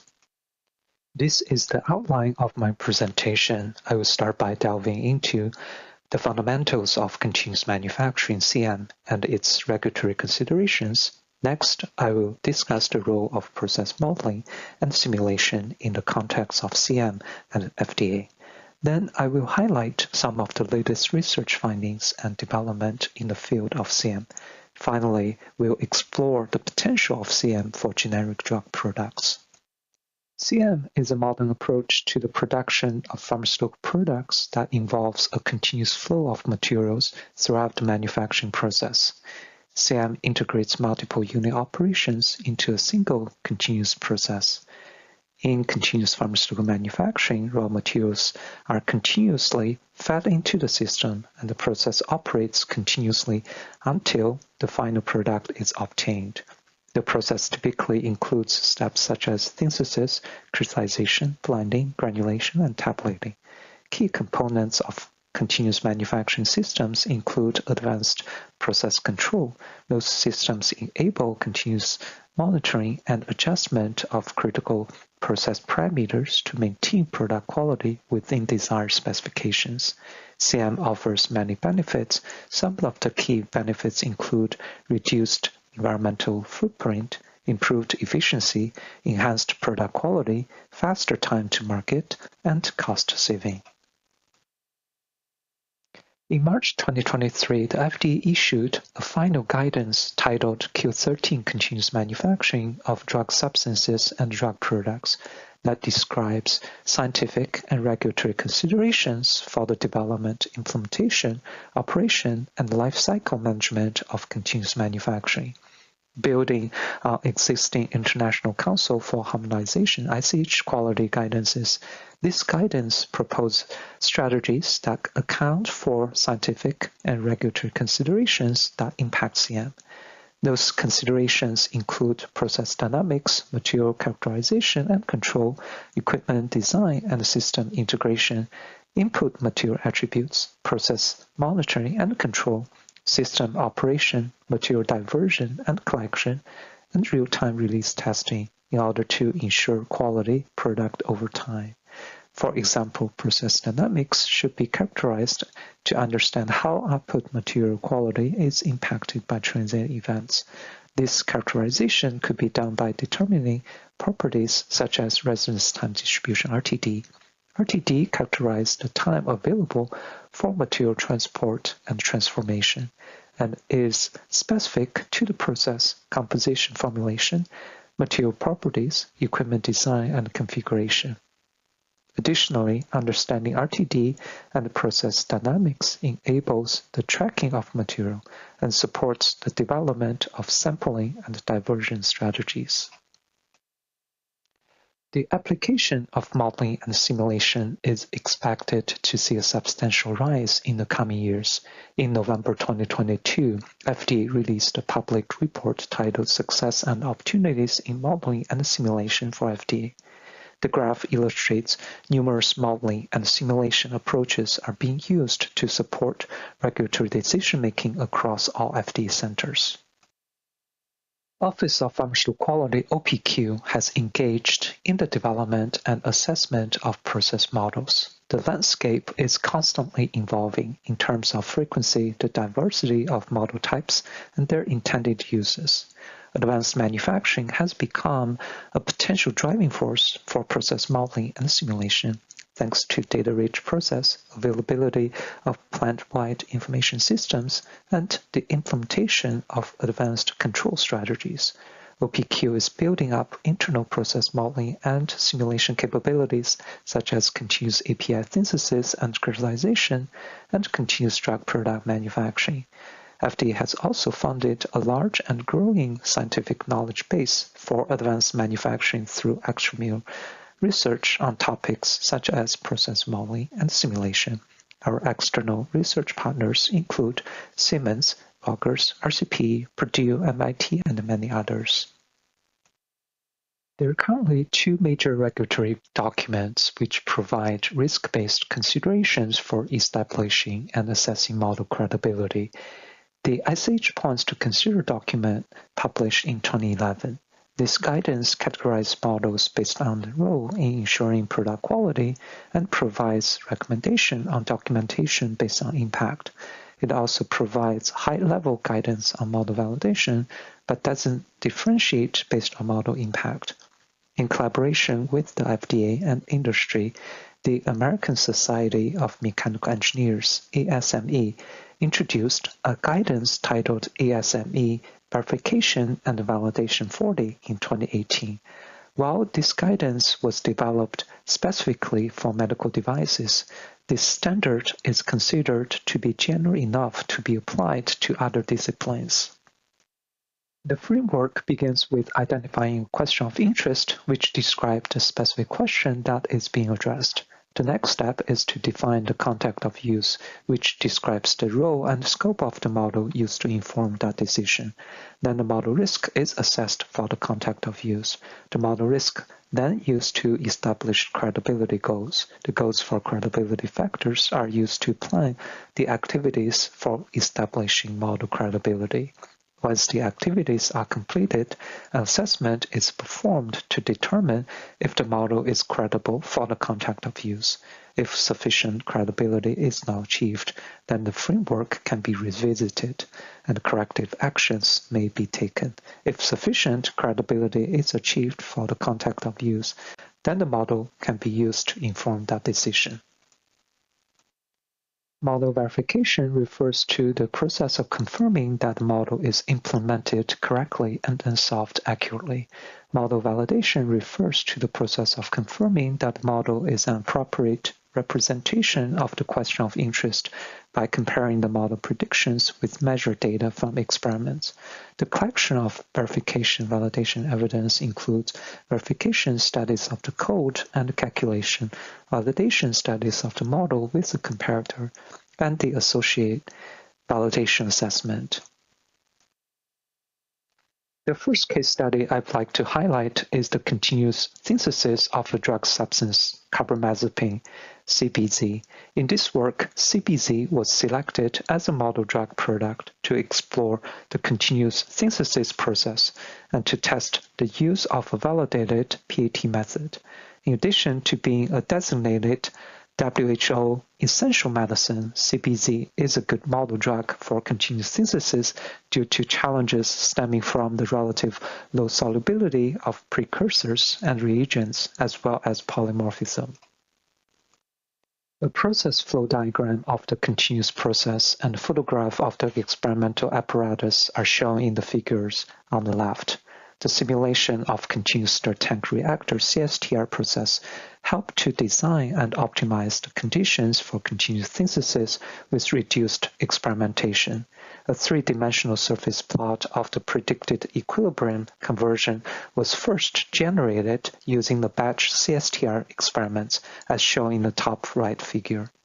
The predicted optimal conditions were then tested experimentally to demonstrate a high-yielding single-stage CSTR process in the bottom right figure. An experimental disturbance was demonstrated as further validation for the continuous synthesis model. In this experiment, a 1-hour stepwise disturbance for the ISP inlet stock was conducted, and the concentration profile was monitored. The experimental results of inline Raman and HPLC time points are overlaid on the kinetic model. In this case study, a continuous system was used to perform the continuous powder blending process. The system was configured to use 3 loss in-wave feeders, 1 for each blend component. An AR probe was used to monitor blend composition at the blender outlet. This work investigates multiple aspects of the continuous powder blending process that may affect the RTD, including changes in book material properties and process parameters. The impacts of changing the disturbance amplitude and using surrogate API are also investigated. Additionally, several methods of RTD analysis are compared, including 2 of the most common types of disturbances used to establish RTD models. It is critical to understand of how process parameters influence disturbance propagation before making process changes when relying on RTDs as a control strategy.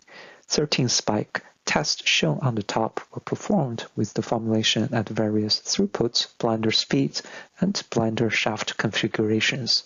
Process parameters and interactions sorted by T ratio based on their influence on mean residence time are shown on the bottom.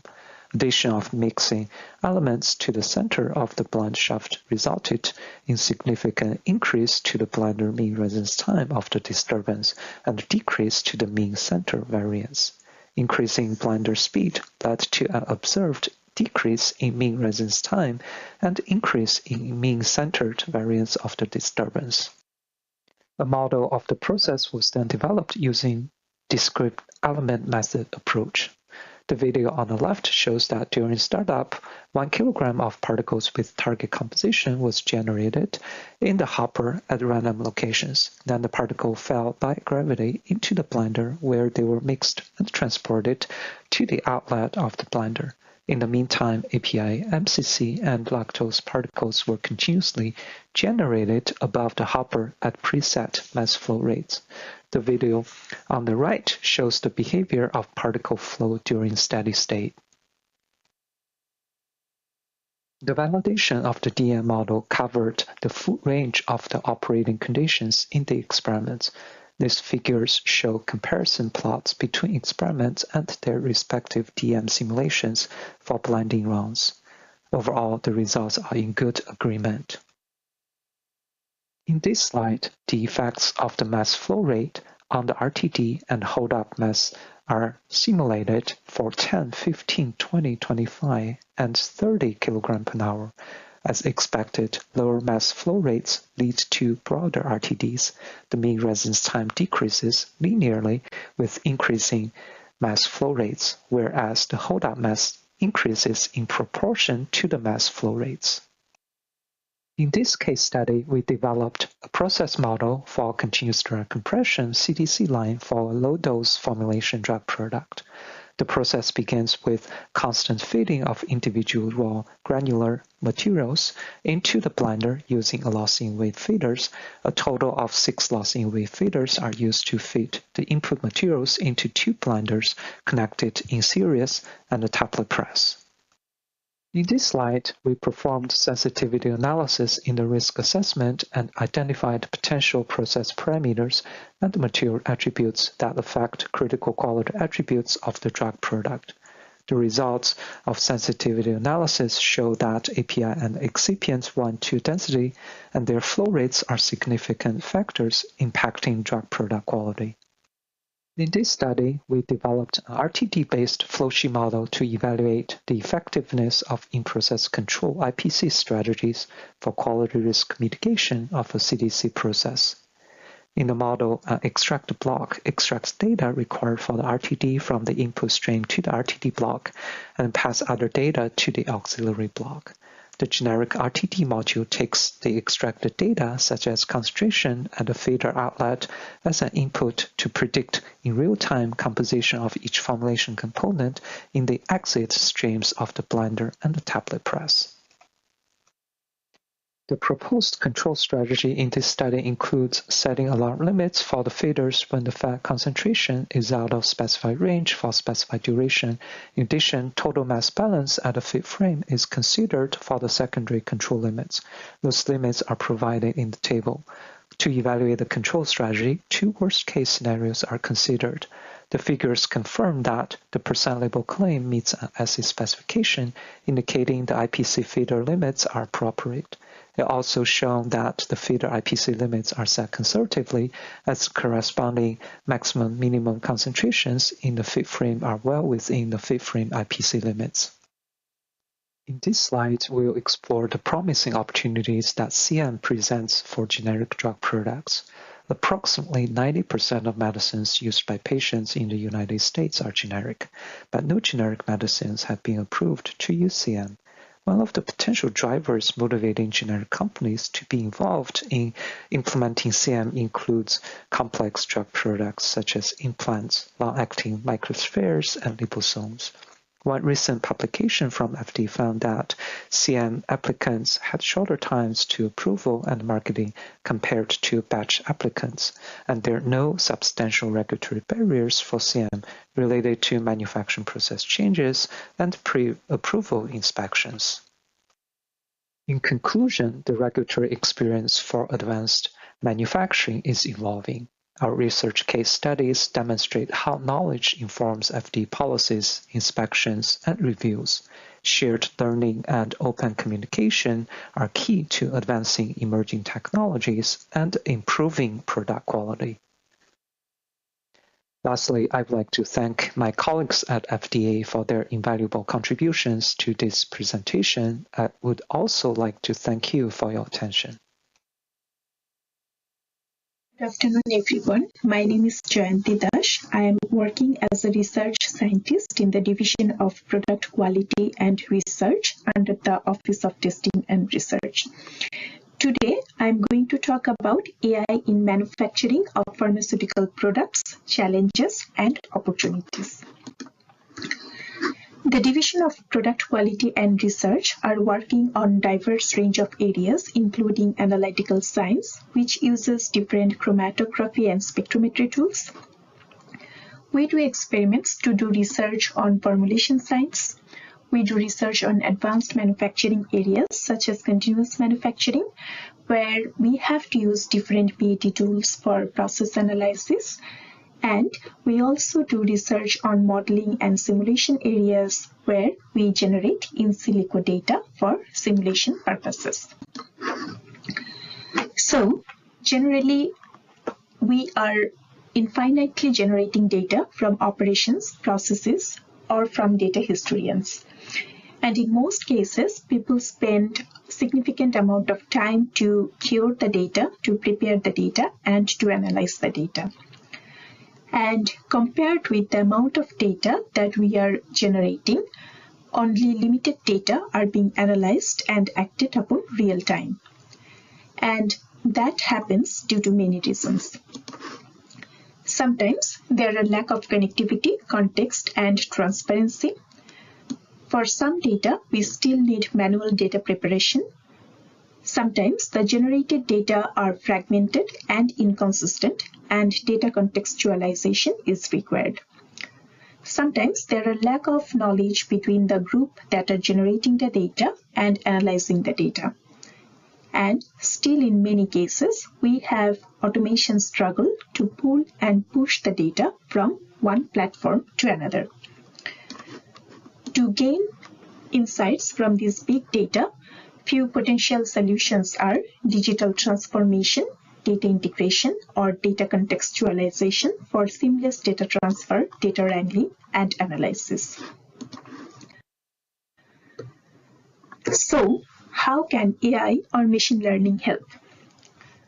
From the pool of various types of data that industries, manufacturers, academias, or regulators generate every day, the challenge is to transform the data into information. The generated data sometimes are unstructured, semi or quasi-structured, or structured. And machine learning application can either process and perform analysis on existing datasets, or can capture, process, and organize data to uncover actionable insights from unorganized data. In my next few slides, I will present two use cases to show two examples where we are applying AI for process control and monitoring and for product quality evaluation. The first use case that I'm going to present is the study of formulation design using machine learning applications. As you know, the pharmaceutical manufacturing formulation is a multi-step process where the active drug is mixed with all other components by considering the factors of critical material attributes and critical process parameters and become the final beneficial medicinal product. The benefits and constraints of the active pharmaceutical ingredients, APIs, valuable excipients, associated interactions, and manufacturing procedure are the four basic components for a successful pharmaceutical formulation. Therefore, a careful design of formulation and manufacturing processes can enhance the efficacy of new drug molecule, can reduce the adverse effect, can improve the bioavailability, and can reduce the off-target delivery. Since each drug has its own unique physicochemical properties, for a given material, there are a wide range of variables that need to be optimized during formulation development. Therefore, traditional approach of formulation development relies on iterative improvements such as trial and error in the experiment design. This often requires extensive resources and time for conducting in vitro and in vivo experiments to optimize the formulations and manufacturing processes and increase the cost and generate a large number of multidimensional data. Since AI has the ability to handle and predict large amount of multidimensional data, the AI-directed approach will definitely offer a clear advantage of first-track development of these efforts. In this work, we have developed an AI-assisted method to aid the analysis of polylactic-glycolic acid-based long-acting injectable formulations. Polylactic-glycolic acid, or PLGA, is a biodegradable microparticles that have been used as a long-acting injectable drug delivery systems from the past 3 decades. These long-acting injectable products are designed to deliver their cargo over extended periods of time and are used for prolonged therapeutic effect and become the ideal formulation strategies for treatment of chronic diseases. We have a comprehensive dataset of PLGA formulations from one of our previous FDA-funded research projects, where the collaborators have studied on different formulations. In their study, they have seen that solvents impact the three-dimensional morphological structures for the formulation. There are the laser scanning confocal microscopy images of showing how different solvents are impacting the surface morphology or topography for the same formulation as well as for different formulations. The dataset contains details of different formulations, corresponding manufacturing data, detailed surface topographical characterization data due to solvent changes, and in vitro release testing data. The machine learning methodology can be applied on this multidimensional dataset to find the significant parameters to predict the drug polymer ratio, formulation compositions, and to predict the in vitro release behavior.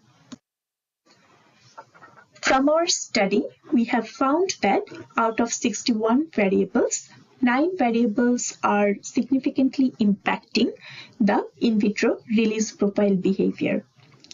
And those significant parameters include the drug polymer ratio, manufacturing methods, polydispersity index, solvents, and so on. This type of dimensionality reduction is necessary to better visualize the impact of the model input features on in vitro drug release values. We have also applied different machine learning models to predict the formulation compositions and drug polymer ratio. The overall predictive performance of each machine learning model showed good accuracy from our study. These graphs show the experimental and predicted in vitro release behavior for different machine learning models for different formulations. The predicted release showed a good match with the experimental release profile behavior. As mentioned earlier, the long experimental cycle and high-cost formulation development results small dataset in this area. Therefore, one main difficulty of formulation prediction is the lack of reliable and standard formulation data. So, this type of AI method may serve as a tool in the future to help comparing the proposed generic products to reference listed drugs by analyzing feature similarity across different formulations. Such tool may also help addressing some of the unique challenges in determining the bioequivalence of long-acting injectable generic products. The second example is on product quality evaluation, where I will show an example of AI-assisted advanced imaging analysis for multivesicular liposomes. Multivesicular liposomes, or MVL, is a lipid-based drug delivery system which are composed of multiple lipid vesicles with internal drug-containing aqueous chambers. The architecture of MVLs allow encapsulating drugs with greater efficiency. However, due to the complex architecture of the MVLs, it is oftentimes sensitive to the manufacturing processes, and this challenges the design and development of appropriate in vitro release test method. Our previous work revealed that manufacturing process parameters such as emulsification time, shear rate, rate of solvent removals are having a direct impact on internal and external particle size dimension for MVL products.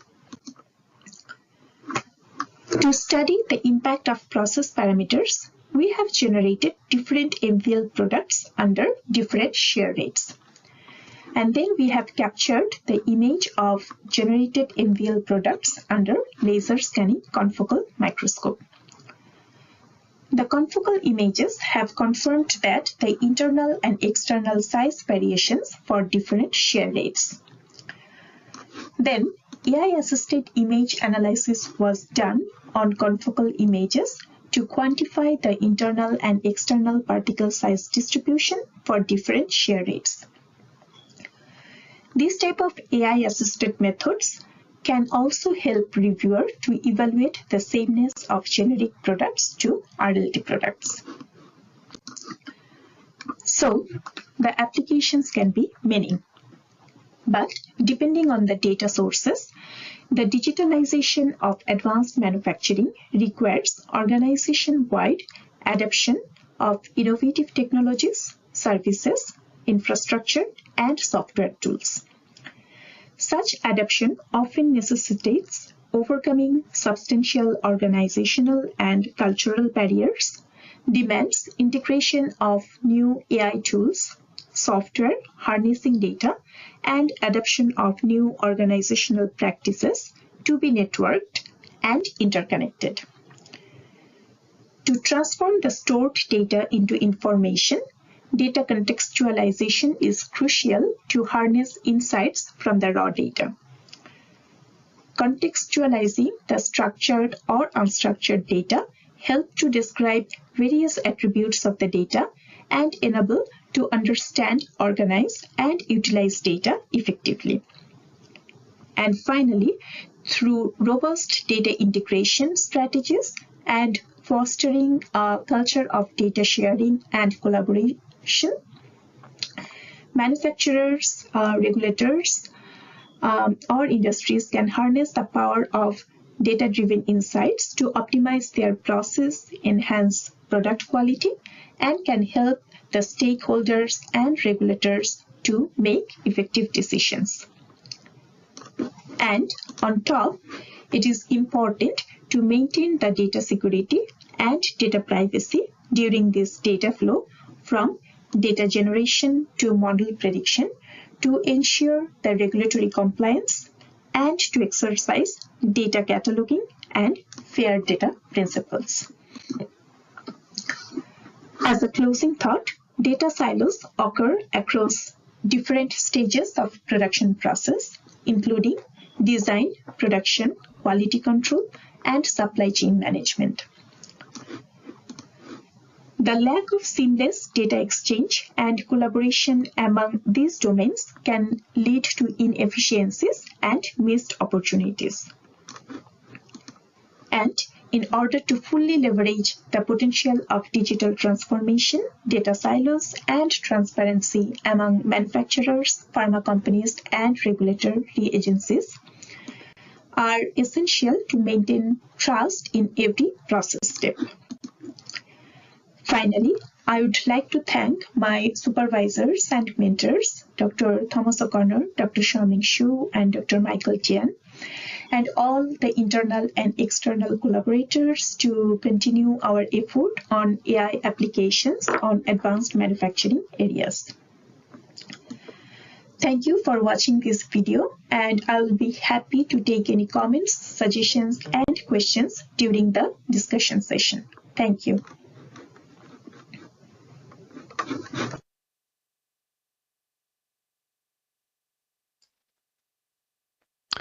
Thank you all for the great presentations. We're moving into our final Q&A panel, and we're giving our presenters and panelists an opportunity to connect their mics and also connect their video options for this panel. We have one coming on right now, Dr. Fisher. And to our audience, if you haven't had a chance to submit your questions into the Q&A chat pod, please do that at this time. We'll answer as many questions as time allows. All right, looks like we have just about all panelists on board, and we'll go ahead and start with the first group of questions directed to Dr. Connor, Dr. Thomas O'Connor. And here is the first question. Is there a link where we can find the approved ETPs, and do you have examples of aseptic technologies ETPs? Yeah, thank you for that question. So we do have a website for the Emerging Technology Program, where you can find a list of examples of technologies that have been accepted to the program, including ones for aseptic processes. So for aseptic processors, we've seen a lot of engagement around advancements related to isolators, robotics, and also a lot of interest and engagement around rapid sterility methods, which I think are key for these types of products as well. So that information can be found on our website and through engagements like this, where we present updated information about the program and our engagements. Thank you for that question. Thank you for responding to that question. We do have a couple more questions for Dr. O'Connor, and here's the next question. Have there been any approved proposals to use industrial, say they're IoT or LOT, in advanced manufacturing, in particular to facilitate modeling and simulation?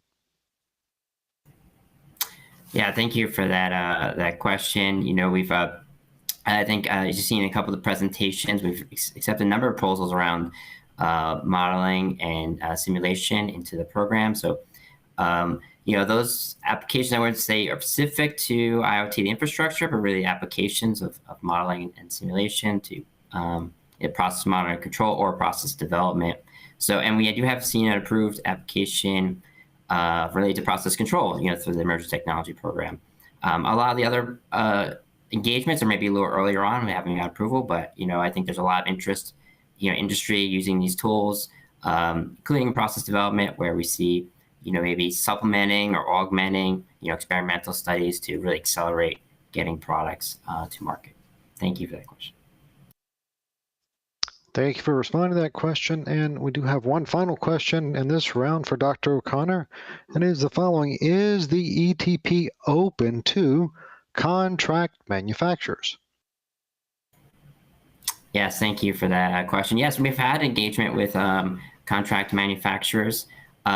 Even sometimes early engagement where maybe that's just with the contract manufacturer, or oftentimes maybe with the contract manufacturer and a client you're looking to implement an emerging technology for a particular product.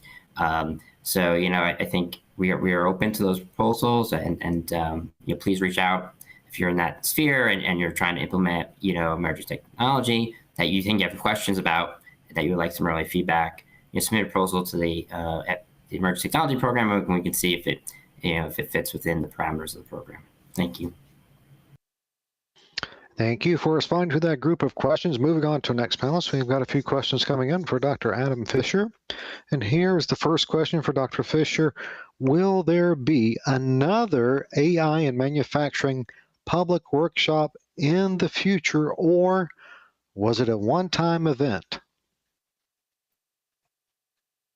Thank you for that question, Ray. I'm going to give a little bit of a non-answer here and just say that we're thinking about it. We're thinking about whether we want to do another one, and if we do, what format it might take. I will say, though, I'll use this opportunity to plug the fact that comments are open on our AI and drug manufacturing discussion paper that is out now. So if you have anything that you want to tell us between now and December 27th, go in there and provide us your comment. You don't have to wait until we have a public workshop in order to tell us what you think. Thank you. Thank you for responding to that question. Moving on to our next question for Dr. Fisher. What are the expected business outcomes of distributed manufacturing in terms of efficiency, quality, availability, and other KPIs? Thank you for that question. It's a good one because sometimes we are asked why we chose the technologies that we did to prioritize in the FRAME effort. And when you make that decision, you have to consider the benefits of the technologies, right? So for me personally, when I look at distributed manufacturing, I think some of the key benefits are being able to be responsive to demand, and not only responsive to demand generally, but also potentially responsive to local demand. So if you had a distributed manufacturing unit in a region, or I think I mentioned in my talk near a hospital, you could envision being able to respond to changes in demand in that region or at that hospital. And I think there's a very direct connection then to being able to deal with drug shortage, to know that you have patient demand that potentially could cause problems and have the ability to address that relatively quickly. I think another benefit just relates to diversity of manufacturing, right? So I think we've seen throughout the last several years with the pandemic, with wars, with natural disasters, some of the risks that come from having manufacturing at one physical brick and mortar location. If something goes wrong, it can mean bad news for the supply chain.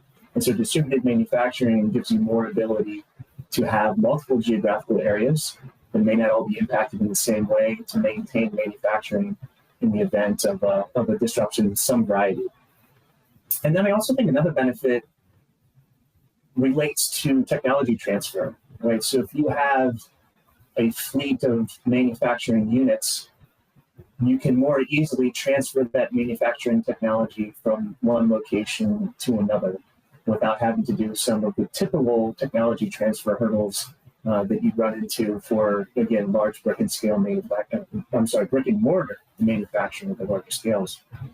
And so I think these are some of the benefits. There are others in the discussion paper if folks are interested in reading more. But again, from my personal perspective, I think those are some of the key ones for distributed manufacturing. Thank you. Thank you for responding to that question. I have one more question for Dr. Fisher in this round regarding the emerging technology proposal. Can it be a proof of concept project or not? So I'll acknowledge before I even begin my answer here that question might be better for Tom, since he spoke on the Emerging Technology Program, but I did reference it a few times in my talk as well. So I'm happy to give my best answer here. And Tom, you can feel free to correct me if I've got any of this wrong. And I think the most important thing to know is that the Emerging Technology Program is open for stakeholders prior to the submission of an application. And then I'd say even prior to the identification of a drug target. And it doesn't only have to be pharmaceutical manufacturers. There are other stakeholders who can be in that program. I think the term we might debate a little bit is proof of concept, right? Because I imagine we may have some graduate students in the symposium here today who are thinking of proof of concept in a very different way from what a pharmaceutical manufacturing company might be thinking when they talk about proof of concept. So I would say it needs to be mature enough that we can actually talk through the regulatory issues that we might run into as we collaborate towards getting an eventual application and then working through some of those policy and assessment issues that we do. And I will say that this is not something that's sort of theoretical. There have been emerging technology meetings with companies who are in the earlier phases. Tom, maybe to you if I missed anything or mischaracterized there. I think you touched on two great points. That the program is really open to that early engagement. You don't need a molecule identified. But then when we're talking proof of concept, you still need to demonstrate you meet the criteria for the program. So that's novelty. So okay, it's novel, but that has the potential to really improve product quality. So you have to have enough evidence to kind of meet that bar. It is potential, but you need to demonstrate it's worth the time for the agency to engage at this point. And you need to have some questions that you're looking for feedback from the agency on, right? So that usually you're further enough along in the stage that you're kind of have enough evidence to meet that criteria, and you have questions, for the agency to kind of provide some feedback on. Thank you for your collaboration on that last question. Moving on to our next panelist, we've got a few questions for Dr. Rapthi Madarawa. And here is the first question. Are there any new or emerging PAT tools that you think will be critical enablers for continuous manufacturing?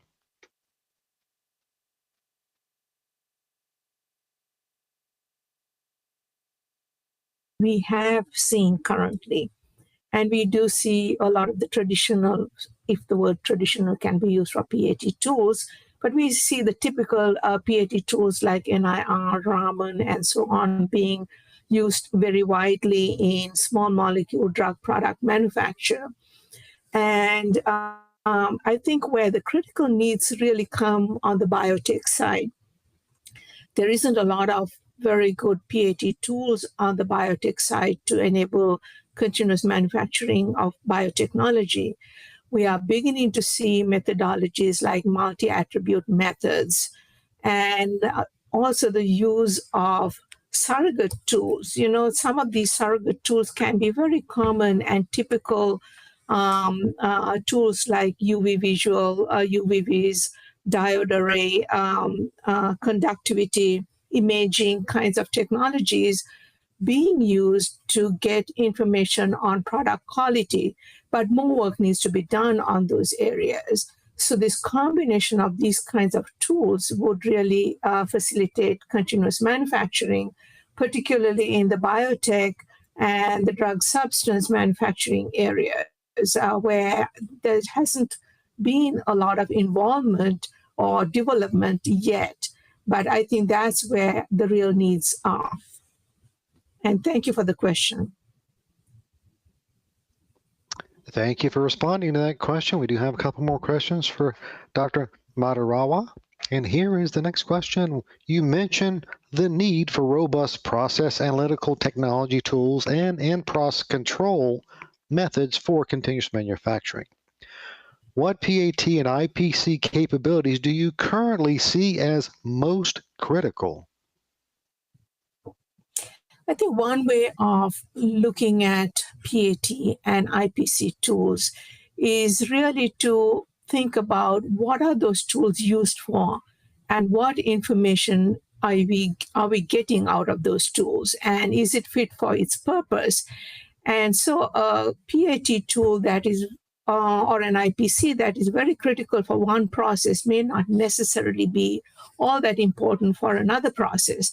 And particularly depending on how the control strategy is structured, if there are redundant methods or surrogate methods or other kinds of tools that are also giving information, then you sort of have to look at it holistically instead of looking at one PAT tool is more important than the other, but really focus from what is really needed for that particular process.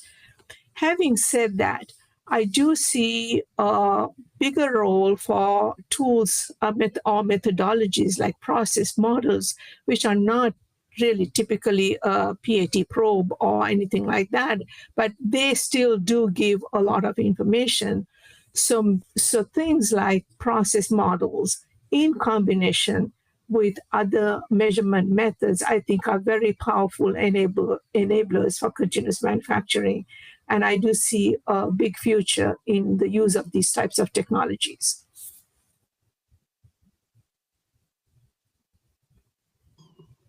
Thank you for responding to that question. We do have one more question for you, Dr. Madarawa, and it's the following. Whilst you say there are less regulatory barriers than industry might expect, in your opinion, how likely or feasible is CM for low-volume generics?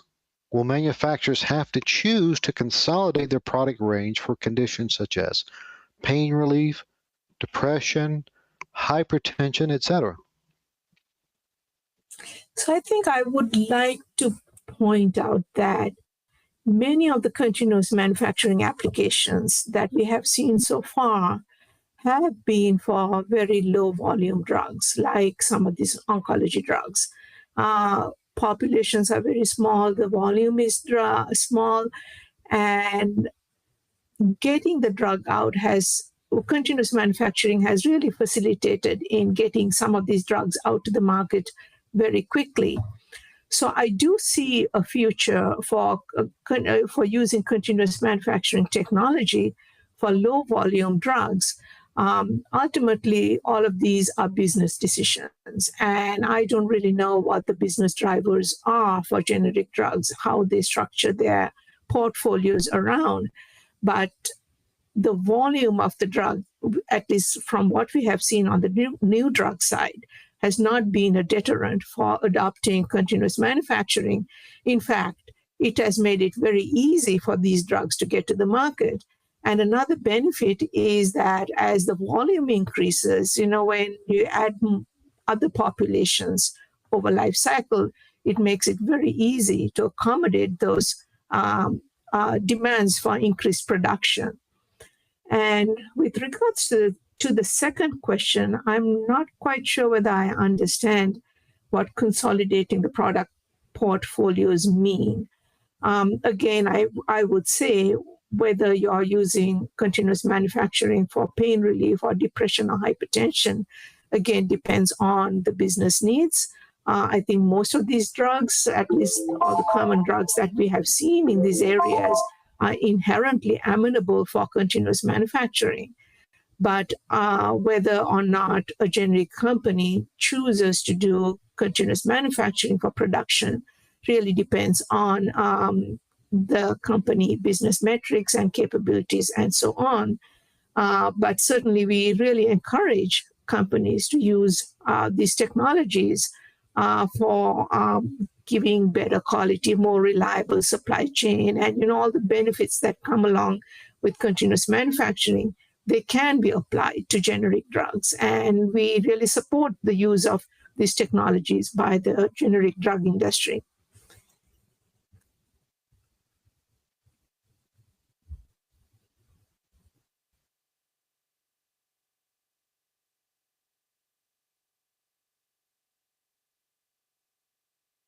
The FDA evaluated continuous crystallization with regard to chemical and polymeric purity?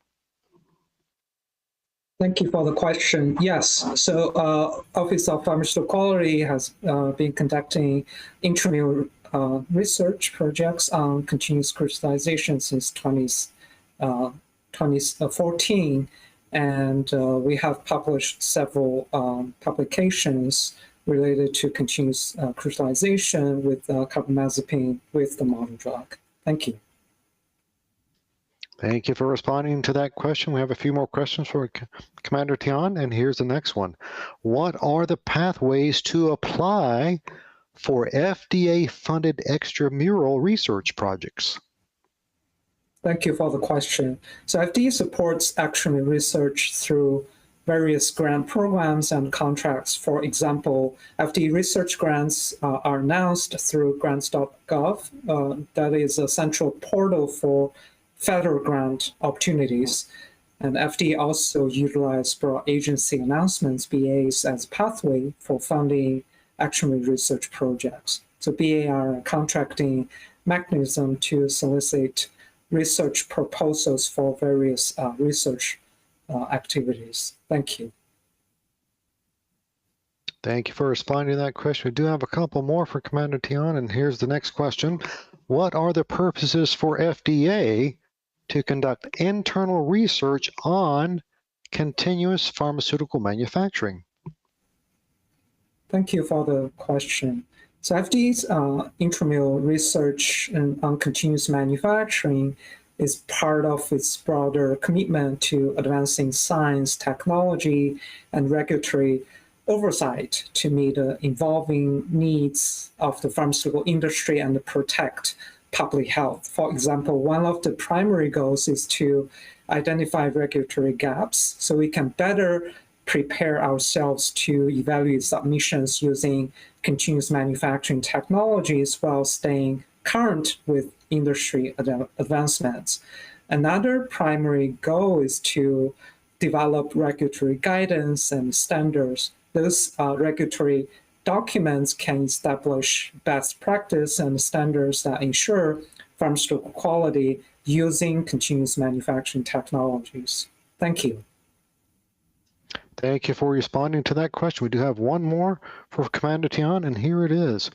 What are the incentives for generic drug makers using continuous manufacturing?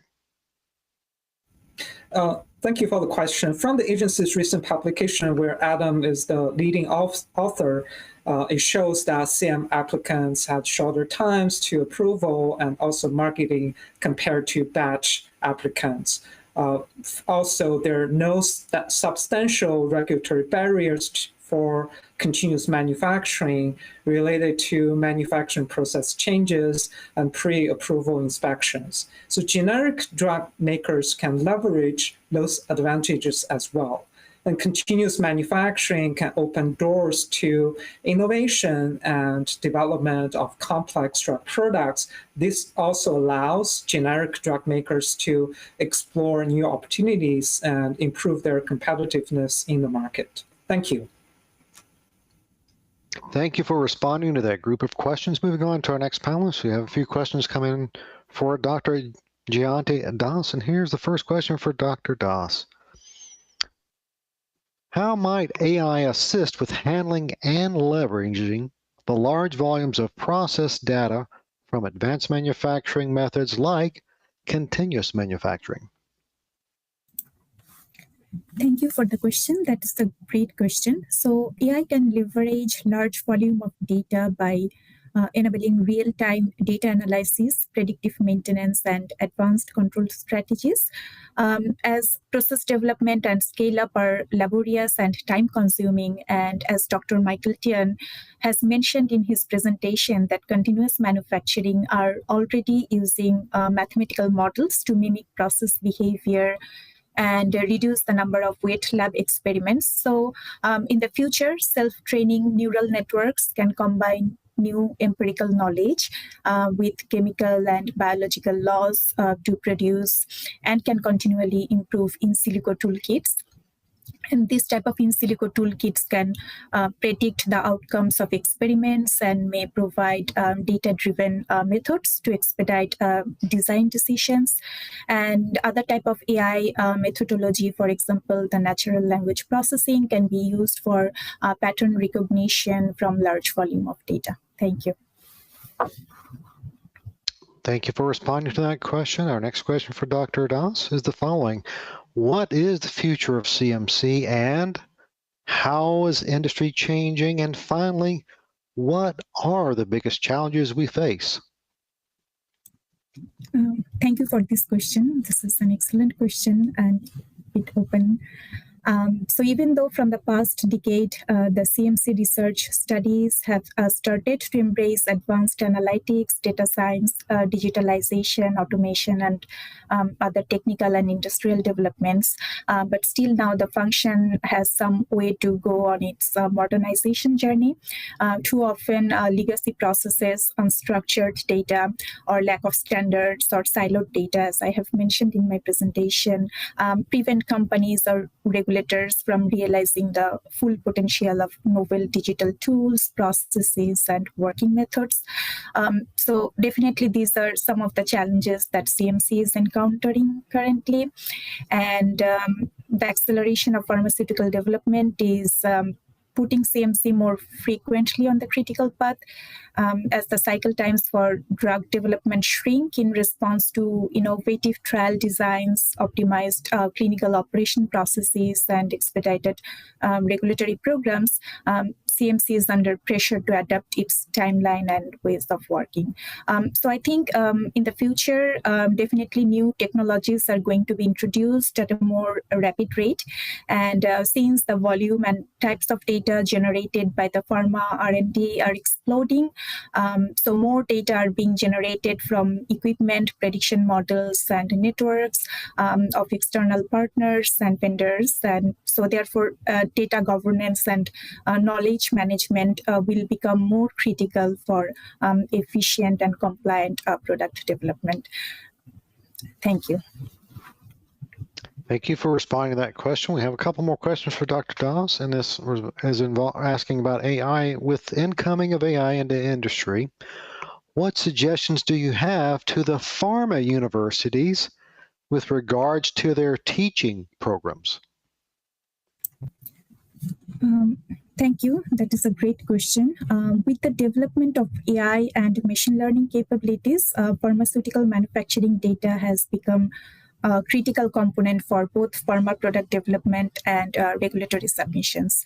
And as companies access a wider range of external data sources, digitalize their workflow, and generate real-time data from automated equipment, sensors, and processes, these substantially increase the data flow. So the pharma companies and regulators should design the education teaching program and can develop the guidance in such such a way so that it would help to increase the understanding to ensure how the data can follow the FAIR data principles, which are data findability, accessibility, interoperability, and reusability. People need to understand how the effective sharing of data happens between different organizations through the appropriate data governance models, how to work at a pace that meets the need of counterparts in the manufacturing R&D functions, and how to use the wealth of the data for the benefits of patients and businesses. Thank you. Thank you for responding to that question. And we have one final question for Dr. Das. And in relation to QMM and digitalization, what can be done more than in the past using 4.0 technologies in comparison what was enabled by the, for example, PAT FDA guideline in 2004? So what is different today?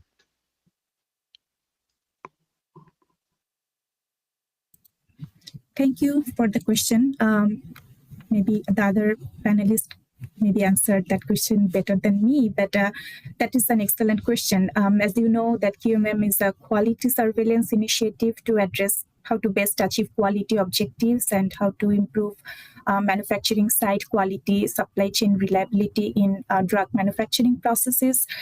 So FDA is keenly aware of the QMM impact, as Dr. Tom O'Connor has mentioned in his presentation, that 62% of the drug shortages are FDA has seen, and most of the time that drug shortages are attributed to the manufacturing delays and quality related issues. So the administration hopes to operate on QMM model that can withstand the disruptive shortages. It may never be a practical reality to prevent shortages entirely, but there is an intention to prevent the critical level impact that can come with them, as we saw during the height of the global COVID-19 crisis. So the Industry 4.0 or digitalization can initiate data-driven pharma risk management and can elevate quality beyond the base level of current good manufacturing practices. And that can be accomplished by adopting digital QMM software solutions, and can use various distributed quality methods to attempt to integrate quality throughout the product life cycle, rather than control the quality reactively at the end of the product life cycle when it's too late. Thank you. Thank you for responding to that group of questions. We just had one last question come in for Dr. Michael Tian, Commander Tian, and here is the question. What challenges still exist in scaling up continuous processes from R&D to commercial manufacturing?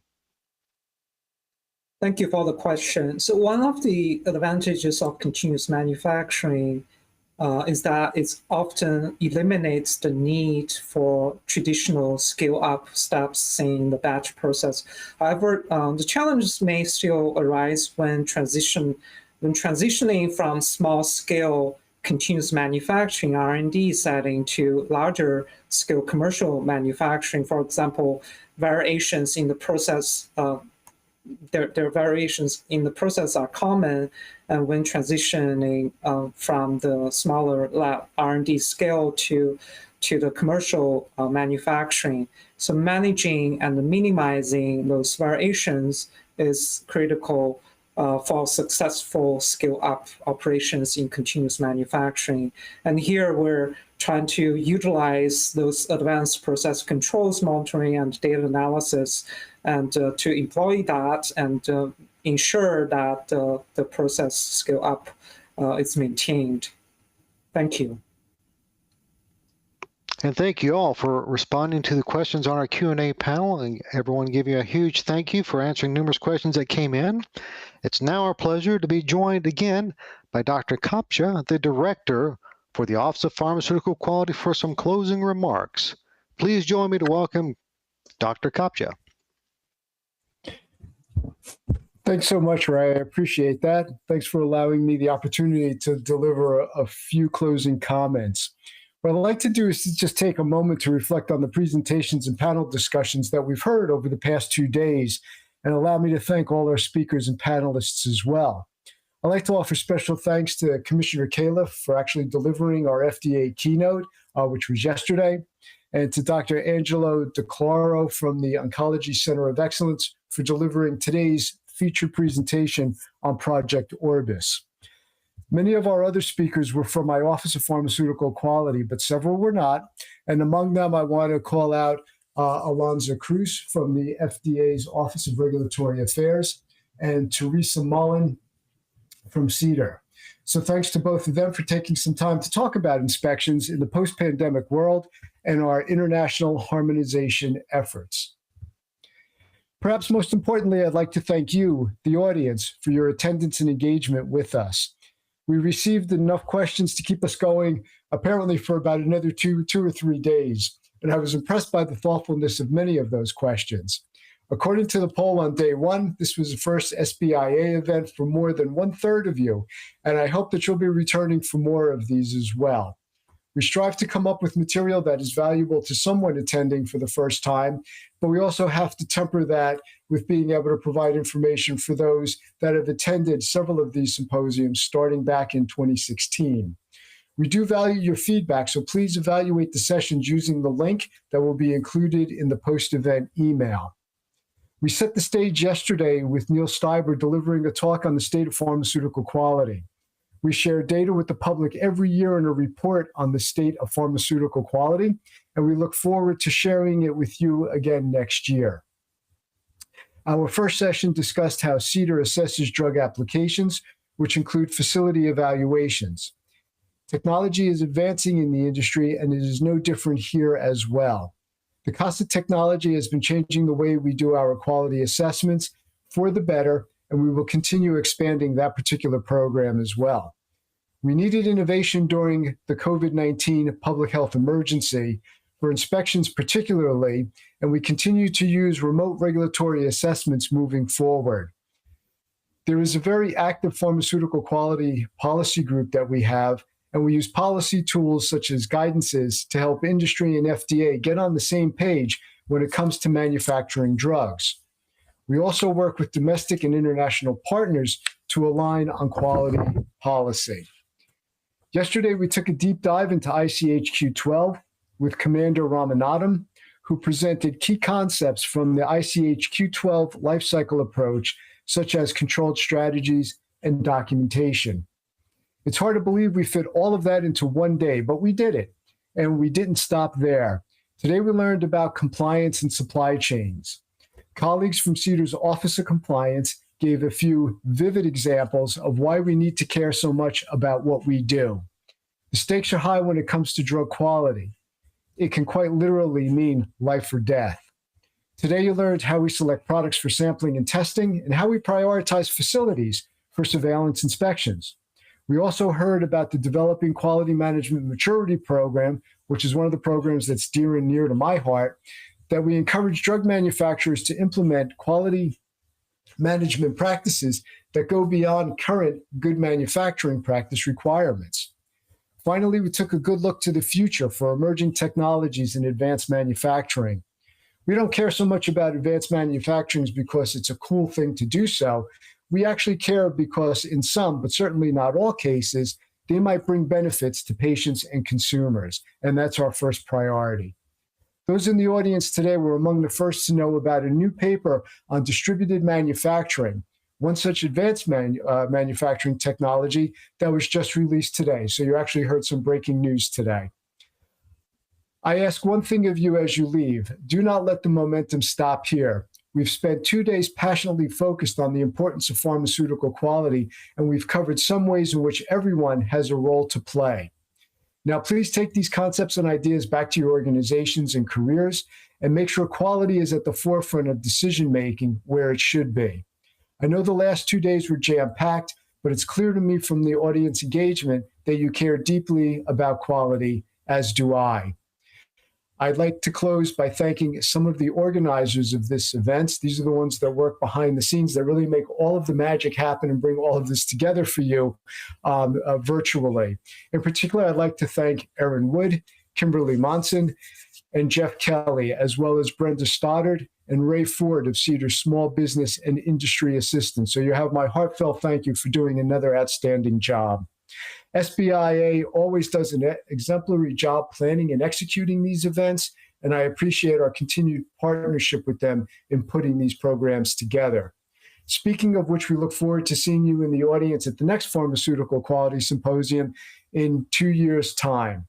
Now let's start to continue working together to ensure quality medicines continue to be available to the American public. So what I'd like to do now is turn it back to Ray for some final housekeeping comments. Ray, back to you.